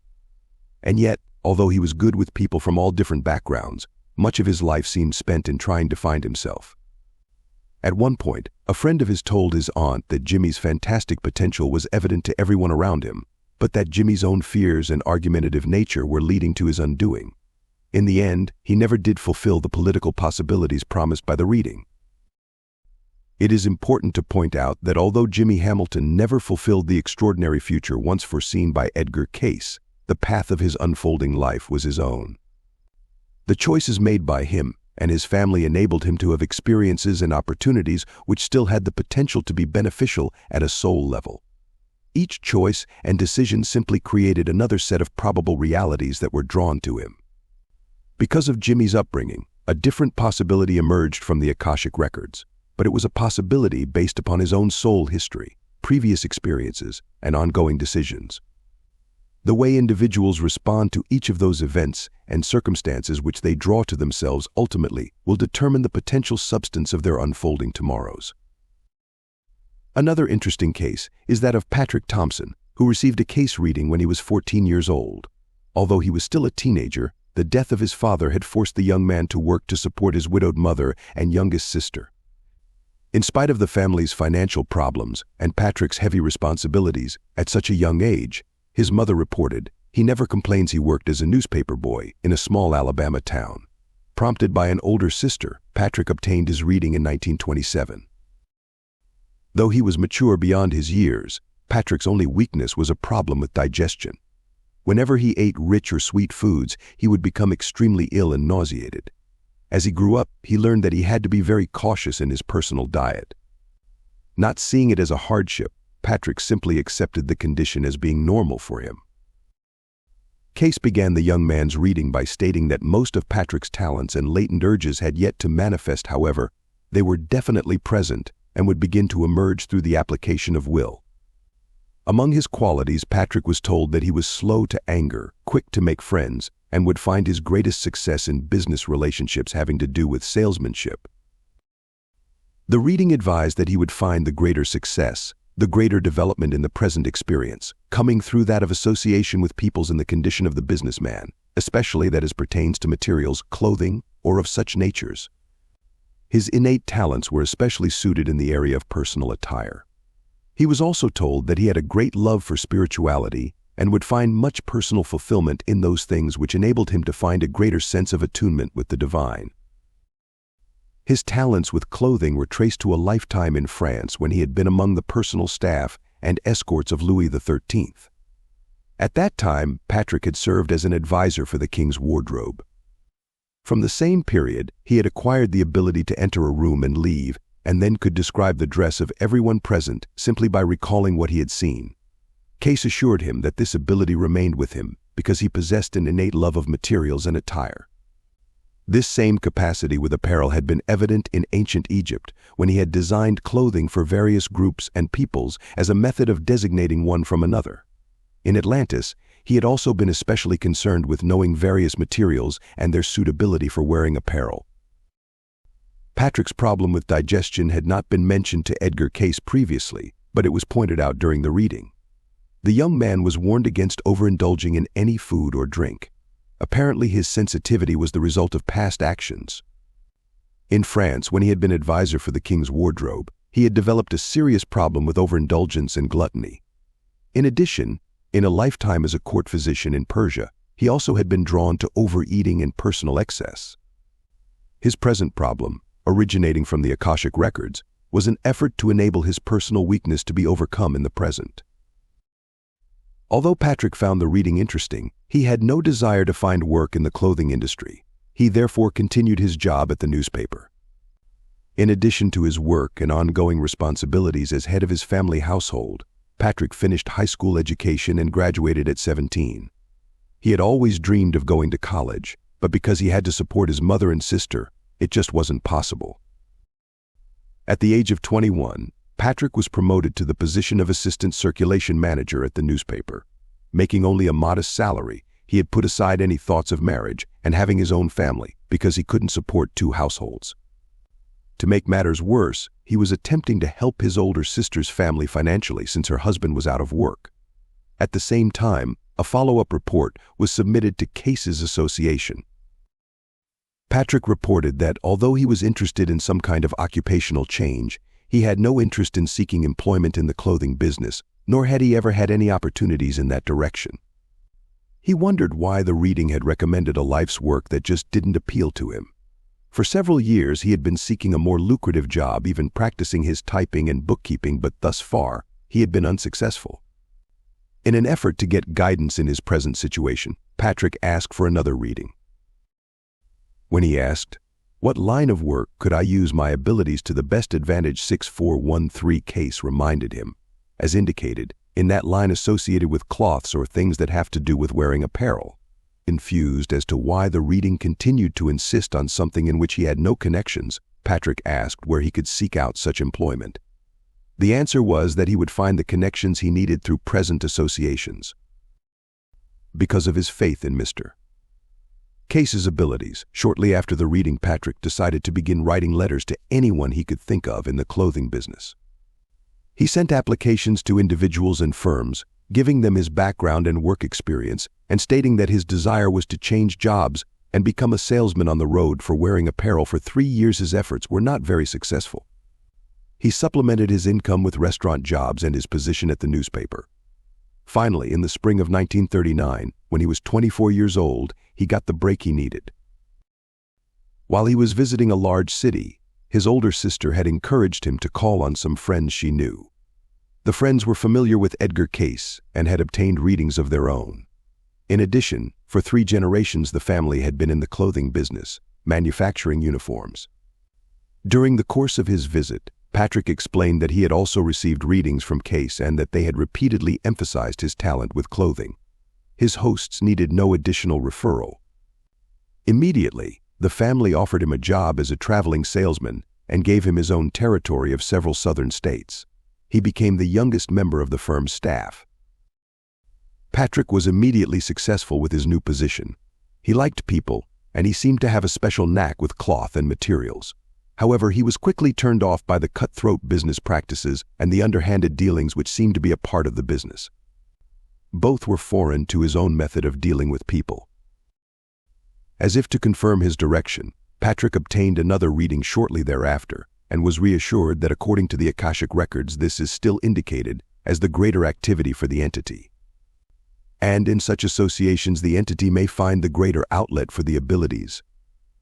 Through relationships with garment making, clothing, dress, Patrick was encouraged to focus on his own spiritual ideal and to always remember that it wasn't so important how others treated him, but how he treated others, not so much that as ye would desire that others be, or that others might do for thee, but rather as to whether or not thy material or daily activity in dealing with thy fellow men is in keeping with thy spiritual ideal. That same year he would tell his older sister that the spiritual advice in his reading had changed his whole outlook on the business world.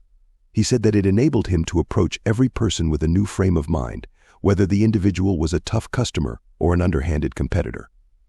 He became content with what he was doing, and his finances improved tremendously.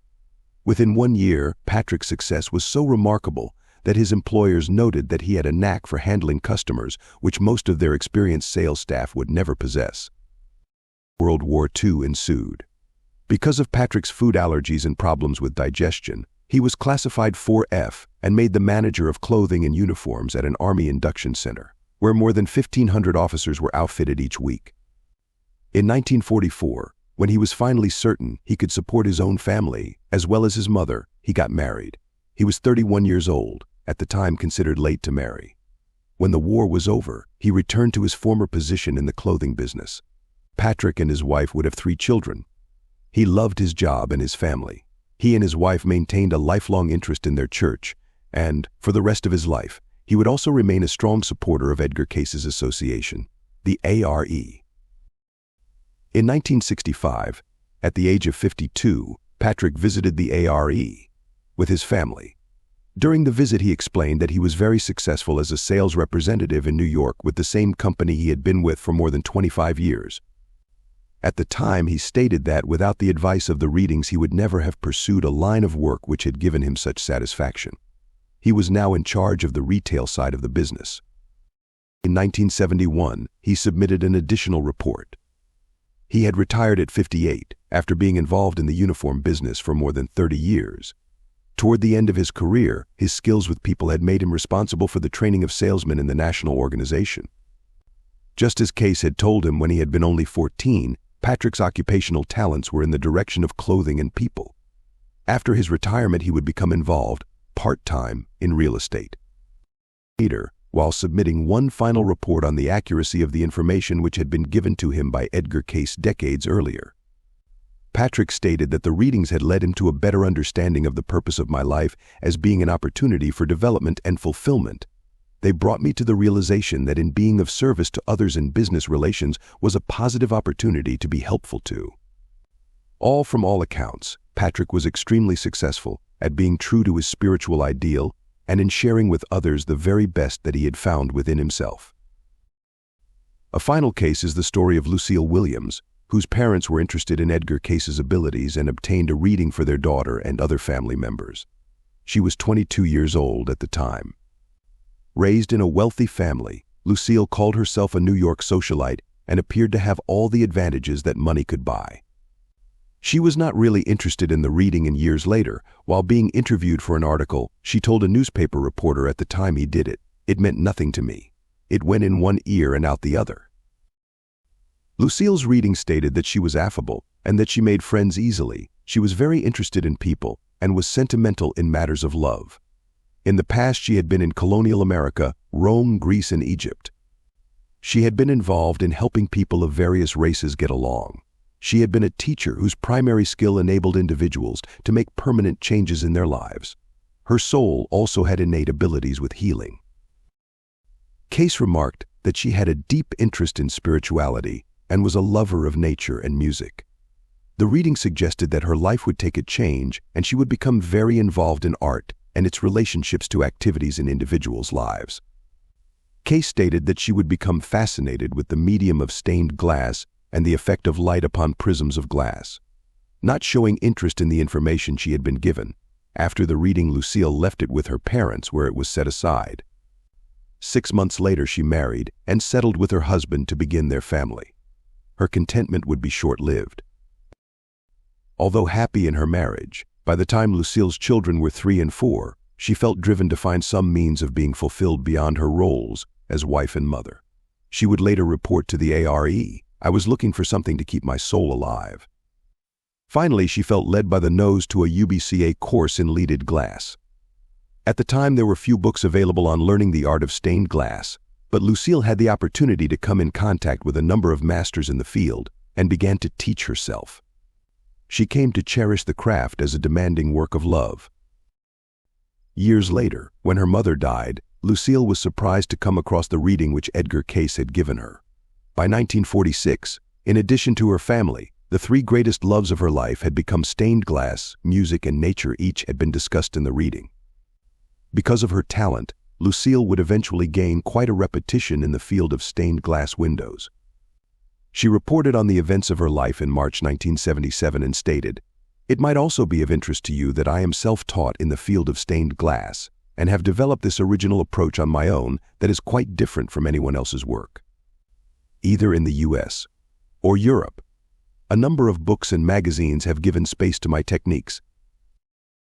Lucille went on to explain that she had been a student of voice and ballet and that she could play the piano and the organ. In fact, she insisted that she could not live without music. She also tended a large garden and raised her own organic fruits and vegetables. Her stained glass work had won awards at the Corcoran Gallery of Art and the National Collection of Fine Arts at the Smithsonian Institution, because the reading so accurately depicted the individual she would become. In August 1977, Lucille and her husband visited the ARE. In order to take measurements for the 2 sets of stained glass windows she wished to donate to the organization. When completed, each window consisted of 3 panels, measured 20 feet in length, and weighed 300 pounds. Lucille died in 1992 at the age of 80. Her obituary is the final report in her case file. Lucille Williams, 80, a nationally known and widely exhibited stained glass artist, died of natural causes March 4th at Greenwich Hospital. A resident of Greenwich for 33 years, she was creating stained glass windows up to the time of her death. Her most recent installations were 2 windows at the Church of the Holy Comforter in Kenilworth, Ill. Regarded as a pioneer and innovator in the field of abstract stained glass windows, Mrs. Williams received inquiries and requests for her windows from as far away as Saudi Arabia and India. While stained glass windows are usually associated with cathedral windows depicting biblical scenes, hers are abstract designs using layers of different types of glass of varied shapes and colors. She had taught classes at the Greenwich UBA, and her work was shown in exhibits of the Greenwich Art Society and the Stamford Art Association. She was a member of the Stained Glass Association of America, from which she received several first-place commendations. Locations of her glass installations include the Greenwich UBA, the Cole Auditorium of the Greenwich Library, St. John's Episcopal Church in Stamford, the National Cathedral in Washington, D.C., the Connecticut Hospice in Branford, Concordia College in Bronxville, NY, and the Association for Research and Enlightenment Meditation Center in Virginia Beach, VA. Additionally, her works are part of the permanent collection of glass at the Corning Museum in Corning. Chapter 9. Discovering Insights into Your Future. The variable nature of one's future is graphically portrayed in the motion picture Back to the Future II with Michael J. Fox. Fox plays a young man, Marty, who is suddenly thrust into a horrific future which bears little resemblance to the life he knew. In a short time, Marty comes to the realization that the future in which he finds himself has been built upon a series of events that took place in his own past. In order to change the future, he needs to return to the past and rectify his misdeeds. Thankfully, the young man has at his disposal a time machine, and he is able to go back and correct what went wrong. Once that is accomplished, the future he found so appalling suddenly ceases to exist. Even without a time machine, the future is ever changeable.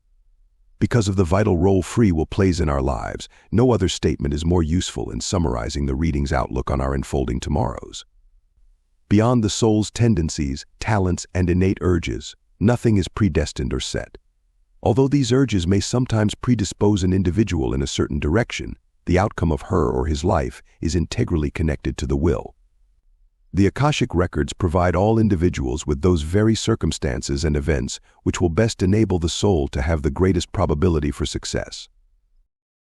Edgar Cayce repeatedly reminded people they could be successful in terms of soul growth and personal transformation if they simply applied whatever it was that they knew to do. Most often, individuals are aware of some of those very things which would enable them to become better people. However, too often there is a gap between knowledge and its application. The readings frequently admonished individuals to do what you know to do, and the next step will be given. In other words, soul growth is not dependent upon what an individual knows. Instead, it is predicated upon what an individual does about what she or he knows. The language of the readings, oh, that all would realize, come to the consciousness that what we are in any given experience, or time, is the combined results of what we have done about the ideals that we have set. Simply stated, an ideal is the motivating influence that undergirds the intentionality of why an individual does what he or she does. The focus is upon one's intent. Rather than being an intellectual exercise, Cayce encouraged individuals to choose ideals which would enable them to apply the qualities of love, service, compassion, and understanding in their interactions with others, all the while becoming better people in the process. Essentially, a spiritual ideal causes individuals to be concerned with how they might assist those around them. The focus is on others rather than upon oneself. The importance of becoming aware of one's intent and choosing a spiritual ideal is to enable individuals to become aware of what they are building and inscribing upon the Akashic Records. As far as the readings are concerned, the future of each individual is destined to include meeting those very conditions which she or he has built in the past and is continually building in the present. Because of the changeable nature of one's destiny, individuals might wish to know how it's possible to gain insights into their evolving futures. From the reading's perspective, there are at least two facts of which an individual can become certain. The first is that the soul is destined to grow and eventually awaken to an awareness of its true relationship to the Creator. Whatever it takes to bring about this growth in consciousness is exactly what the Akashic Records will continually draw toward the soul. Cayce asked one individual, how much longer can the will of man continue to defy its maker in terms of one's personal future? The second certainty is that individuals will continue to draw a particular lesson toward themselves until they have learned it. This second premise is clearly illustrated in the work history of Glenn Peters, a businessman. Glenn started a new job at a company and found himself sharing office space with a woman named Tammy. From the first, Glenn didn't really care for his office mate. He felt that she talked too much, seemed very jealous of his arrival, and appeared intent on guiding and overseeing his work, thereby preventing mistakes he might make due to his inexperience with the company. Over several months, the situation worsened until Glenn could no longer stand being in the same room with her. It caused him greater frustration to realize that no one else in the office had as difficult a time with Tammy as he did. A number of people genuinely liked her, so complaining to his boss seemed somewhat childish. During one weekend, when he was pondering what to do in his situation, an insight finally came to him. In thinking about his work history, Glenn realized that in his last two positions, at two different companies, he was in situations in which he had been forced to interact on a regular basis with two different personalities exactly like Tammy. It was this recognition which made him realize somewhat reluctantly that he was the one who needed to change, not his office mate. From then on, Glenn did whatever he could to interact with Tammy on a positive basis. He decided that her talkative nature and unwelcomed critiques were possibly in response to the fact that he rarely shared his thoughts on any company project. The same had been true at his previous places of employment. He surmised that Tammy's perception of his inexperience was either caused by his projecting a know-it-all attitude, even when he didn't, or a result of her feelings of inadequacy. Either way, Glenn felt that part of the solution was to engage with her more frequently and to find occasion to honestly admire her work. By his admission, healing the relationship was not always easy, for he frequently found himself falling into old patterns of behavior. But in time there was a definite change and his entire perception of Tammy changed as well. He was genuinely surprised to find that he liked working with her and even considered her a friend. In relating the story of his work history, it became apparent that the Akashic Records had drawn the same situation to Glenn twice previously before he was finally able to effect a change in his own awareness. From the perspective of the Edgar Cayce readings, lessons that have been ignored or avoided are destined to become a part of one's personal future.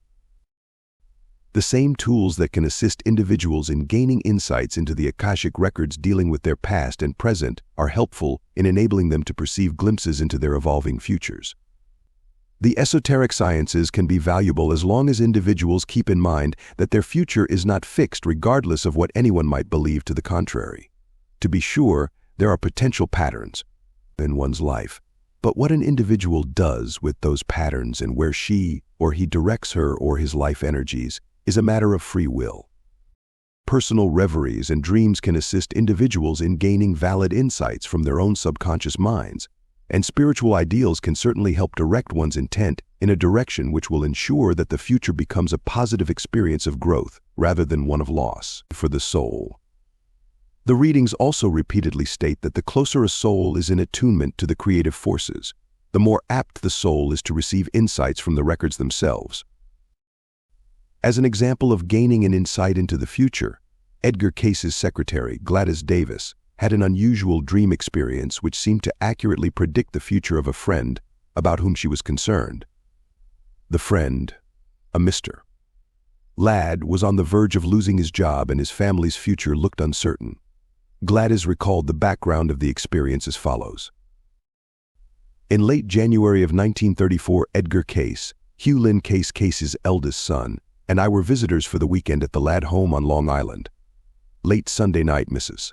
Ladd was telling me about her husband's financial difficulties. His job was insecure, and they were about to lose their home. As I got in bed, I remember wishing I could do something to help the Ladd family. It turned awfully cold that night and I was very uncomfortable.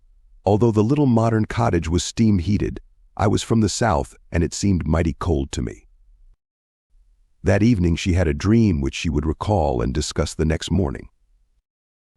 In the dream, there was a knock on the door. I said, "Come in, Mr."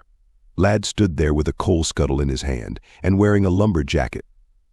I had never seen him in anything but a business suit. He came in and made a fire in a little coal stove which stood in the room, saying, "Now the room will soon be warm so you can get up." On the train back to New York later that morning, I told Mr. Cayce and Hugh Lynn about the dream, when relating what an uncomfortable night I had experienced. We all laughed and attributed the dream to my discomfort. Still, I remember remarking how strange it was that the room should be different from the one I was occupying, which had cute little radiators on two sides of it, too cute and too little. Gladys thought no more about the dream until April 1935, 15 months later, when she was on a business trip to New York and found herself in a guest house at the Sun Air Farm in Oak Ridge, NJ. On Sunday morning, April 7, 1935, she was awakened by the sound of knocking at her door. She said, "Come in." And according to Gladys, there stood Mr. Ladd in his lumber jacket, a coal bucket in his hand, and he said, "I thought you'd like to have a little fire in your stove to take the chill off. While you get dressed." I immediately noticed that the little room was exactly the same as I had dreamed it over a year ago. Apparently, Mr. Ladd had become manager of the Sun Air Farm in January 1935. Later that June, Gladys asked in a reading how such an experience was even possible. She was told, "The law of cause and effect is immutable by choice in individual experience, or choice is the factor that alters or changes the effect produced by that which is the builder for every experience of associations of man, in even material experience. Hence, as thought and purpose, and aim and desire are set in motion by minds, their effect is as a condition that is. Dream is but attuning an individual mind to those individual storehouses of experience that has been set in motion. Hence, at times there may be the perfect connection, at others there may be the static of interference by inability of coordinating the own thought to the experience or actuality or fact set in motion. Hence, those experiences that are visioned are not only, as has been given to some, to be interpreters of the unseen, but to others dreams, or as dreamer of dreams, to others as prophecy, to others healing, to others exhortation, to this and that and the other, yet all are of the same spirit. Hence, this is the manner as may be seen. The importance of dreams in revealing insights into the future is repeatedly discussed in the Edgar Cayce material. In fact, from Cayce's perspective, nothing of significance ever happens without it first being foreshadowed in a dream. However, one's personal will remains an important factor even in the face of a foreshadowed future. An excellent example can be found in Scripture in the story of Joseph and his ability to interpret the dreams of Pharaoh. By correctly interpreting the Pharaoh's dreams, Joseph predicts Egypt will have 7 years of plenty followed by 7 years of famine. As a result of the dreams, Pharaoh decides that the country must mobilize and prepare for the shortage of food. In time, all that Joseph foresaw comes to pass. But because of the country's preparation, the famine is not catastrophic to the people of Egypt. Although the years of drought were probably inevitable, because of weather patterns and the flooding of the Nile, the ways in which the people prepared for and responded to that drought became a matter of free will. Another possible dream insight into a personal future comes from the story of a man who dreamed of his own death. The dream was not negative, but seemed to focus on an experience that occurred after he had died. "I dreamed that I had died and was standing on a cloud with a bunch of other people who were also dead. It wasn't at all alarming and seemed kind of natural. After a short while, I found myself standing next to an easel still in the clouds and painting a picture of a beautiful sailboat. When I was nearly completed, an angel happened to walk by and commented on the beauty of my painting. We got to talking about other things, and finally the angel looked me right in the eyes and said, 'You know, in order to achieve balance in your next life, you need to incarnate as a woman.' I remember speaking with the angel about it for a moment or two longer, and then that was the end of the dream." In addition to the beauty of the dream, what eventually intrigued the man about his experience was what happened years later, while undergoing relationship counseling with his spouse. The counselor told him that he was too masculine in his opinions, thought processes, and behaviors. He was advised to begin admiring and cultivating those qualities which were regarded as feminine traits: compassion, empathy, and a being who was much more nurturing. Could the man's dream have foretold an evolving personal future being drawn in place by the Akashic Records? The possibility that unfolding futures developing within the records are accessible by one's subconscious mind is evident in the true story of Morgan Robertson, a struggling 19th century writer. In 1898, Robertson wrote a novel about an enormous ocean liner which he described as follows: "She was the largest craft afloat, and the greatest of the works of men. The ship was larger than anything that had ever been built, and had all the amenities of a first-class hotel.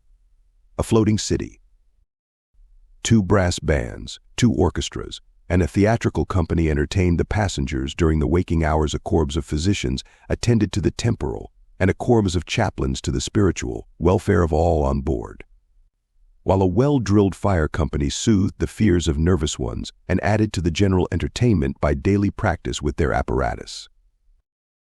She was considered unsinkable, indestructible, and had been fashioned so that 19 watertight compartments could be closed in half a minute, and even with 9 compartments flooded, the ship would still float. In the novel, the ship was filled with thousands of people who met their death one cold April night when the unsinkable vessel struck an iceberg. The name of Robertson's fictional novel was Futility, the Wreck of the Titan. 14 years after the novel's release, on April 12, 1912, a ship called the Titanic left Southampton, England, on her maiden voyage to New York and sank after striking an iceberg. Both vessels could carry several thousand people, and neither had sufficient lifeboats for its passengers. Both ships were able to travel at speeds of 24 to 25 knots. The Titan was described as being 800 feet in length with a displacement of 70,000 tons, and the real Titanic measured 882.5 feet and displaced 66,000 tons. Did Morgan Robertson's subconscious mind provide him with a potential reality from the records which became the subject of his novel? Had the Akashic Records made note of a probable future which was fast coming into existence because of the activities of a British shipping company, the White Star Line? The striking similarities between the two crafts suggest that that is exactly what happened. Although rare, on approximately a dozen occasions while giving a reading, Edgar Cayce would suddenly provide the individual with insights into her or his next life. Because of the dynamic of collective and individual free will, generally such insights were not possible. However, on a number of occasions, the Akashic Records had apparently drawn together enough specific potentials to make accessing portions of the information somehow feasible. For a 51-year-old man, Cayce began the reading by stating the man's place of birth, and then proceeded to discuss the fact that it was very close to the location he would be born in his next experience. Cayce then named the city. In the reading given to a 41-year-old physician, in addition to discussing the soul's strengths, innate urges, and past lives, Cayce commended the woman for her quest for knowledge, which she had undertaken primarily for the greater ability in helping, aiding others. The reading discussed the fact that her soul would likely experience a great development in the present which would enable her in the next experience to bring for the entity a period of manifestation when few will surpass the entity either in the mental, the material, or the spiritual life that will be experienced.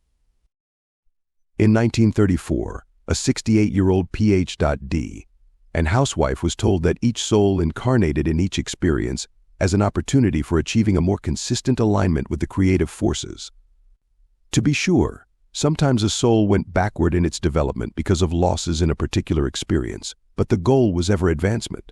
She was told to keep in mind that anything done for the aggrandizement of self would come to naught, and that anything done for the glorification of the Creator would come to fruition. The long-term goal was that the soul, for its own development, may become one with the universal forces or creative energies, or God.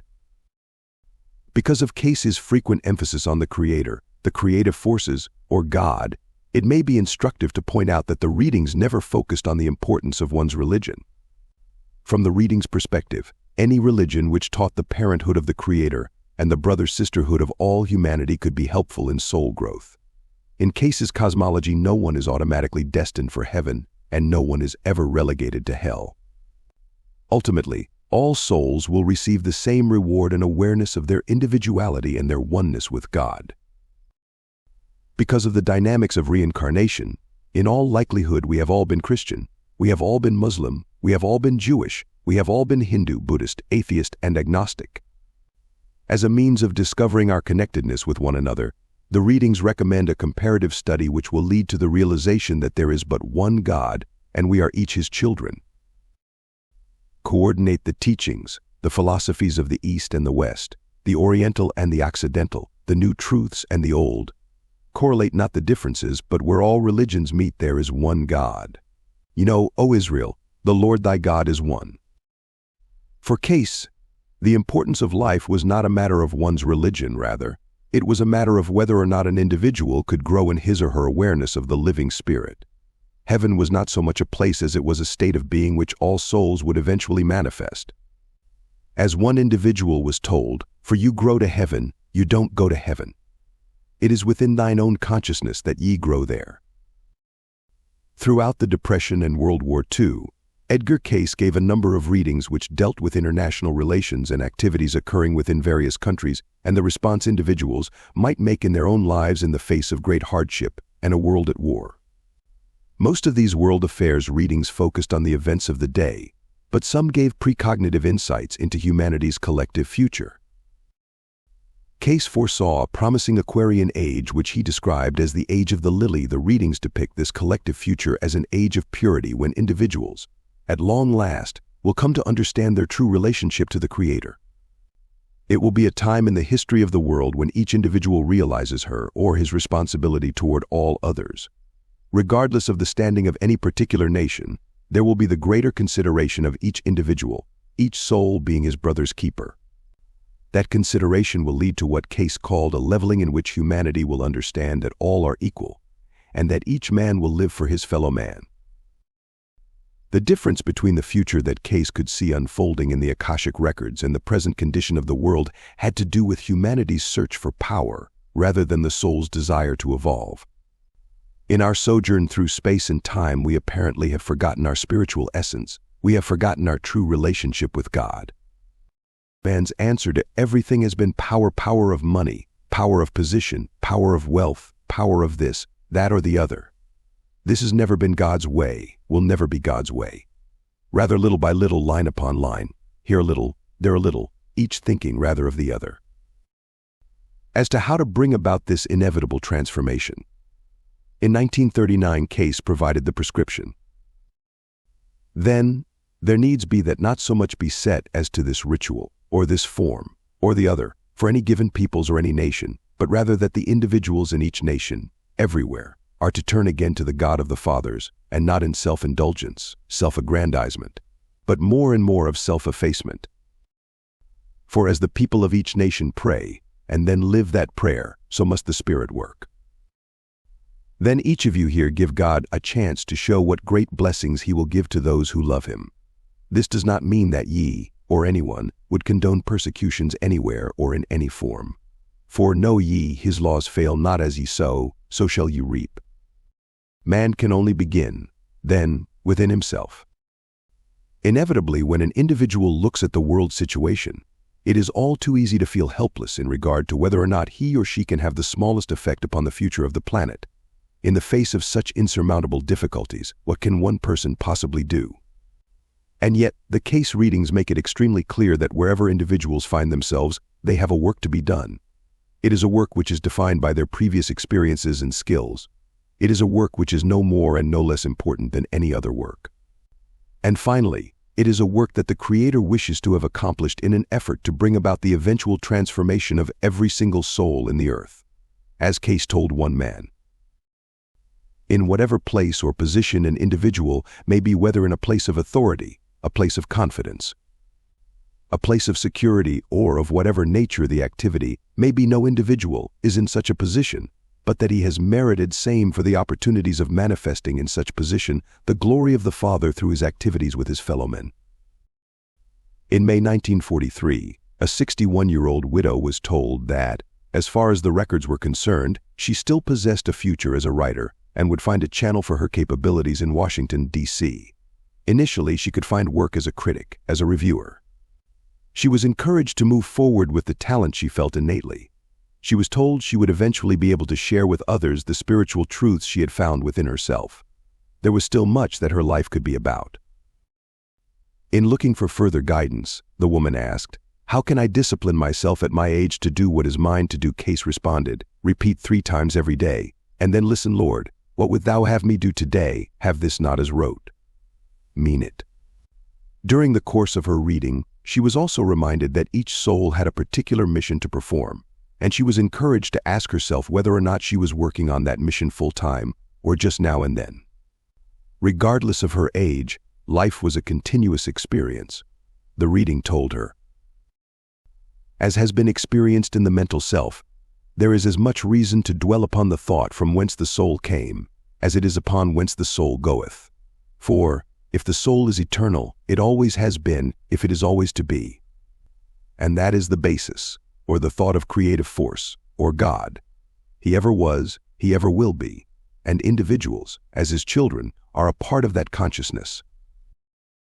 Thus the purpose of manifestation in the material plane that we may apply here a little, there a little, line upon line, precept upon precept, that we may become like him. The suggestion that the soul's destiny is to become like its creator is not at all surprising if we are, in fact, his children.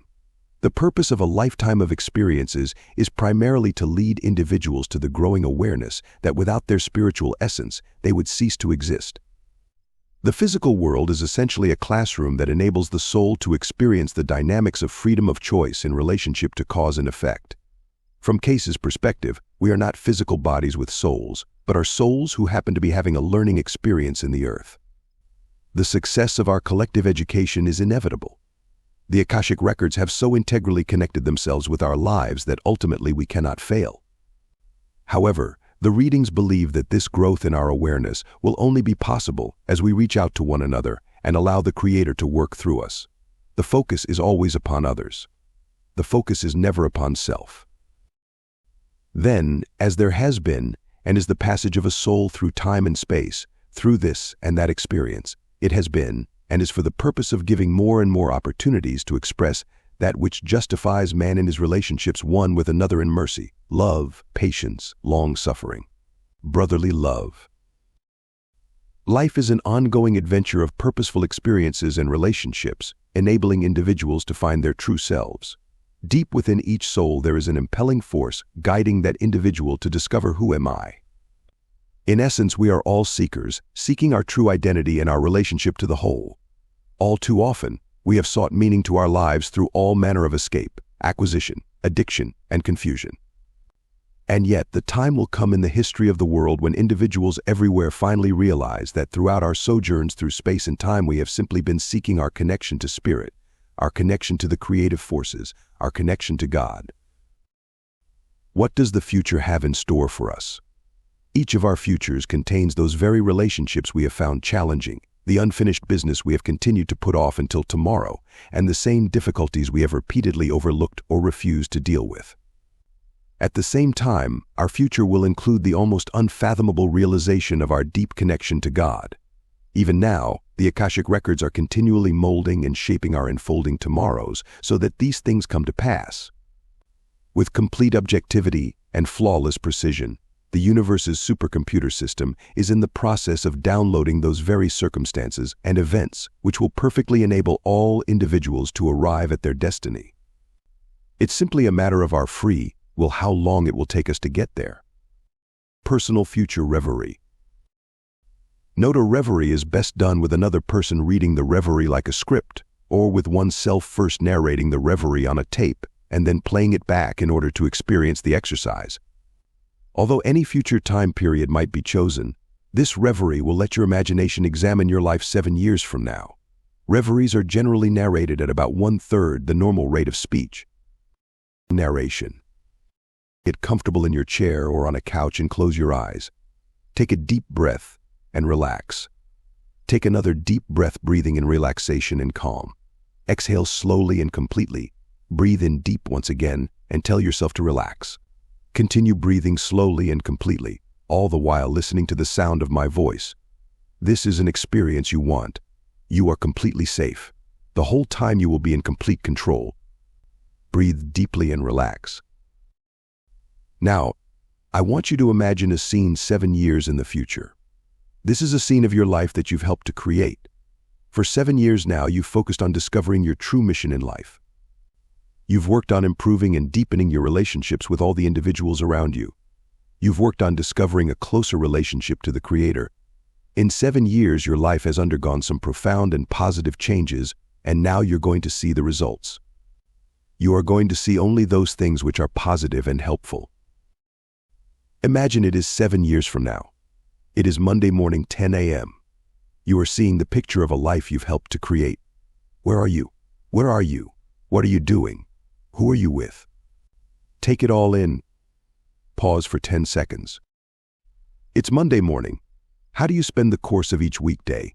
Even in the midst of your busy life, how do you stay in touch with your spiritual connection? It's a Monday, 7 years from now. This is the future that you long wished for. This is the tomorrow that you helped to create. How do you feel about this place and your life? Pause. What is your underlying attitude about your life and the people in it?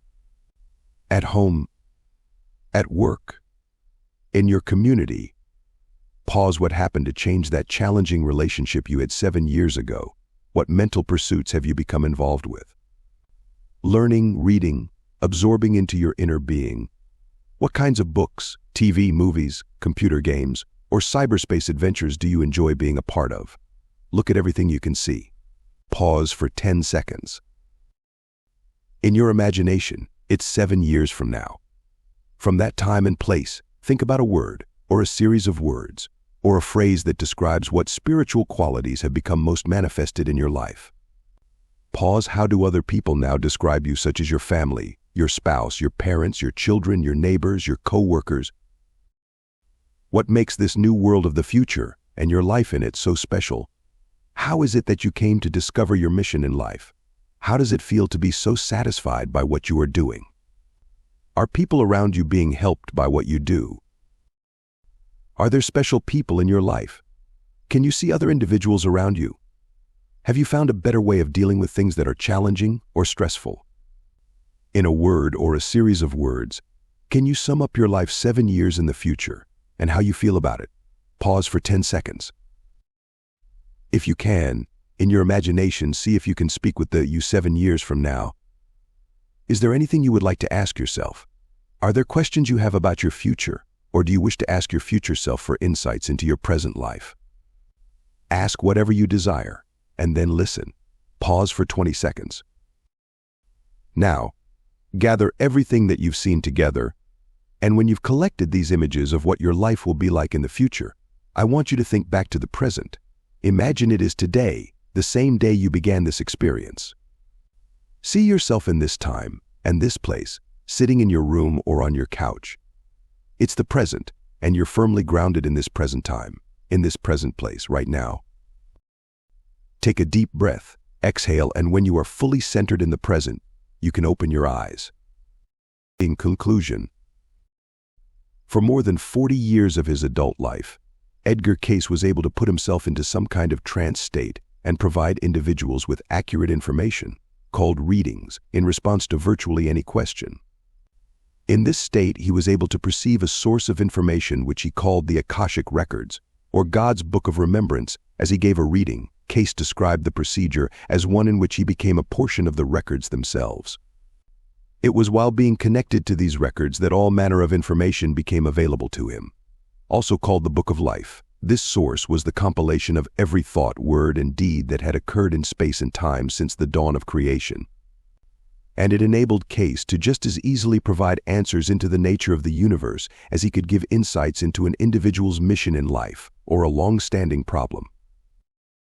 Rather than being simply a place, the readings emphasized that these records were everywhere. From Cayce's perspective, individuals could literally see the shadows of the records in how they spoke, how they thought, and how they interacted with all others. Everything from an individual's qualities and imperfections to past lives and present conditions were somehow accessible. These same records were accessible by the subconscious mind, through dreams, through reveries, and through intuitive and esoteric exercises.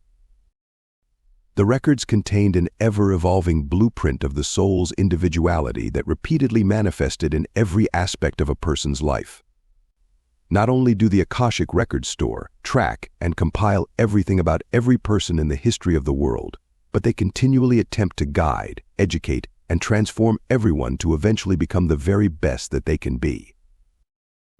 In 1934, Cayce gave a lecture in which he emphasized the reality of the Akashic Records. He told his audience, "Don't ever think that your life isn't being written in the Book of Life. I found it. I have seen it. It is being written. You are the writer." That same year, one of the readings discussed the fact that these records are inscribed on some kind of etheric energy similar in nature to the energy of thought.